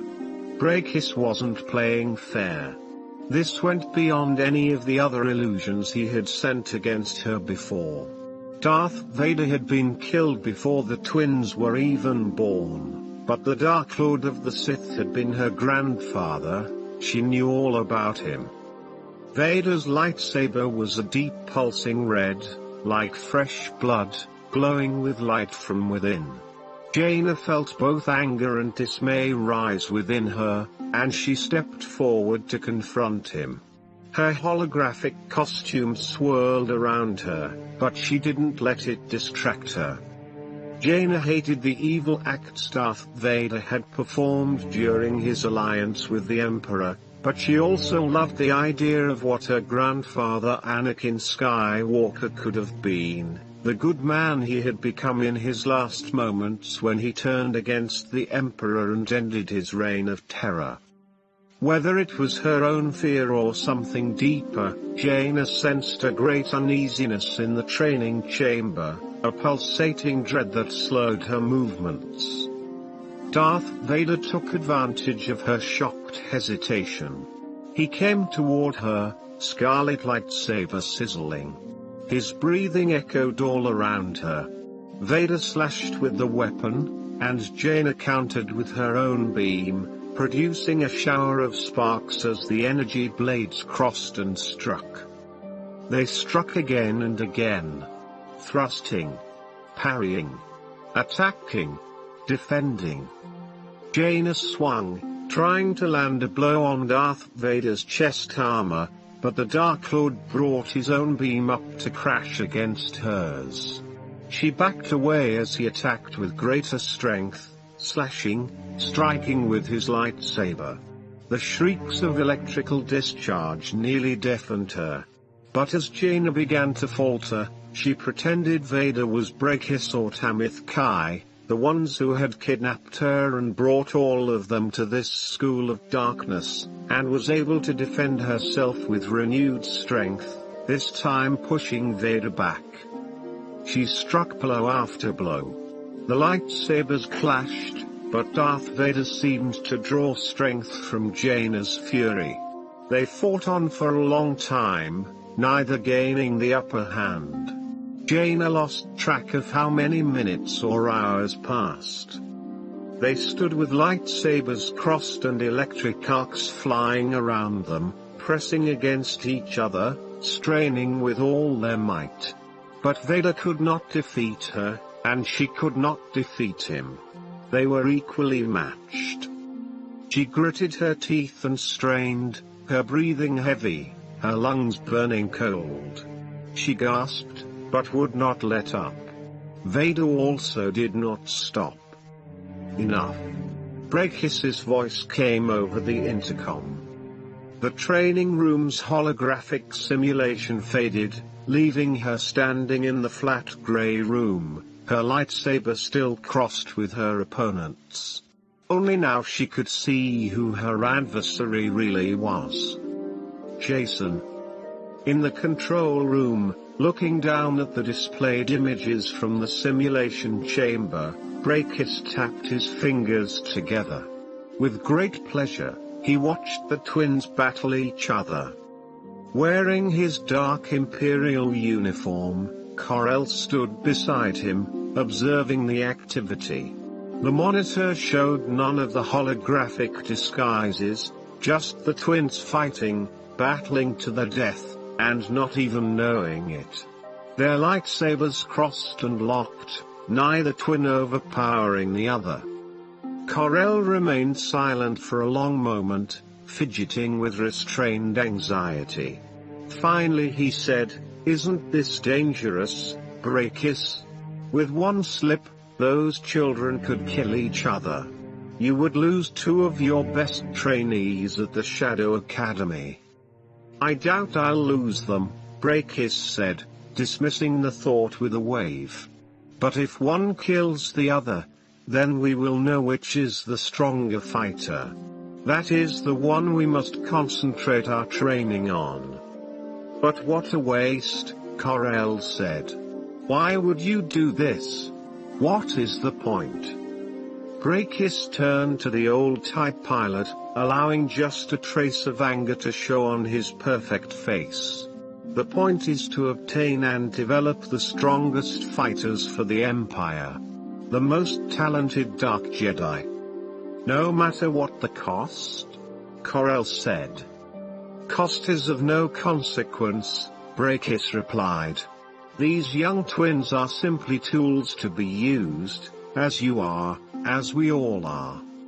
Corel frowned and watched the continuing battle. "Are you saying the twins are expendable?" "They are ingredients, components to be installed in a great machine. If they do not meet our stringent testing requirements, they are no good to us." "But perhaps you're right," Brakis said, finally conceding. "They have both fought well and demonstrated their skills with the lightsaber.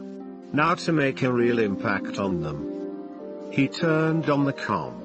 "Enough," he said, and disabled the holographic disguise generator. The twins cried out, then sprang apart, astonished to discover they'd been fighting each other. After a few moments Brakis switched off the intercom, not wanting to listen to the children's outraged cries anymore. He shrugged and smiled at Corel. "I did promise to let her see her brother. I don't know why she should be so upset." Corel turned away and walked toward the exit, so Brakis would not see the depth of his uncertainty. The harsh treatment of Jason and Jaina disturbed him, affecting him against his wishes. "Their training is coming along quite nicely," Brakis said as Corel reached the door. "I am pleased with their progress. They will become great Dark Jedi in our service." Corel made a non-committal reply as he slipped out and closed the door behind him. Chapter 17. Tenel Ka and Luke rode astride a young ranker that had not yet been marked to show ownership by any particular clan. The night air was warm and still heavy with moisture from the unnatural storm Vondara and her student villas had called up. Dathamir's two moons floated in and out of wispy clouds, shedding a diffuse pearly light on their path. Tenel Ka sat in front of Luke on the Wufahide saddle, guiding the ranker steadily in the direction of the Great Canyon. She was a good rider, and she knew it. She had to admit that it felt good to demonstrate to Master Skywalker that she was an expert at something. A light breeze rustled the leaves of the low bushes around them, so that when Luke leaned forward to whisper in her ear, Tenel Ka hardly heard him at first. "I had to kill a ranker once," he said. "It was a shame, they're such fine creatures." "Even so," Tenel Ka answered, They are dangerous to those who are not their friends. Luke was silent for a while. I've fought many battles, he said at last, and yes, I have had to kill. But I've learned from the light side of the Force that it's better to do everything in my power first to turn a situation. But surely, Tenelka interrupted, a Night Sister, or anyone else seduced by the dark side, would not hesitate to kill you. Exactly. Luke's soft exclamation took her by surprise. Now you begin to understand, he said. Those who use the light side do not believe the same things as those who use the dark side. But we can only demonstrate our differences by acting on our beliefs. Otherwise, we're not so different after all. Ah. Aha, Tenelka said. Just as I struggle to show that I am different from my grandmother on Hapes. Her voice trailed off. Yes, I see now. In spite of the darkness, their sure-footed ranker picked its way steadily down the steep path that led to the floor of the Great Canyon. During their descent, they spotted a cluster of more than a dozen campfires, and knew that they had found the Night Sisters' encampment. By the time they reached the canyon floor, both Luke and Tenelka were sore and aching and weary. The air was cool, with a light mist hovering close to the ground, and they were both glad of the warm cloaks that Orgwin had pressed on them during their rushed preparations for departure. She had given them each a change of clothes appropriate to their cover story, along with a bag of provisions. Then she had hugged Tenelka fiercely. "Daughter of my daughter's daughter," she said, "go in safety. The thoughts of the Singing Mountain clan are with you." She turned to Luke. "And may the Force be with you." Orgwin had released Tenelka and spoke again to her. "I am proud of what you do for your friends. You are a true warrior woman of our clan. Always remember our most sacred rule from the Book of Laws, never concede to evil." Now, as they drew closer to that evil, Tenelka shivered and pulled her cloak more tightly about her. She wondered if they would find Lobaka, Jason, and Jaina at the camp of the Night Sisters, or if that would only be an intermediate step in their search. Could the Night Sisters be training them in the dark ways of the Force? Tenelka let her eyes drift shut and cast about with her mind, but she sensed no trace of her three friends. As if understanding the direction of her thoughts, Luke leaned forward again. "If we don't find them here, the Force will guide us. We are close, I feel it." An ululating cry rang out from the canyon rocks above them. Tenelka started in surprise. "A scout sounding the alarm," she said, irritated with herself for having been caught off guard. "Good," Luke replied. "Then they know we're here."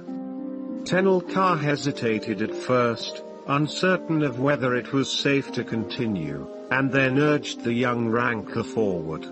She looked up at the sky, which had lightened from black to pre-dawn grayness, reminding her again of how much time had passed since her friends had been captured.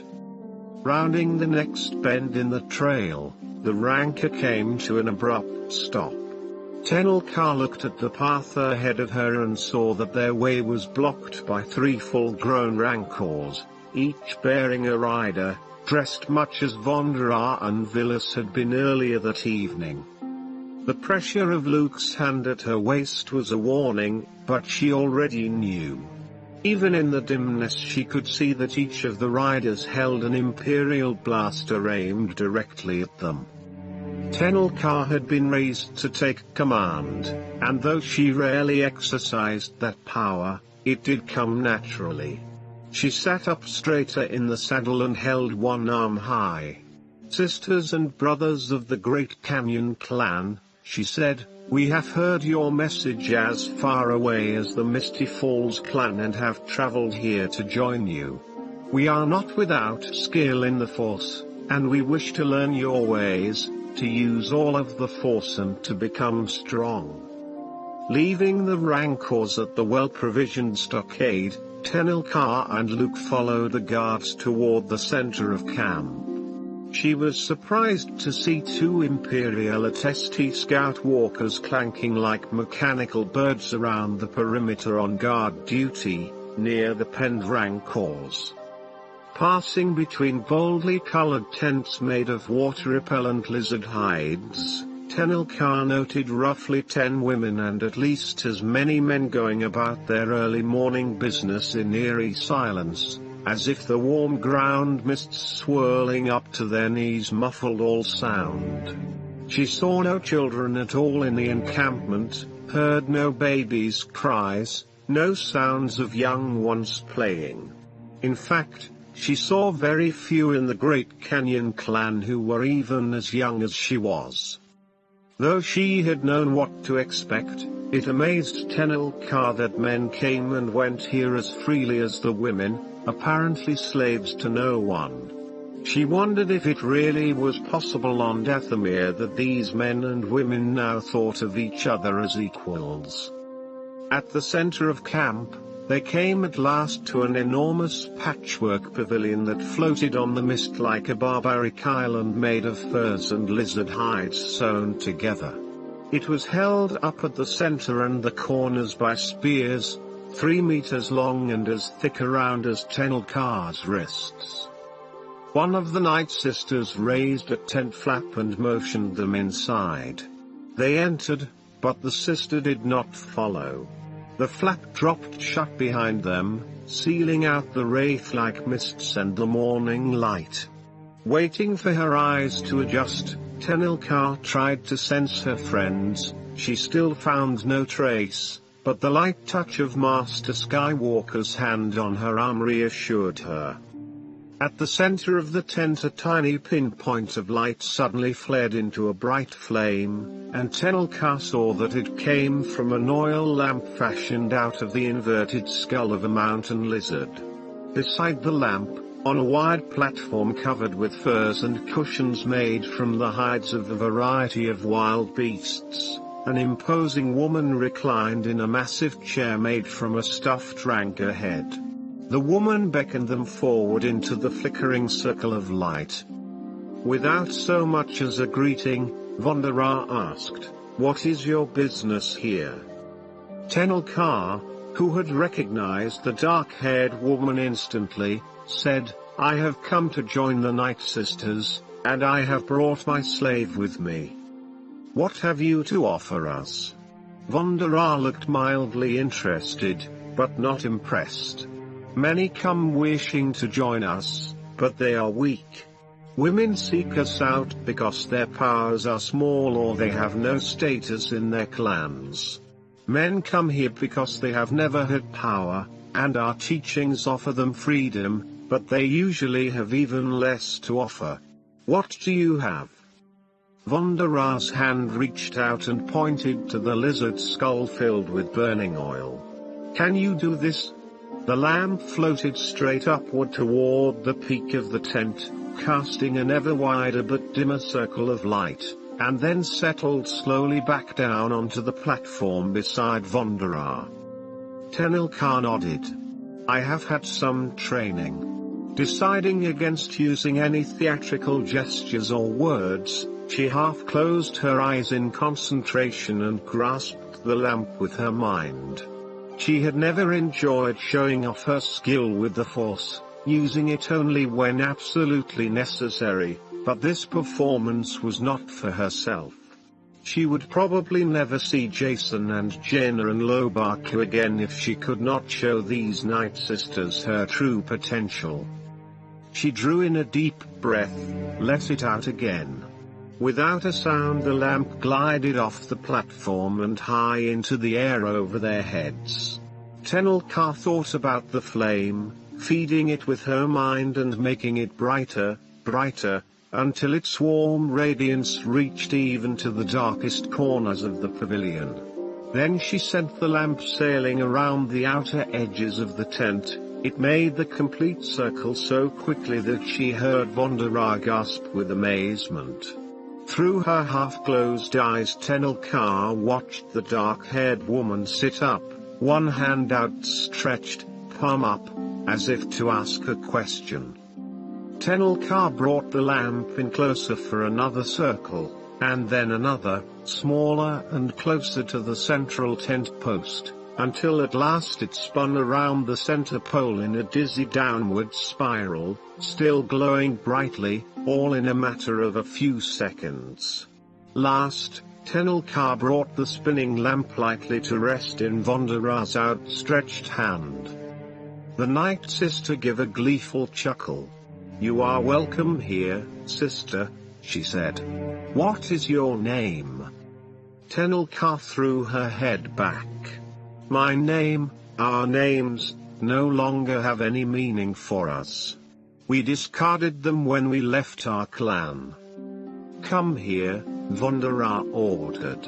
When Tenelka did as she was told, the Night Sister stood and took the young girl's chin in her fingers and looked deep into her eyes. "Yes," she said with a satisfied nod. "You have much anger in you. Are you willing to go elsewhere to learn? To a place of instruction among the stars?" Tenelka's heart leapt. Perhaps this was where Jason, Jaina, and Lobaka had been taken. "Wherever your finest teachers are, that is where I wish to go," she replied. "But you must leave your slave behind. We will have little use for him," Vondara said. "No." Vondara sighed. "What if I were to tell you that men rarely have any talent, and that we have never trained one this old? He would only distract you from what you must learn. There is little hope of teaching him. If you knew all this, then what would you say?" "Then I would say," Tenelka replied, leveling her best cool grey stare at Vondara, "that you are a fool." Vondara's eyes went wide with surprise, but Tenelka did not stop. "This man has watched and learned the ways of the Force since before I was born. Not many who still live, have seen his power. But I have seen it." Vondara abruptly turned her skeptical gaze toward Luke. "If you can lift this," she said, pointing to her lizard skull lamp, "and bring as much light to this tent as she did," she nodded toward Tenelka, "then you shall accompany her." The Night Sister looked at Luke and then back down at the lamp. When it did not move, a small contemptuous smile flickered at the corners of her mouth. Then something large and dark floated between them and blocked her view. The flame from the oil lamp brightened, and the massive rank-ahead chair grinned at her, its lifeless eyes glowing with reflected light.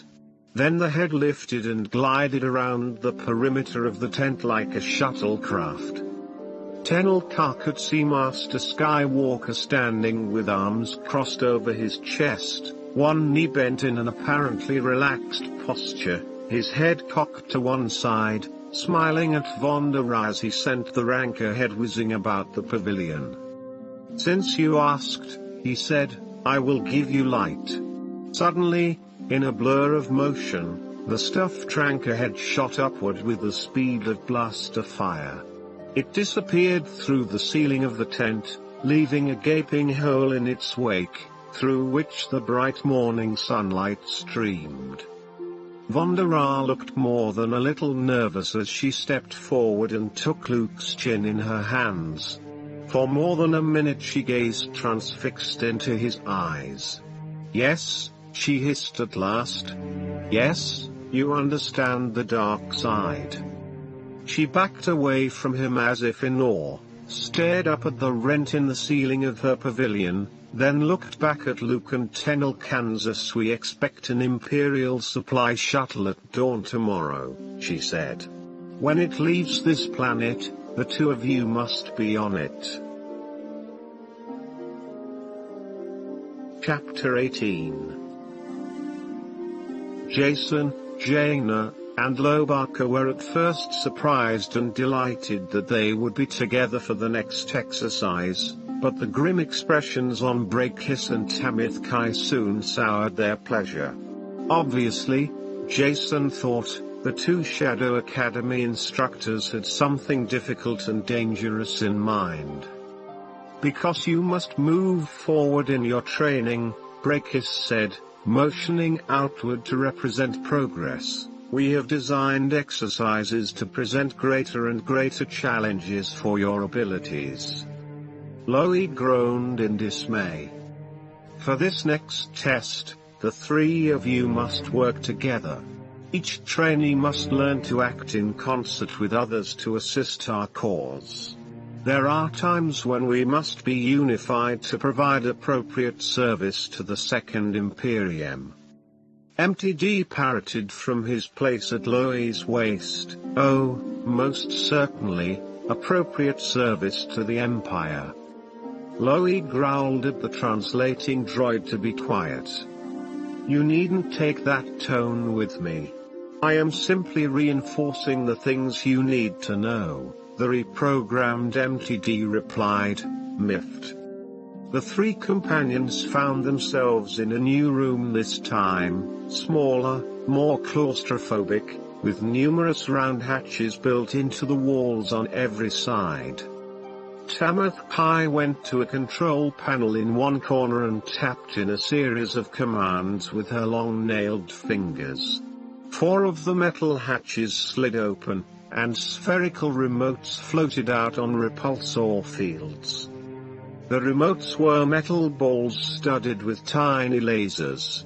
They reminded Jason of the defensive satellites that had been unable to stop the Imperial blast boats from invading Gemdiver Station.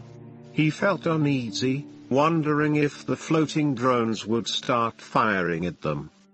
These remotes are your protection, Tamithkai said. That is, if the Wookiee can operate them correctly. Loie growled a question.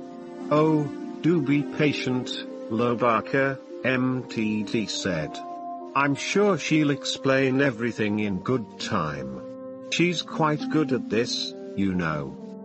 Brakis gestured to the remaining hatches on the wall. These will open at random, he said, and they will hurl objects at you. Brakis reached into the folds of his silvery robe and withdrew a pair of polished wooden sticks, each about the length of Jason's arm. He handed them to the twins. These are your only weapons, these sticks, and the Force. If the Force is your ally, you have a powerful weapon. We know that already, Jaina snapped. Good, Brakis said, his intensely calm smile still in place. Then you won't object to the other restrictions we place on you. From his sleeve he pulled out 2 long, black strips of cloth. You'll be blindfolded. You must use the Force to detect the objects coming at you. Jason felt his heart sink. When the objects fly at you, you must either nudge them aside with the Force or strike them with the wooden sticks. He shrugged. That is all. A simple enough game. Tamithkai took up the explanation. The Wookiee will be in an observation chamber, working to protect you as well. He'll have full control of the computer to run these 4 remotes. They have powerful enough lasers to disintegrate any of the projectiles. Of course, if he misses, and the laser strikes you instead, he could cause serious injury. So, Brakis rubbed his hands together, a look of anticipation on his beautiful face. You have your own weapons, and the Wookiee has the remotes. The 3 of you must work together to keep yourselves alive. Jason swallowed nervously. Jaina lifted her chin and scowled at the 2 teachers. Loey bristled, clenching and unclenching his hairy hands. "Let me point out," Tamithkai said, her voice thick and powerful, "that these are not holograms. These are real threats, and if one strikes you, you will feel real pain." "Just what kind of objects are these, anyway?" Jason asked. "What are you going to throw at us?" "There will be 3 levels to your test," Brakis answered. "During the first stage we will throw hard balls at you. They may sting, but will cause no permanent damage. In the second round, as the test speeds up, we will throw rocks, which could break bones and cause serious injury." Tamithkai's deep red lips wore a broad smile, as if she were savoring some pleasant thought. "The third round will involve knives." Jaina sucked in a shaky breath. "Glad you have such faith in our abilities," Jason grumbled. "I will be greatly disappointed if you are both killed," Brakis told them, his expression earnest. "Hey, so will we," Jason said. "I think he'll get over it before we will," Jaina added in a low voice. Jason shifted his weight on his feet and covered a wince as he stepped down on the hard Karuska gem in his boot. He had kept it hidden there, not knowing what else to do with it, but right now the last thing he wanted was to feel the sharp gemstone under his heel and be distracted. He wiggled his foot until the gem was tucked comfortably off to the side. Brakis snugged the blindfold over Jason's eyes, and everything went black. "The Wookiee will do what he can to protect you." Jason gripped the hard stick in his hands and considered dealing the Dark Jedi teacher a good whack on the kneecaps, then claiming he had become disoriented by the blindfold and it was an accident. But he decided that such an act would only buy them trouble, and they needed their energy for other purposes. "Good luck," Brakis said, unseen, close to his ear. Jason didn't respond, and he heard Tamithkai chuckle as they led Loey out of the chamber. The Wookiee moaned, but MTD's tinny voice snapped back, "Now, Lobaka, complaining will do you very little good. You must learn to be brave and dedicated, as I am." Jason, standing in blackness with nothing to hold on to but his stick, heard the doors hiss shut behind them. "You ready for this, Jaina?" he asked. "What kind of question is that?" she said. The room remained silent around them. He could hear himself breathe, his heart pounding in his ears. He sensed Jaina beside him, heard the rustle of her clothes as she moved. "Might be better if we stand back to back," she suggested, "cover each other as much as we can." They pressed themselves shoulder to shoulder and listened and waited. Soon they heard a hum of machinery, a quiet, grinding sound, as one of the metal portholes slid open. Jason reached out with the force to see through the blindfold, to detect where the projectile would come from. Then, with a sudden whump of compressed air, one of the objects shot at them like a cannonball. Using his senses, Jason whirled, swinging the stick like a bat. He tried to smack the ball out of the way, but it struck him on the shoulder. It was hard, and it stung. "Ow!" he yelped. Then a second ball shot out. He heard the sizzle of the remotes firing, but then Jaina also cried out behind him, not so much in pain as in startled embarrassment.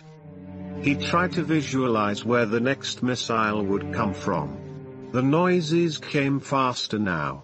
He heard another metal porthole hissing open, another hard ball shooting toward him. He swung the wooden stick, and this time grazed it with the edge.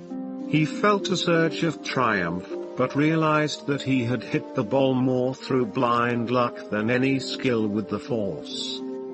Another hiss of a porthole, another ball, and another, coming from a different direction. Under Loi's control, the remotes shot tiny blasts at the flying balls. Jason heard an impact and thought perhaps Loi had struck one of the targets. He hoped the lanky Wookiee wouldn't misfire. Brakis had instructed them to use anger to increase their control over the Force. As another ball hit Jason in the ribs, the stinging impact did make him want to lash out in retaliation. But Jason also remembered his Uncle Luke's lessons. A Jedi knows the Force best when he is calm and passive, when he lets it flow through him rather than trying to twist it to his own purposes. Jason heard a loud crack of wood as his sister struck one of the hard balls. "Gotcha!" she cried. As he let his mind open up, Jason saw a small, bright blur through the blindfolded darkness, and he knew the next ball would come from that direction. He used the Force to nudge it out of the way, and the ball swung wide, smacking the wall instead. Then he saw another bright blur, then another, and another, as more projectiles came, faster and faster. He used the Force. He swung the wooden stick, trying to keep up with the flying balls. He sensed that Jaina was also doing better, and that the laser bolts from Loi's remotes seemed to be striking their targets more often. But with the sheer number of projectiles, Loi had to miss occasionally. Something hard and rough struck Jason on the right arm just at the elbow, and the wave of blazing pain took his breath away. His arm went numb, and Jason shifted the stick to his left hand, realizing that the test had reached its second stage. They were being bombarded with sharp stones. In the observation chamber, Lobaka worked frantically at his computer controls, guiding the 4 defensive drones. He fired their lasers and vaporized a few targets. But then the projectile launches picked up speed, and Loi knew he didn't dare misfire, because if he struck one of the twins with the laser, it would do at least as much damage as one of the stones. He missed another one, and a rock hit Jaina on the thigh. He saw her blindfolded face crumple in a wince of sudden agony. Jaina's knees buckled, and she nearly went down, but she managed to keep her balance somehow, swinging automatically with the stick and deflecting another stone that came straight at her head. More sharp rocks hurtled toward the twins, launched with deadly speed. Loi began shooting all the remotes at once, targeting, firing, targeting, firing. He had already slagged one of the portholes so it could no longer launch stones. But despite his best efforts, he missed again, and this time a rock struck Jason in the side. The twins were both hurt now, badly bruised and reeling, though they kept fighting as best they could. Loi groaned a quiet apology and kept working at the computer controls. MTD spoke in a sharp, pestering voice. "Need I point out, Lobaka, that the Empire will be quite disappointed if you don't perform to the best of your abilities in this test?" Loi didn't waste energy telling the translating droid to be quiet. He worked the complex controls, calling up programming, reassigning parameters, hammering instructions with his left hand, controlling the remotes with his right hand, using everything he knew about computers. Loi had a desperate plan, but his attempt absorbed part of his concentration. In his moment of distraction, more and more of the hard rocks got through to pummel the Jedi twins. But Loi had no choice, if he was to make his plan come off. He sensed that in order to demonstrate their power, The teachers at the Shadow Academy were willing to risk hurting their students. As long as they were left with the strongest trainees, they didn't care if someone actually got killed during the exercises. Loi's only hope was to bring it all down. He glanced up, tossing ginger-colored fur out of his eyes, as the stones kept flying. Jason was on his knees now, dazedly swinging one-handed with the stick. His right arm hung limp at his side. Loi saw that both of his friends were battered and bruised, and that still the rocks fired at them without mercy. After a moment's pause, something changed, and long metal knives began flying out. Loi worked close to panic, but forced his concentration on the computer. It was his only hope. Jason and Jaina's only hope. The twins used their force abilities to deflect the incoming blades into the walls, where they left long white scars on the metal. Another knife launched out. And another. Frantically keying in more commands on the control terminal, Loi let the floating remotes fall silent. He had one last idea. One last chance. Master Lobaka, MTD scolded, "Just what do you think?" Loi punched in a command string that he hoped would bypass all other informational sequences, then executed it. 5 portholes opened at once, each ready to launch its deadly knife blade. Suddenly, the entire training room shut down. The lights winked out. The porthole doors slammed shut. Everything went dark. With a heavy groan of relief, Loi slumped back in his chair, running a broad hand over the black streak of fur above his eyebrow. At last he had managed to crash the murderous testing routine. "Oh, Lobaka," MTD wailed. "Dear me, you've really botched everything up. Have you any idea how much trouble it will be to fix this mess?" Loi smiled, showing fangs, and purred in contentment. Brakis and Tamithka charged into the observation room. The Night Sister, her black cloak swirling around her like a storm cloud, was furious. Her violet eyes looked ready to shoot lightning bolts. "What have you done?" Tamithka demanded. Brakis raised his eyebrows, an expression of proud amusement on his face. "The Wookiee has done exactly what I told him to do," Brakis said. "He defended his 2 friends. We didn't tell him he had to follow our rules. It seems he accomplished the objective admirably." Tamithka's wine-dark lips formed a sour expression. "You condone this, Brakis?" she said. "It shows initiative," he said. "Learning to find innovative solutions is an important skill.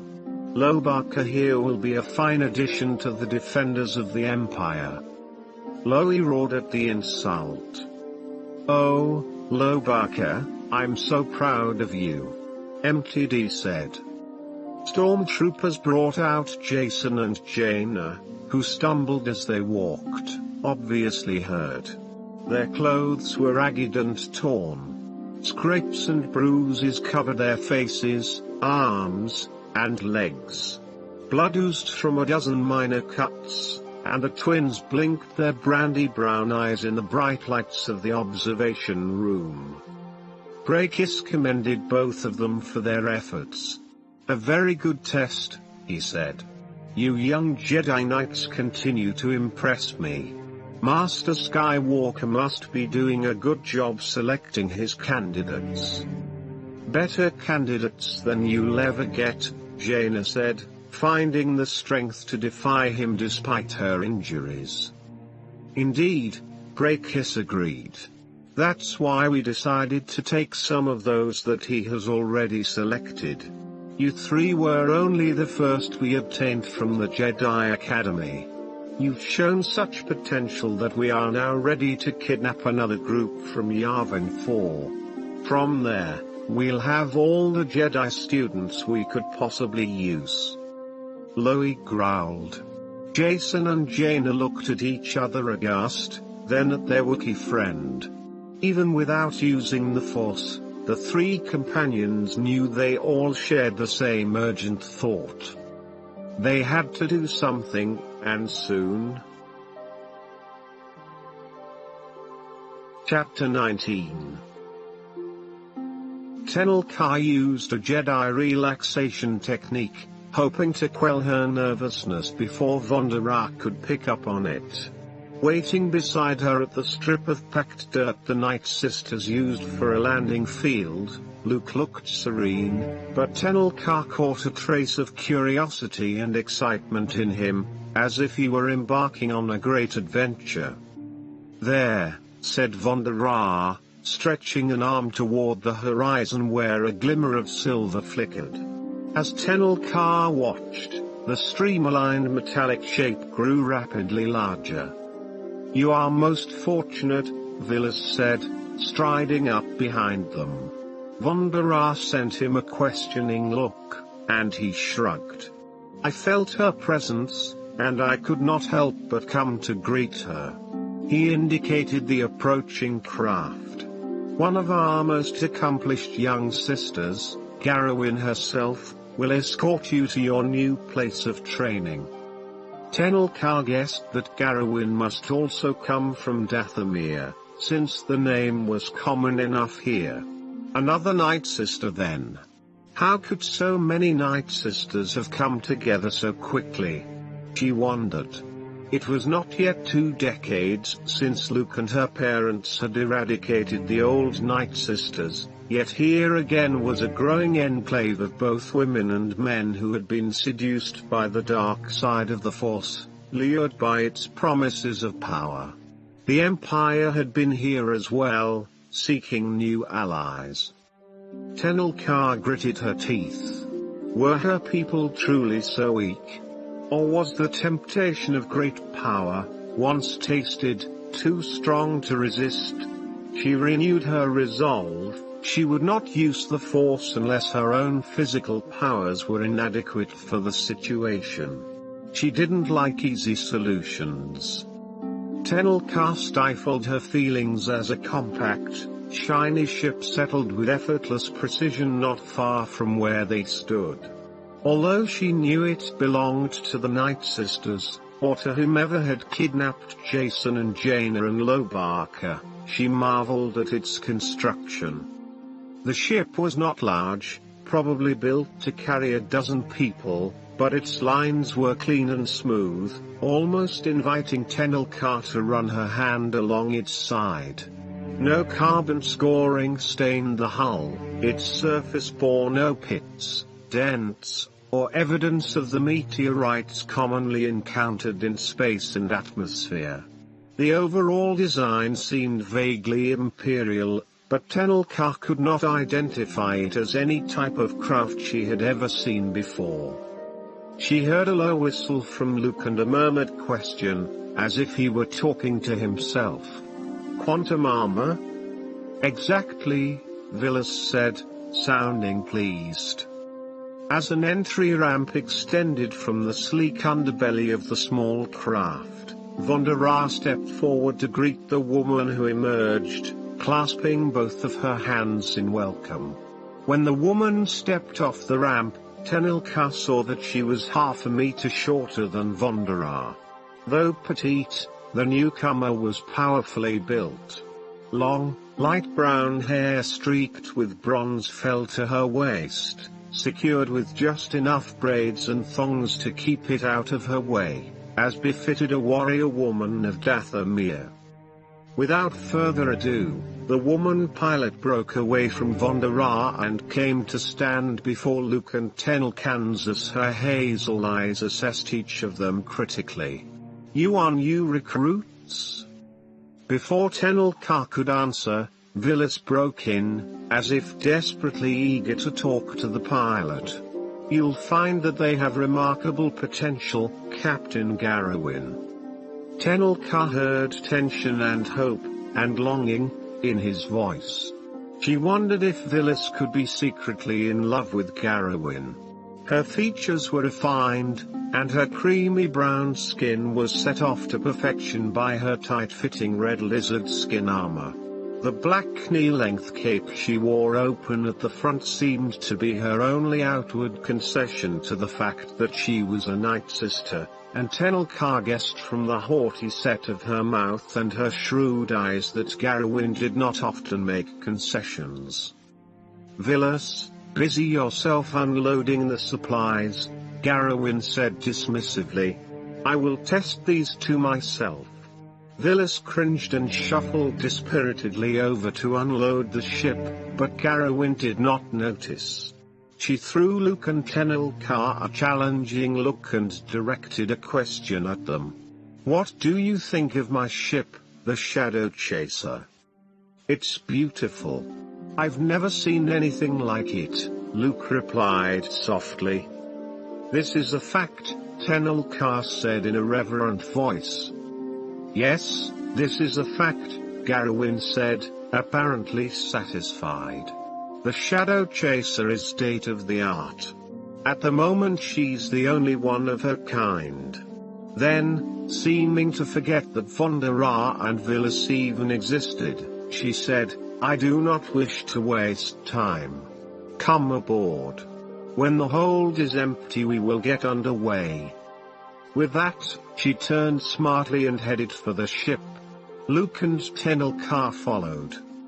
As the Shadow Chaser accelerated into hyperspace and the twinkling lights in the forward view screen elongated into starlines, Tenelka watched Garrowin set her automatic controls and stand up from the pilot's seat. "Our journey will take 2 standard days," Garrowin said, moving past them and out of the cockpit. "I may as well acquaint you with my ship." No expense was spared for the Shadow Chaser. She showed them the food and waste processing systems, the hyperdrive engines, the sleeping cubicles, but most of it was a blur to Kansas. "And these," Garrowin pointed toward several hatches at the back of the cabin, "are the escape pods. Each is large enough to carry only one passenger, and is equipped with a homing beacon that broadcasts its location on a signature frequency that can only be decoded at the Shadow Academy, where you will learn your true potential." With that, Garrowin resumed the tour, but Tenelka flashed an alarmed glance at Master Skywalker, who met her gaze with equal concern. Her mind whirled at the idea that another Jedi Academy existed, an academy for learning the dark powers of the Force. A Shadow Academy. Garrowin decided to test them thoroughly. She questioned Luke and Tenelka by turns about their familiarity with the Force. Luke was vague in his answers, but Garrowin, perhaps because she was from Dathomir and considered men to be of little importance, concentrated her efforts on finding out more about Kansas. When Garrowin asked what experience she had, Tenelka answered truthfully, "I have used the Force, and I believe that I am strong. However," she added, her voice growing hard, "I will not rely on the Force so much that I become weak. If there is anything I can do under my own power, I will not use the Force to do it." Garrowin laughed at that, a harsh, cynical laugh that grated in Tenelka's ears. "We will change your mind without too much difficulty," she said. "Why else would you come to us for training?" Tenelka considered this for a moment and phrased her reply carefully. "I have no greater desire than to learn the ways of the Force," she said at last. Garrowin nodded, as if that closed the issue, and turned to Luke. "I refuse to conduct lightsaber drills aboard the Shadow Chaser, but we shall see soon enough how well you sense my intentions using the Force."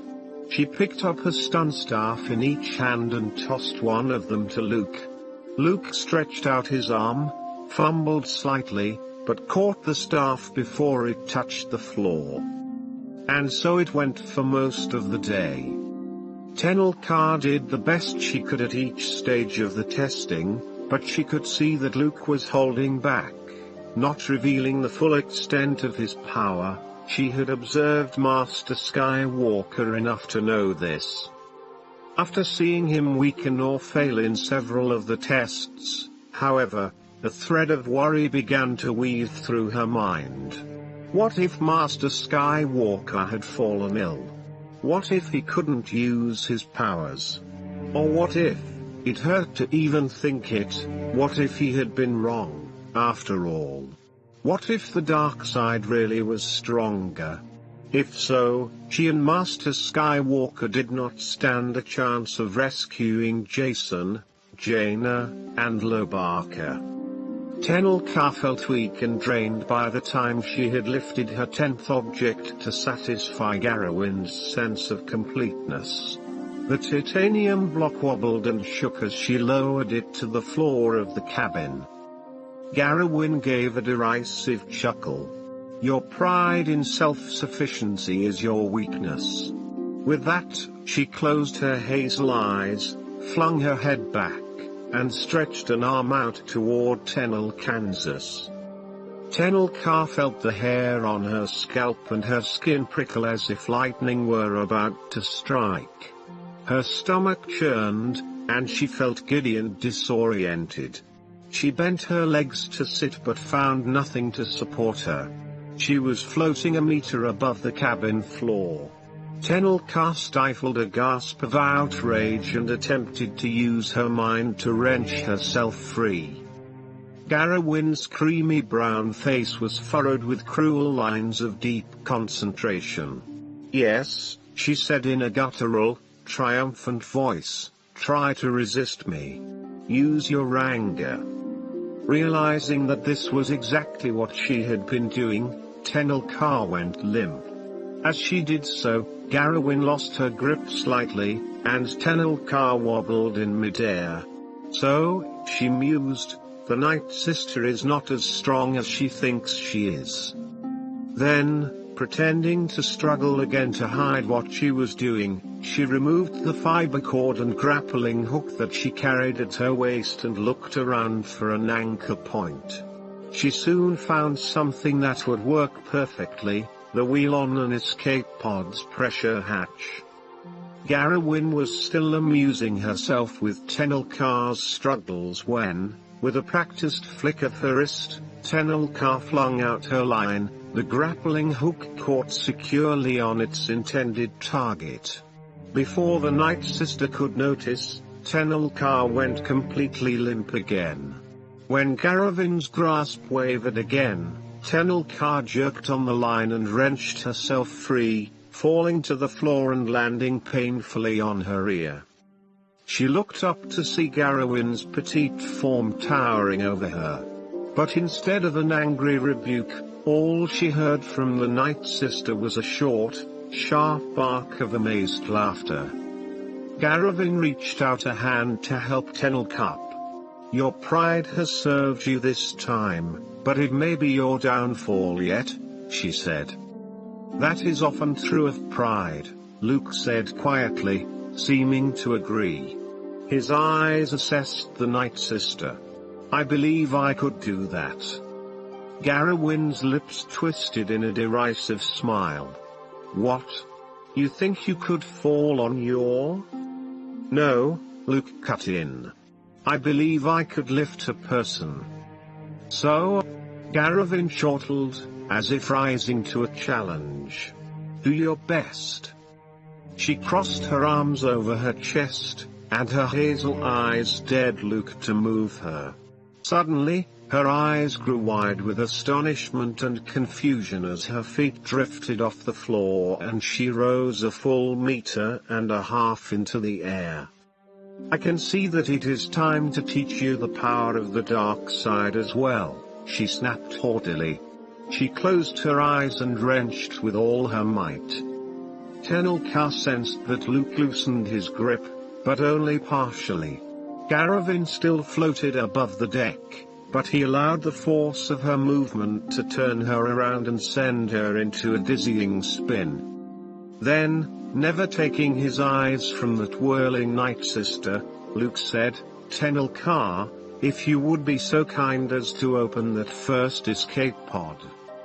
She understood his intention immediately, and moved to do as he asked. Within moments they had the gyrating, disoriented Night Sister deposited and sealed within the pod. Tenelka's hand hovered above the automatic jettison switch. Luke nodded. With great satisfaction, she triggered the launch. With a whoosh and a thump, the escape pod containing Garawin shot out into deep space. "Master Skywalker," Tenelka said, her face serious, "I believe I now understand how it might be possible, as you said, to turn a situation." Luke looked at her, blinked once in amazement, and laughed. "Tenelka," he said, "I believe you just made a joke. Jason would be proud of you." Later that day, when they dropped out of hyperspace and the autopilot alerted them that they were about to arrive at their destination, Luke and Tenelka sat in the cockpit looking vainly for a planet, a space station, anything on which they might land. But they saw nothing. Tenelka turned to Luke in confusion. "Could the autopilot have malfunctioned?"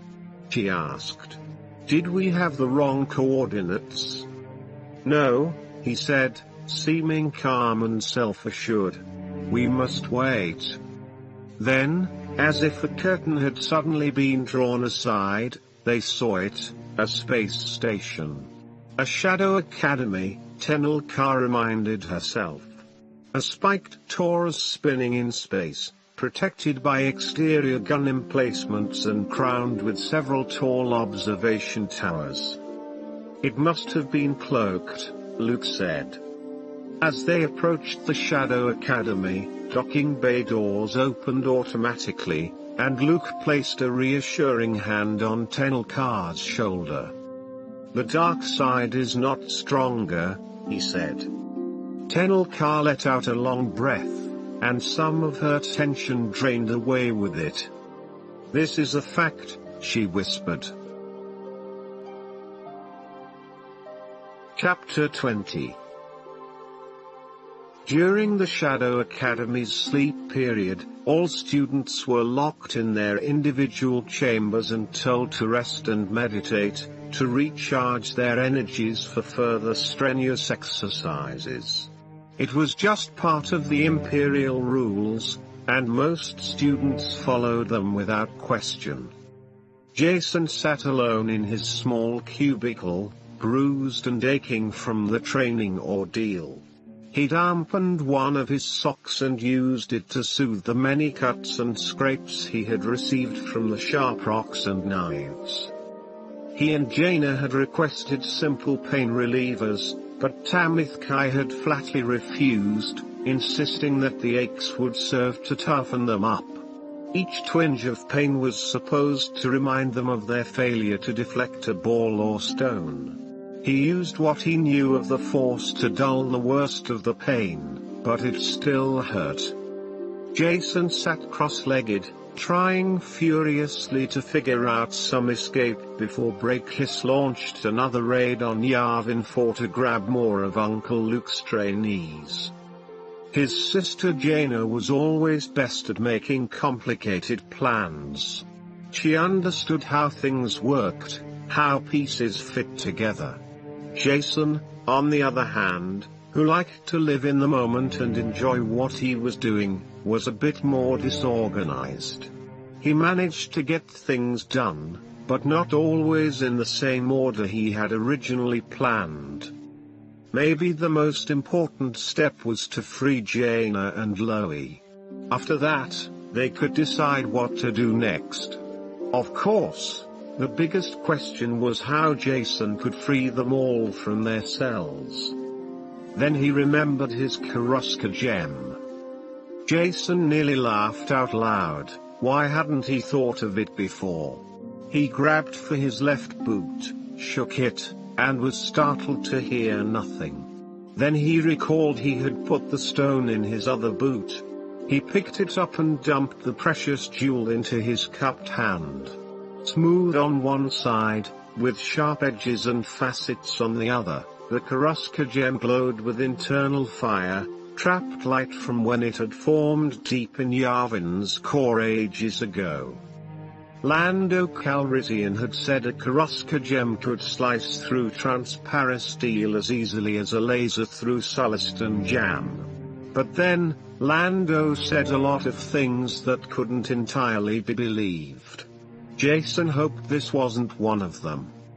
Jason held the jewel between his thumb and his first two fingers and went to the sealed door. When Tamath Kai and her Imperial forces had stormed Gem Diver Station, they had used a large machine fitted with industrial-grade Karuska gems to cut through the armored walls. Surely Jason's little gem could cut through a thin wall plate. He ran his fingers along the smooth metal near where the door sealed. Jason wished he understood machinery and electronics like his sister did, but he would do his best. He didn't think that he could cut through the whole door using only the strength in his fingers, but Jason knew where the control panel was. Perhaps he could peel back this side of the plate, get to the wires, and somehow trigger the door to open, though he hadn't the slightest idea how to do it. Still, he took the gem, found where the control box should be, and probed lightly with the force. He sensed a power source here, tangled controls. This was it. Jason drew a generous rectangle with the gem, easily scratching a thin white line in the metal plate. A good start, he thought. Pressing harder this time, Jason retraced the rectangle, feeling the sharp edge of the gem gouging deeper into the metal. After his third effort, his fingers hurt, but he could see that he had made a substantial cut through the plate. His pulse raced, and excitement gave him new energy. He forgot all about his aches and pains. One side cut through and bent inward. Jason gasped. Almost there. He sawed away at the long side of the rectangle. With a clink, the metal parted.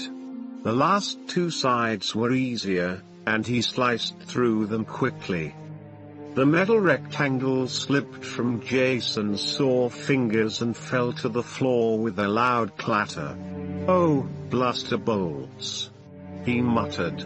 He was sure the other Shadow Academy students would wake up and that stormtroopers would come running. But outside, the halls remained utterly silent, as if a cloth gag were bound around the station, muffling all sound. Everyone remained locked in their quarters. Only a few guards wandered the halls at night. Jason was safe for the time being. He peered into the hole he had cut, looking with dismay at the massive wires and circuits that controlled the door. Okay, what would Jaina do? He wondered. He closed his eyes and let his mind open up, tracing the lines of the wires and circuits. Some ran to communications systems, or computer terminals mounted at regular intervals along the corridors, or lights, or thermostats. Some ran to alarms, and others, connected to the door mechanism. Jason took a steadying breath. Now, what to do with those wires? He probably needed to cross them, but in a particular way. There was nothing to do but try it. With aching fingers, Jason disconnected one of the wires in the cluster he had isolated and touched it to another, careful that the exposed, electrified ends didn't touch his bare skin. A little spark flashed, and the lights in his room flickered, but nothing else happened. He tried with the second wire and got no response at all. Jason hoped he wasn't setting off silent alarms in the guard stations. He sighed. What if none of this worked? Well, he reasoned, then he might have to slice directly through the door after all. He shook his stinging fingers, anticipating the pain. First, he decided, he would try the last set of wires. As if sensing Jason's impending despair, the door slid quietly open when he touched the wires together. Jason laughed aloud and looked out into the empty corridor. He glanced from side to side, but saw only a string of sealed, featureless doors. Glow panels lit the metallic corridors at half illumination, conserving power during the Academy's sleep period. The door controls looked much easier from the outside, and he didn't think he would have any trouble freeing Jaina and Louie, once he found them. It proved less difficult than Jason had feared. He had seen the corridors down which the guards usually led Jaina and Louie, so he went in that direction, calling with his mind. Jaina will be the easiest, he thought. He tiptoed along, afraid that at any moment stormtroopers would come marching around the corner. But the Shadow Academy remained silent and asleep. Jaina, he thought. Jaina. Jason walked along, listening at each of the doors. He didn't want to cause too much of a disturbance, because the Dark Jedi students might sound an alarm if they noticed him. At the 7th door he found her.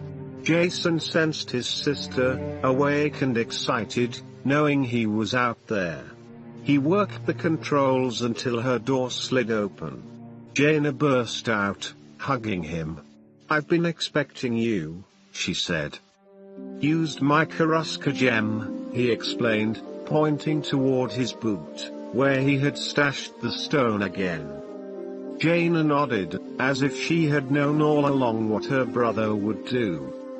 We've got to find Louie and free him, too, Jason said. Of course, Jaina agreed. We'll escape and warn Uncle Luke before Brakis makes his raid on the Jedi Academy. Right, Jason said with a lopsided grin. Since I got us this far, I was hoping you could figure out the rest of the plan. Jaina beamed at him as if he had paid her the highest compliment she could imagine. Already have, she said. What are we waiting for? They managed to find Louie, who was excited to see them, and MTD, who was not. I feel obligated to warn you that I simply must sound an alarm, the translating droid said. My duty is to the Empire now and it's my responsibility. Jaina gave the little droid a rap with her knuckles. If you make so much as a peep, she said, we'll rewire your vocal circuits so that you talk backwards and they'll toss you in the scrap heap. You wouldn't. MTD said in a huff. Wanna bet? Jaina asked in a dangerously sweet voice. Jason stood next to her and glared at the miniaturized translating droid. Louie added his own threatening growl. Oh, all right, MTD said. But I submit to this only under stringent protest. The Empire is, after all, our friend. Jaina snorted. No it isn't. Think we may need to arrange for a complete brain wipe when we get you back to Yavin 4. Oh, dear me, MTD said. Jaina looked around, casting her gaze from one end of the silent corridor to the other. She rubbed her hands together and bit her lower lip, considering options. All right, this is the plan. She pointed to one of the corridor terminals. Louie, she said, can you use that computer to slice into the main station controls? I need you to drop the Shadow Academy's cloaking device and also seal all the doors so that no one gets out of their quarters. No sense inviting trouble for ourselves." Loie made a sound of optimistic agreement. "Lobaka, you aren't capable of accomplishing all of that," MTD said, "and I'm certain you know it." Loie growled at him. "If we can all get to the shuttle bay," Jaina continued, "I think I can pilot one of the ships out of here. I've trained in simulators for various craft, and you know I was ready to fly the TIE fighter before Corel took it." Loie tapped the keyboard of the computer terminal with his long hairy fingers. He hunched low to stare at the screen, which was not mounted for someone of Wookiee stature. Loie called up the screens he needed, showing the status of the Shadow Academy's shuttle bay. "Perfect," Jaina said. "A new ship just came in, still powered up and ready to go. We'll take that one, as soon as Loie locks everyone in their rooms." Lobaka grunted in agreement and kept working, but he soon encountered an impenetrable wall of security passwords. He groaned in frustration. "Well, there now, you see?" MTD said. "I told you you couldn't do it by yourself." Loie growled, but Jaina brightened as an idea struck her. "He's right," she said. "But MTD was reprogrammed by the Empire. Why not plug him into the main computer and let him get through for us?" She plucked the small translating droid from the clip at Lobaka's waist and began opening MTD's back access panel. "I most certainly will not," MTD said. "I simply couldn't. It would be disloyal to the Empire and completely inappropriate for me to." Loie made a threatening sound, and MTD fell silent.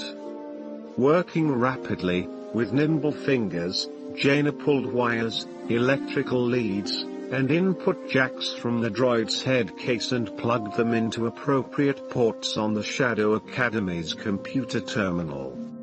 "Oh, my," MTD said. "Ah, this is much better. I can see so many things. I feel as if my brain is full to overflowing. A wealth of information awaits me."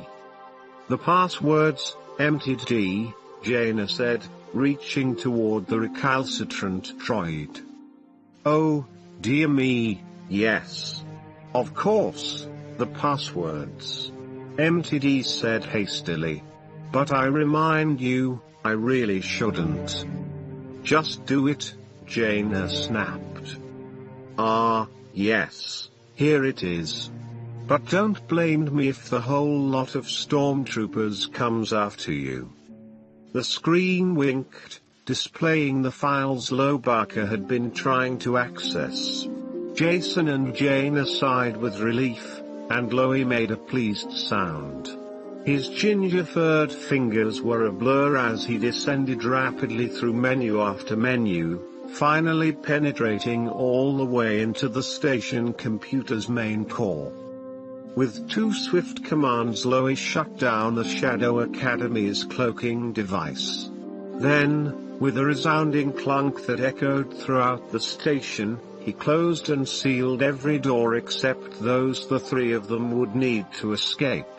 He yowled in triumph.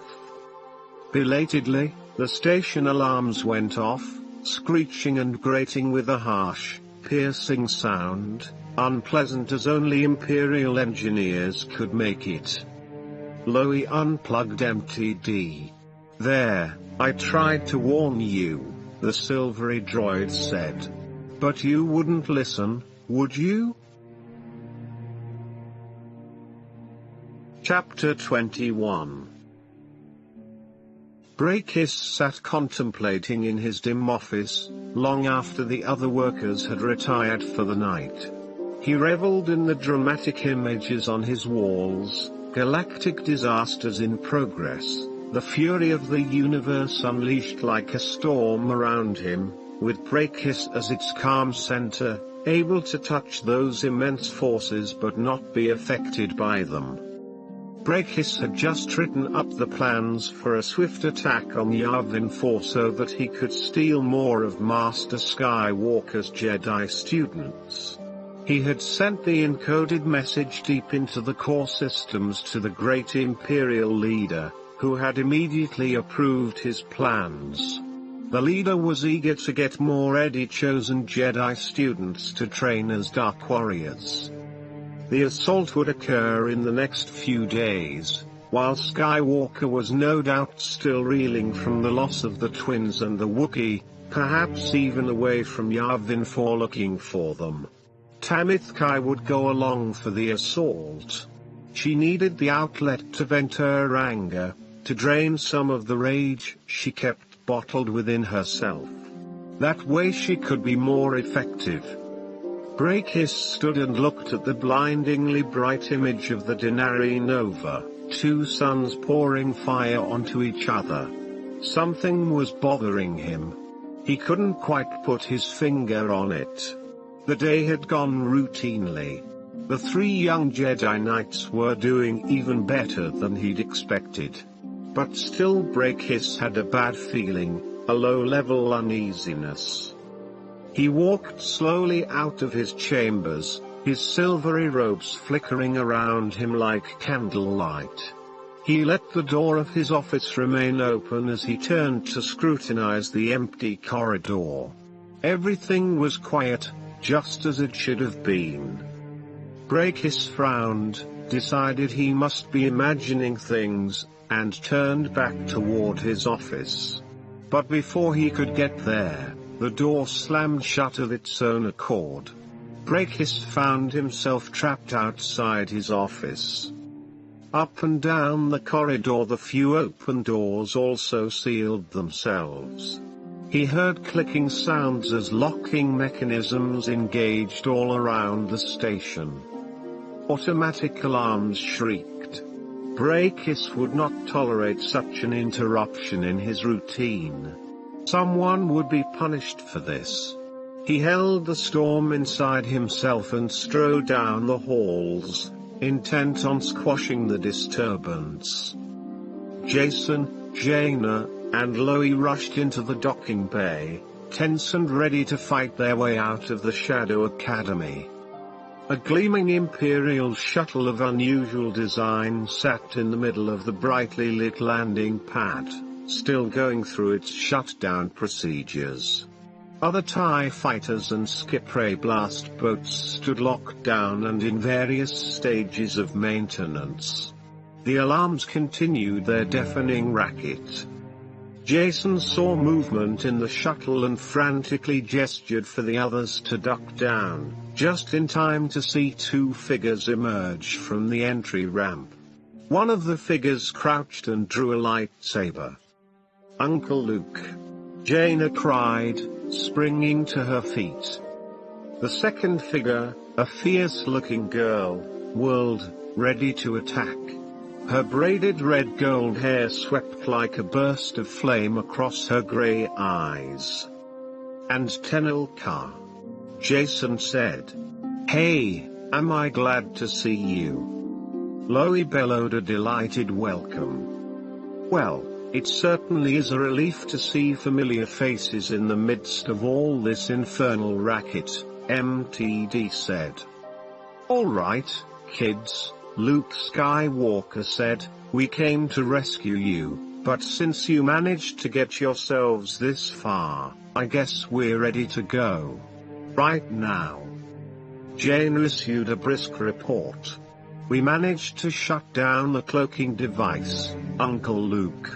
Sealed most of the doors on the station. Won't be many people coming after us, but we should get out of here as soon as we can." "How will we get the sealed space doors open again?" Tenel Ka said, looking over her broad shoulders. "It will be difficult to open them without help from someone inside. Is this not a fact?" Loie answered her with an extended series of growls and snorts. He waved his lanky arms. MTD, his chrome backplate still rattling loose behind him, scolded, "No, you cannot do it yourself, Lobaka. You're getting delusions of grandeur again. It was I who helped bring down the Shadow Academy's defenses and, oh dear, what have I done?" "Maybe I can help," Jaina said. "Let's get into the shuttle cockpit. We'll try it from there." Up in the control center for the docking bay, Corel stood amazed as the unexpected alarms continued. He watched the 3 young Jedi Knights rush into the large room below. The Shadow Chaser had just returned from a supply run to Dathomir, and a sandy-haired man emerged with a tough-looking young lady. Corel recognized her as one of the Jedi students who had worked on his crashed TIE fighter back in the jungle. As soon as the alarms sounded, Corel knew that Jason, Jaina, and Lobaka were somehow behind the disturbance. The other Dark Jedi students were pleased to have an opportunity to increase their powers and appreciated their training, but Corel had been certain these 3 would cause trouble, especially since Brakis and Tamith Kai seemed determined to injure or kill them.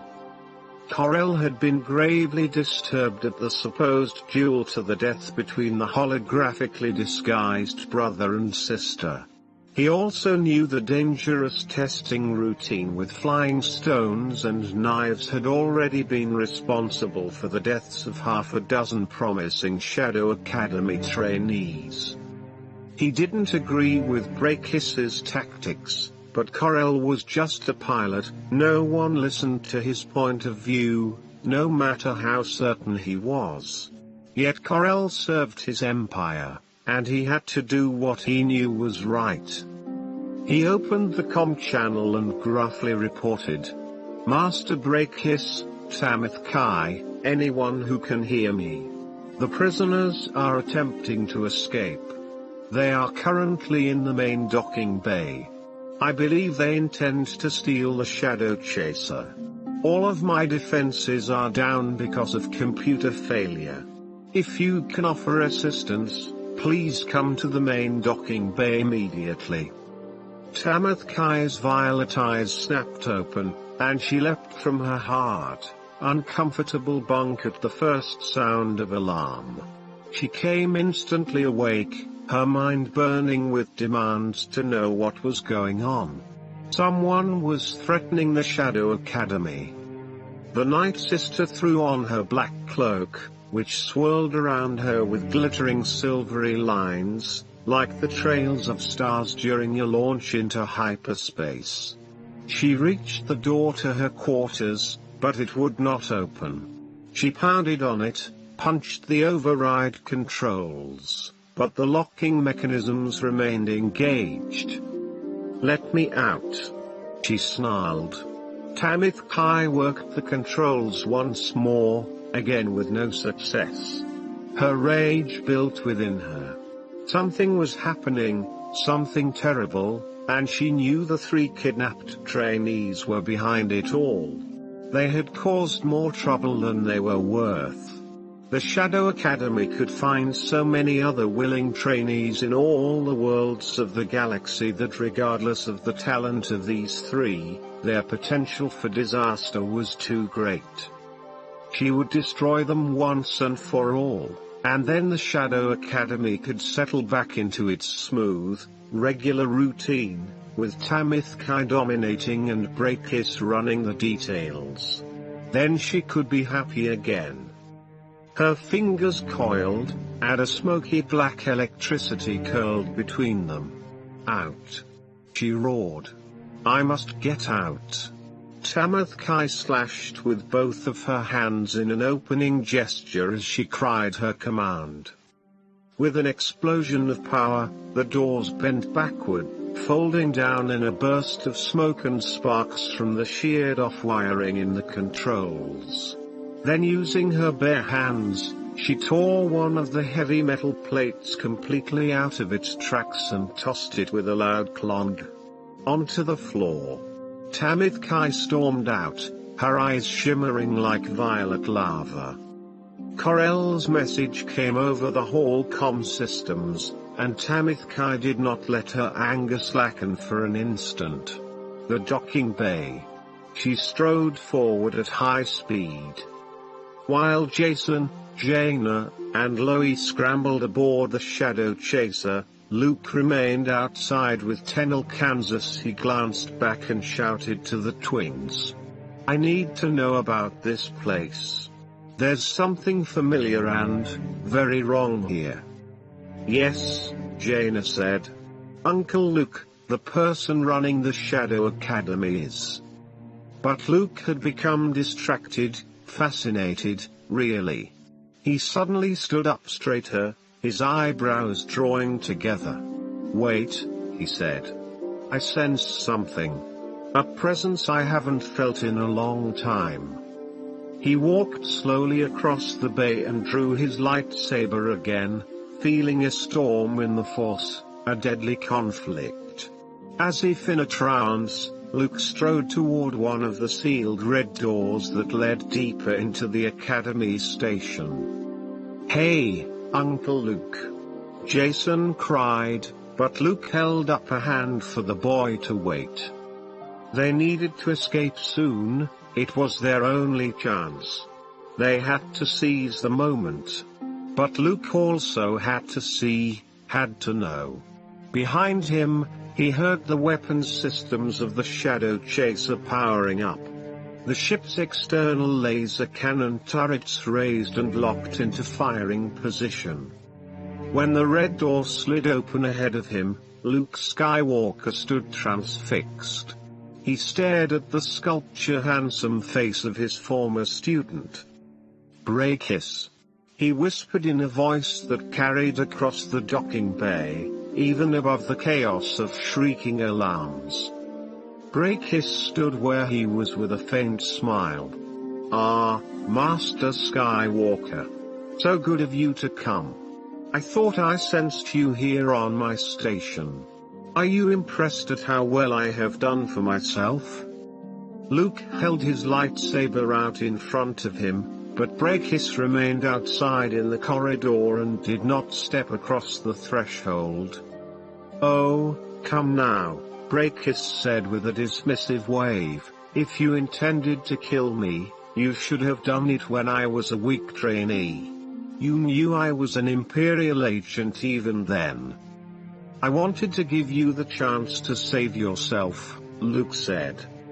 Always the optimist, Brakis replied in an airy tone. Luke felt cold inside.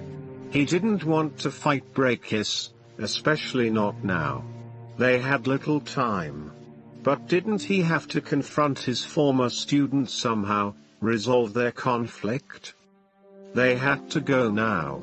He needed to escape with the kids before the Shadow Academy managed to get its defenses back online again.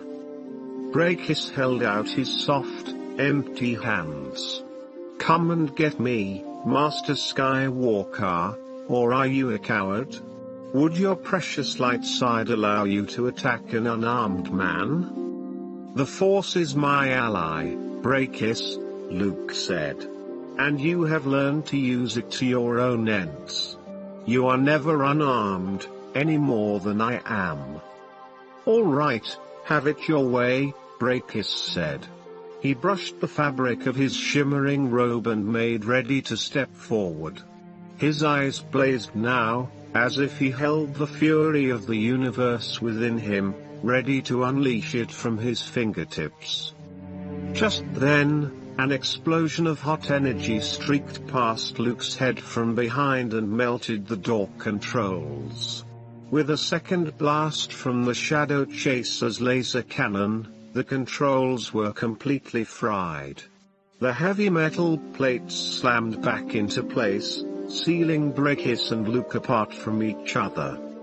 Uncle Luke, come on. Jaina yelled from the ship. We have to go. Luke shuddered with stunned relief, turned, and sprinted back toward the shuttle. He knew it wasn't over between him and Brakis, but that would have to wait for another time. Jaina and Loie and MTD linked into the Shadow Chaser's computers, trying to open the station's huge space door from within. While they worked, Tenilka raced around the docking bay, sealing all of the red doorways, making sure that none would open. The ominous man in the silvery robes had stalled Luke, and they couldn't afford another skirmish like that. Tenilka had to seal the doors, just in case a contingent of stormtroopers made its way to the docking bay. Luke climbed into the shuttle. Tenilka sealed another metal door, then ran to the last one. Just as her fingers touched the controls, though, the door slid open. A tall, dark woman loomed in front of Tenilka, crackling with angry energy and ready to attack. Tenilka looked up and instantly knew what this person was. A Night Sister. She hissed. The dark woman glared down at her with a similar flash of recognition. "And you are from Dathomir, girl. I claim you. You are a fitting replacement for the three I am about to destroy." Tenilka stood in front of the Night Sister, her arms and legs spread like a barrier. "You will have to get through me first." The dark woman laughed. "If you insist."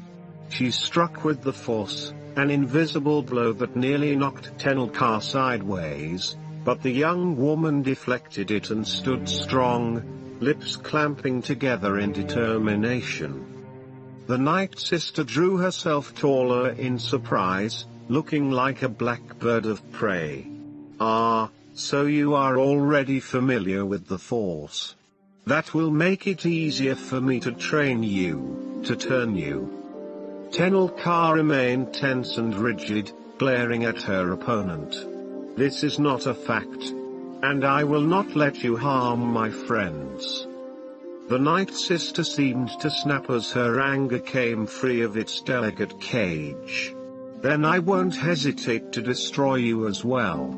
Her black robes rippled like a thunderstorm. Locking her violet gaze on Tenilka, she raised her clawed hands, fingers outspread, glossy dark hair crackling with static as her body charged with electrical power. Tenilka stood directly in front of her, unflinching, as the dark force built to a climax within the Night Sister. Without warning, Tenilka lashed out with her foot, putting all of the strength of her muscular, athletic legs behind the kick. The sharp toe of her hard-scaled boot struck the Night Sister's unarmored kneecap. Tenilka distinctly heard the crunch of a breaking bone and tearing muscles as her blow struck home. The Night Sister shrieked and fell to the ground, writhing in agony. Calm and self-satisfied, Tenilka stared down at her with cool grey eyes. "I never use the Force unless I have to," she said. "Sometimes old-fashioned methods are just as effective." Leaving the Night Sister moaning on the floor, Tenilka jogged back toward the Shadow Chaser, where Luke was gesturing for her to hurry. She climbed aboard, and the ship doors sealed. Alarms continued to sound, their clamor muffled inside the cockpit of the Shadow Chaser. Luke piloted the vehicle, raising it off the floor on its repulsor fields. Jaina and Loie still worked desperately to open the heavy space doors. With a loud crump, two sets of the red metal doors blasted open. Smoke from detonators curled out, and white-armored stormtroopers charged in, blasting at the shuttle. "You'd better get that space door open," Luke said. "Soon?" Loie yowled. "We're trying," Jaina said, keying in a new command string, working even more furiously. More stormtroopers came through. Blaster fire sprayed across the room. They could hear the splatter and boom of impacts. But the Shadow Chaser's armor held. "We've got company," Luke said, staring at the sealed bay doors. "We're out of time." "I can't get the," Jaina began, and suddenly the heavy doors cracked open, spreading wide for the shadow chaser. The atmosphere containment field shimmered in front of the star-strewn blackness, but now the shuttle could launch into open space. "Well, what are we waiting for?" Jaina said, trying to cover her confusion. "Let's go," Luke shouted, and punched the accelerators. Everyone grabbed the arms of their seats as the launch threw them back. The shadow chaser roared away from the Imperial station, leaving the huge, spiked structure uncloaked in space behind them. Luke heaved a loud sigh of relief as he punched the escape coordinates into the Navy computer. "Let's get back to Yavin 4, he said. None of the young Jedi Knights objected, and they surged into hyperspace. "Good work, Jaina and Loie," Luke finally said. "I didn't think you'd ever get that docking bay door open." Lobaka mumbled something unintelligible, and Jaina fidgeted. Uncle Luke," she said, "I kind of hate to mention this, but we didn't get the door open." Luke shrugged, not wanting to quibble. "Well, we owe our thanks to whoever did it." Corell stood by the docking bay controls, watching the shadow chaser disappear. The escape left absolute turmoil in its wake as the Shadow Academy scrambled to regroup. Corell touched the space door controls, smiled faintly to himself, and then closed the doors. He would, of course, never tell Brakis or Tamithkai. Brakis came into the control room next to Corell, exhausted and troubled. "Is our cloaking shield up yet? We must get it working. The rebels will no doubt send attack fleets in search of us. We'll have to relocate. That's why this station was designed to be mobile." Brakis strummed his fingertips on one of the control panels. "I don't know what I'm going to say to our great Imperial leader. He can trigger this station's self-destruct sequence at any time, if he's displeased."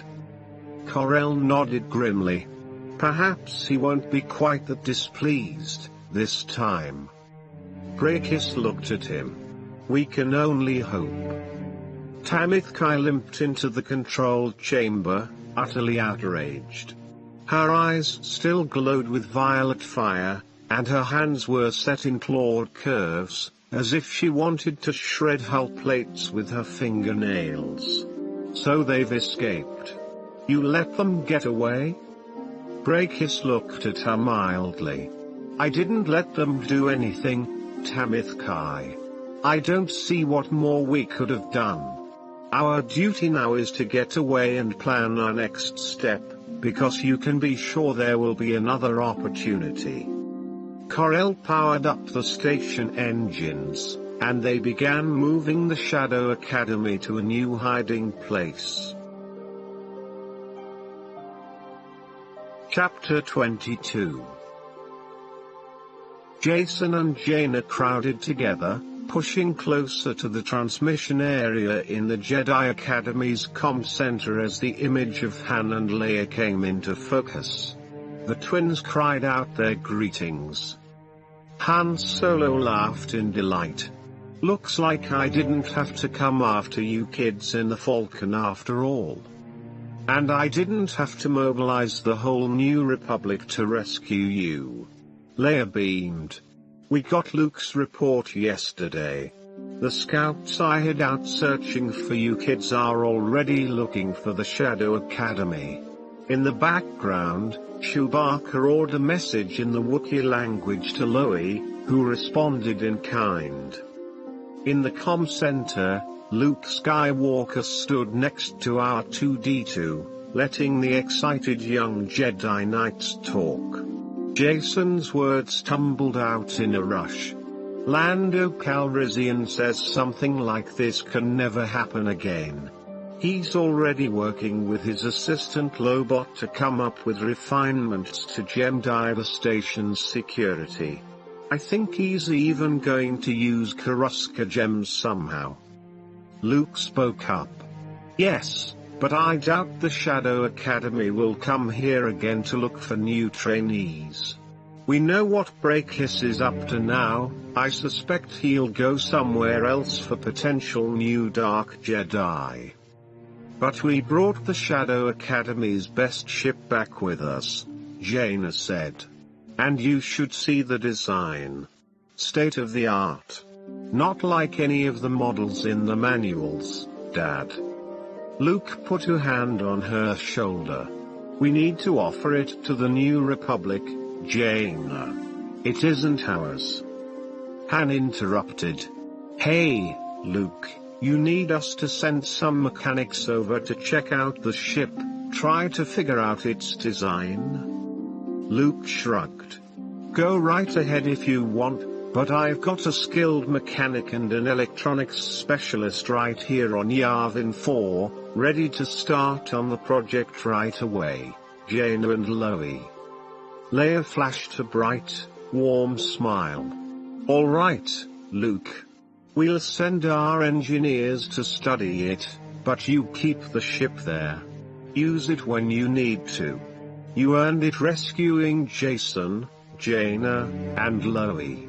Besides, you're an important part of the New Republic.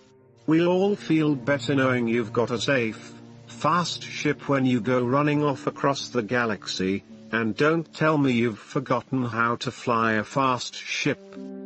Luke gave an embarrassed chuckle. No, I haven't forgotten, but I could still use the practice. Jaina and Lobaka sat in her quarters, tinkering with the holographic projector, making a course schematic of their new ship, the Shadow Chaser. The schematic was not as accurate as the one they had made of Loie's T-23 Skyhopper, but they would refine it as they learned more about the Imperial ship. Loie roared as the hologram lost its focus. Master Lobaka says that he most fervently hopes a comet will crash into the vacation home of the designer of this subsystem, said MTD from the clip on Loie's belt. Loie growled down at the miniature translator droid. MTD had been completely purged of his corrupted Imperial programming, and the irritating little droid was now back to his normal self. Well, how am I supposed to know that you don't wish me to translate Wookiee epithets? The little droid said defensively. Although you must admit, I certainly captured the feeling well. Why, think of all the idioms I have to parse during a single. Loie switched MTD off with a satisfied grunt. Tenelka entered the comm center, feeling well rested. No nightmares had plagued her since her return to Yavin 4. She wondered what would happen now that a new order of Night Sisters had appeared on Dathomir, joining forces with the Empire, but at least they did not haunt her dreams. Tenelka made contact with the Haypen royal household. She spoke to her parents, assured them that she was unharmed, and passed along greetings from the Singing Mountain clan. Then, steeling herself for a set of imperious orders, she asked to speak with her grandmother, the royal matriarch. When her grandmother's face appeared on the screen behind its customary half-veil, her eyes carried a smile and something else Tenelka wasn't sure she could read. Surprise? Thank you for remembering to call. My sources tell me I should be very proud of you, the matriarch said, with what seemed to be genuine pleasure. I'm sorry that my ambassador wasn't able to visit you. Now, I'm afraid the meeting will be delayed indefinitely. I was forced to send Yifron on an urgent errand to the Deros system. Tenelka's mouth opened, but she could not think of a response. But you'll forgive a concerned grandmother if she tries to find a way to look out for her granddaughter from a distance, won't you? One or two unobtrusive guards in a nearby system, perhaps? I think that might be the best thing for both of us. The image of her grandmother leaned forward to turn off the communication link, but just as the connection broke, the matriarch whispered, "Besides, I have a feeling you weren't terribly disappointed to miss Ambassador Yifra." This, Tenilka muttered, is a fact. And she realized it was the first time in years that she had agreed with her grandmother. Jason stood atop the great temple on Yavin 4, waiting for Master Skywalker. In the aftermath of the morning's rainstorm, reflected orange light from the giant planet pierced the gray clouds overhead and gilded their edges with a warm glow. The light breeze ruffled his hair and spattered him with an occasional raindrop. As much as he dreaded the reprimand Uncle Luke was almost certain to deliver, Jason was glad to be back on the jungle moon. In the day since their return from the Shadow Academy, the Jedi Master had already spoken privately with Jaina and with Loie. Though he had no idea what Luke had said to either of them, both had been quiet and reserved afterward. And now it was his turn. Jason sensed Master Skywalker's presence even without seeing him as Luke came to stand quietly next to him. For a long time, neither said a word, as if by mutual agreement. Gradually Jason relaxed. He was ready for anything the Jedi Master had to say to him. Almost anything. "Take this," Luke said, pressing a metallic cylinder into Jason's hands. "Show me what you learned." Surprised, Jason looked down at Luke's lightsaber. The weapon was solid and heavy, its handle warm as his own skin. He hefted it, studied it, ran a finger along the ridges of its grip up to the ignition stud. His eyes closed. In his mind, he could hear the hum of the lightsaber, feel its pulsing rhythm as the weapon sliced through the air. Jason opened his eyes and squared his shoulders.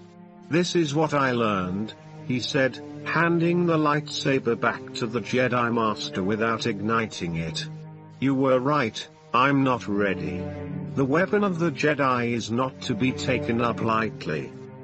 Even so, you learned to use it. Didn't Brakis teach you?" Jason nodded. "I'm physically capable. I know how to fight an opponent with it, but I'm not sure I'm ready mentally. Maybe I'm not mature enough emotionally." "You didn't enjoy the fighting as much as you had thought you would?" Luke raised his eyebrows. "Yes. No. Well, yes, I learned some things. I'm just not sure they were the right things. A lightsaber isn't just some impressive tool to dazzle and amaze your friends. It's such a big responsibility. One mistake could get an innocent person killed." Luke nodded, his blue eyes twinkling with understanding. "It sometimes feels like too great a responsibility, even to me. But the Force guides us as we fight. Not simply how to defeat our enemies, but also to know when not to defeat them." Their eyes locked. "Even if what our enemies teach or do is evil?" Jason said. Luke Skywalker's gaze did not waver. "No one is completely evil. Or completely good." He flashed a rueful smile. "At least nobody I've ever met." "But Brakis," Jason began. "Brakis passes the teachings of the dark side on to his students. You heard him teach. But a teacher is not always right. And because you thought for yourself, you knew not to believe him." Master Skywalker nodded approvingly. Jason thought this over. Brakis let me do what I wanted to do more than anything else, practice with a lightsaber. But I couldn't trust him. He was hoping to turn me to the dark side, to use me for the Empire. I do trust you, though. You were right about the lightsaber, and I'll wait until you think I'm ready.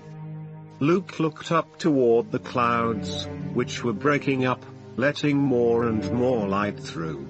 With the Shadow Academy out there, and the young dark Jedi that Brakis is training, I'm afraid that time will come, all too soon.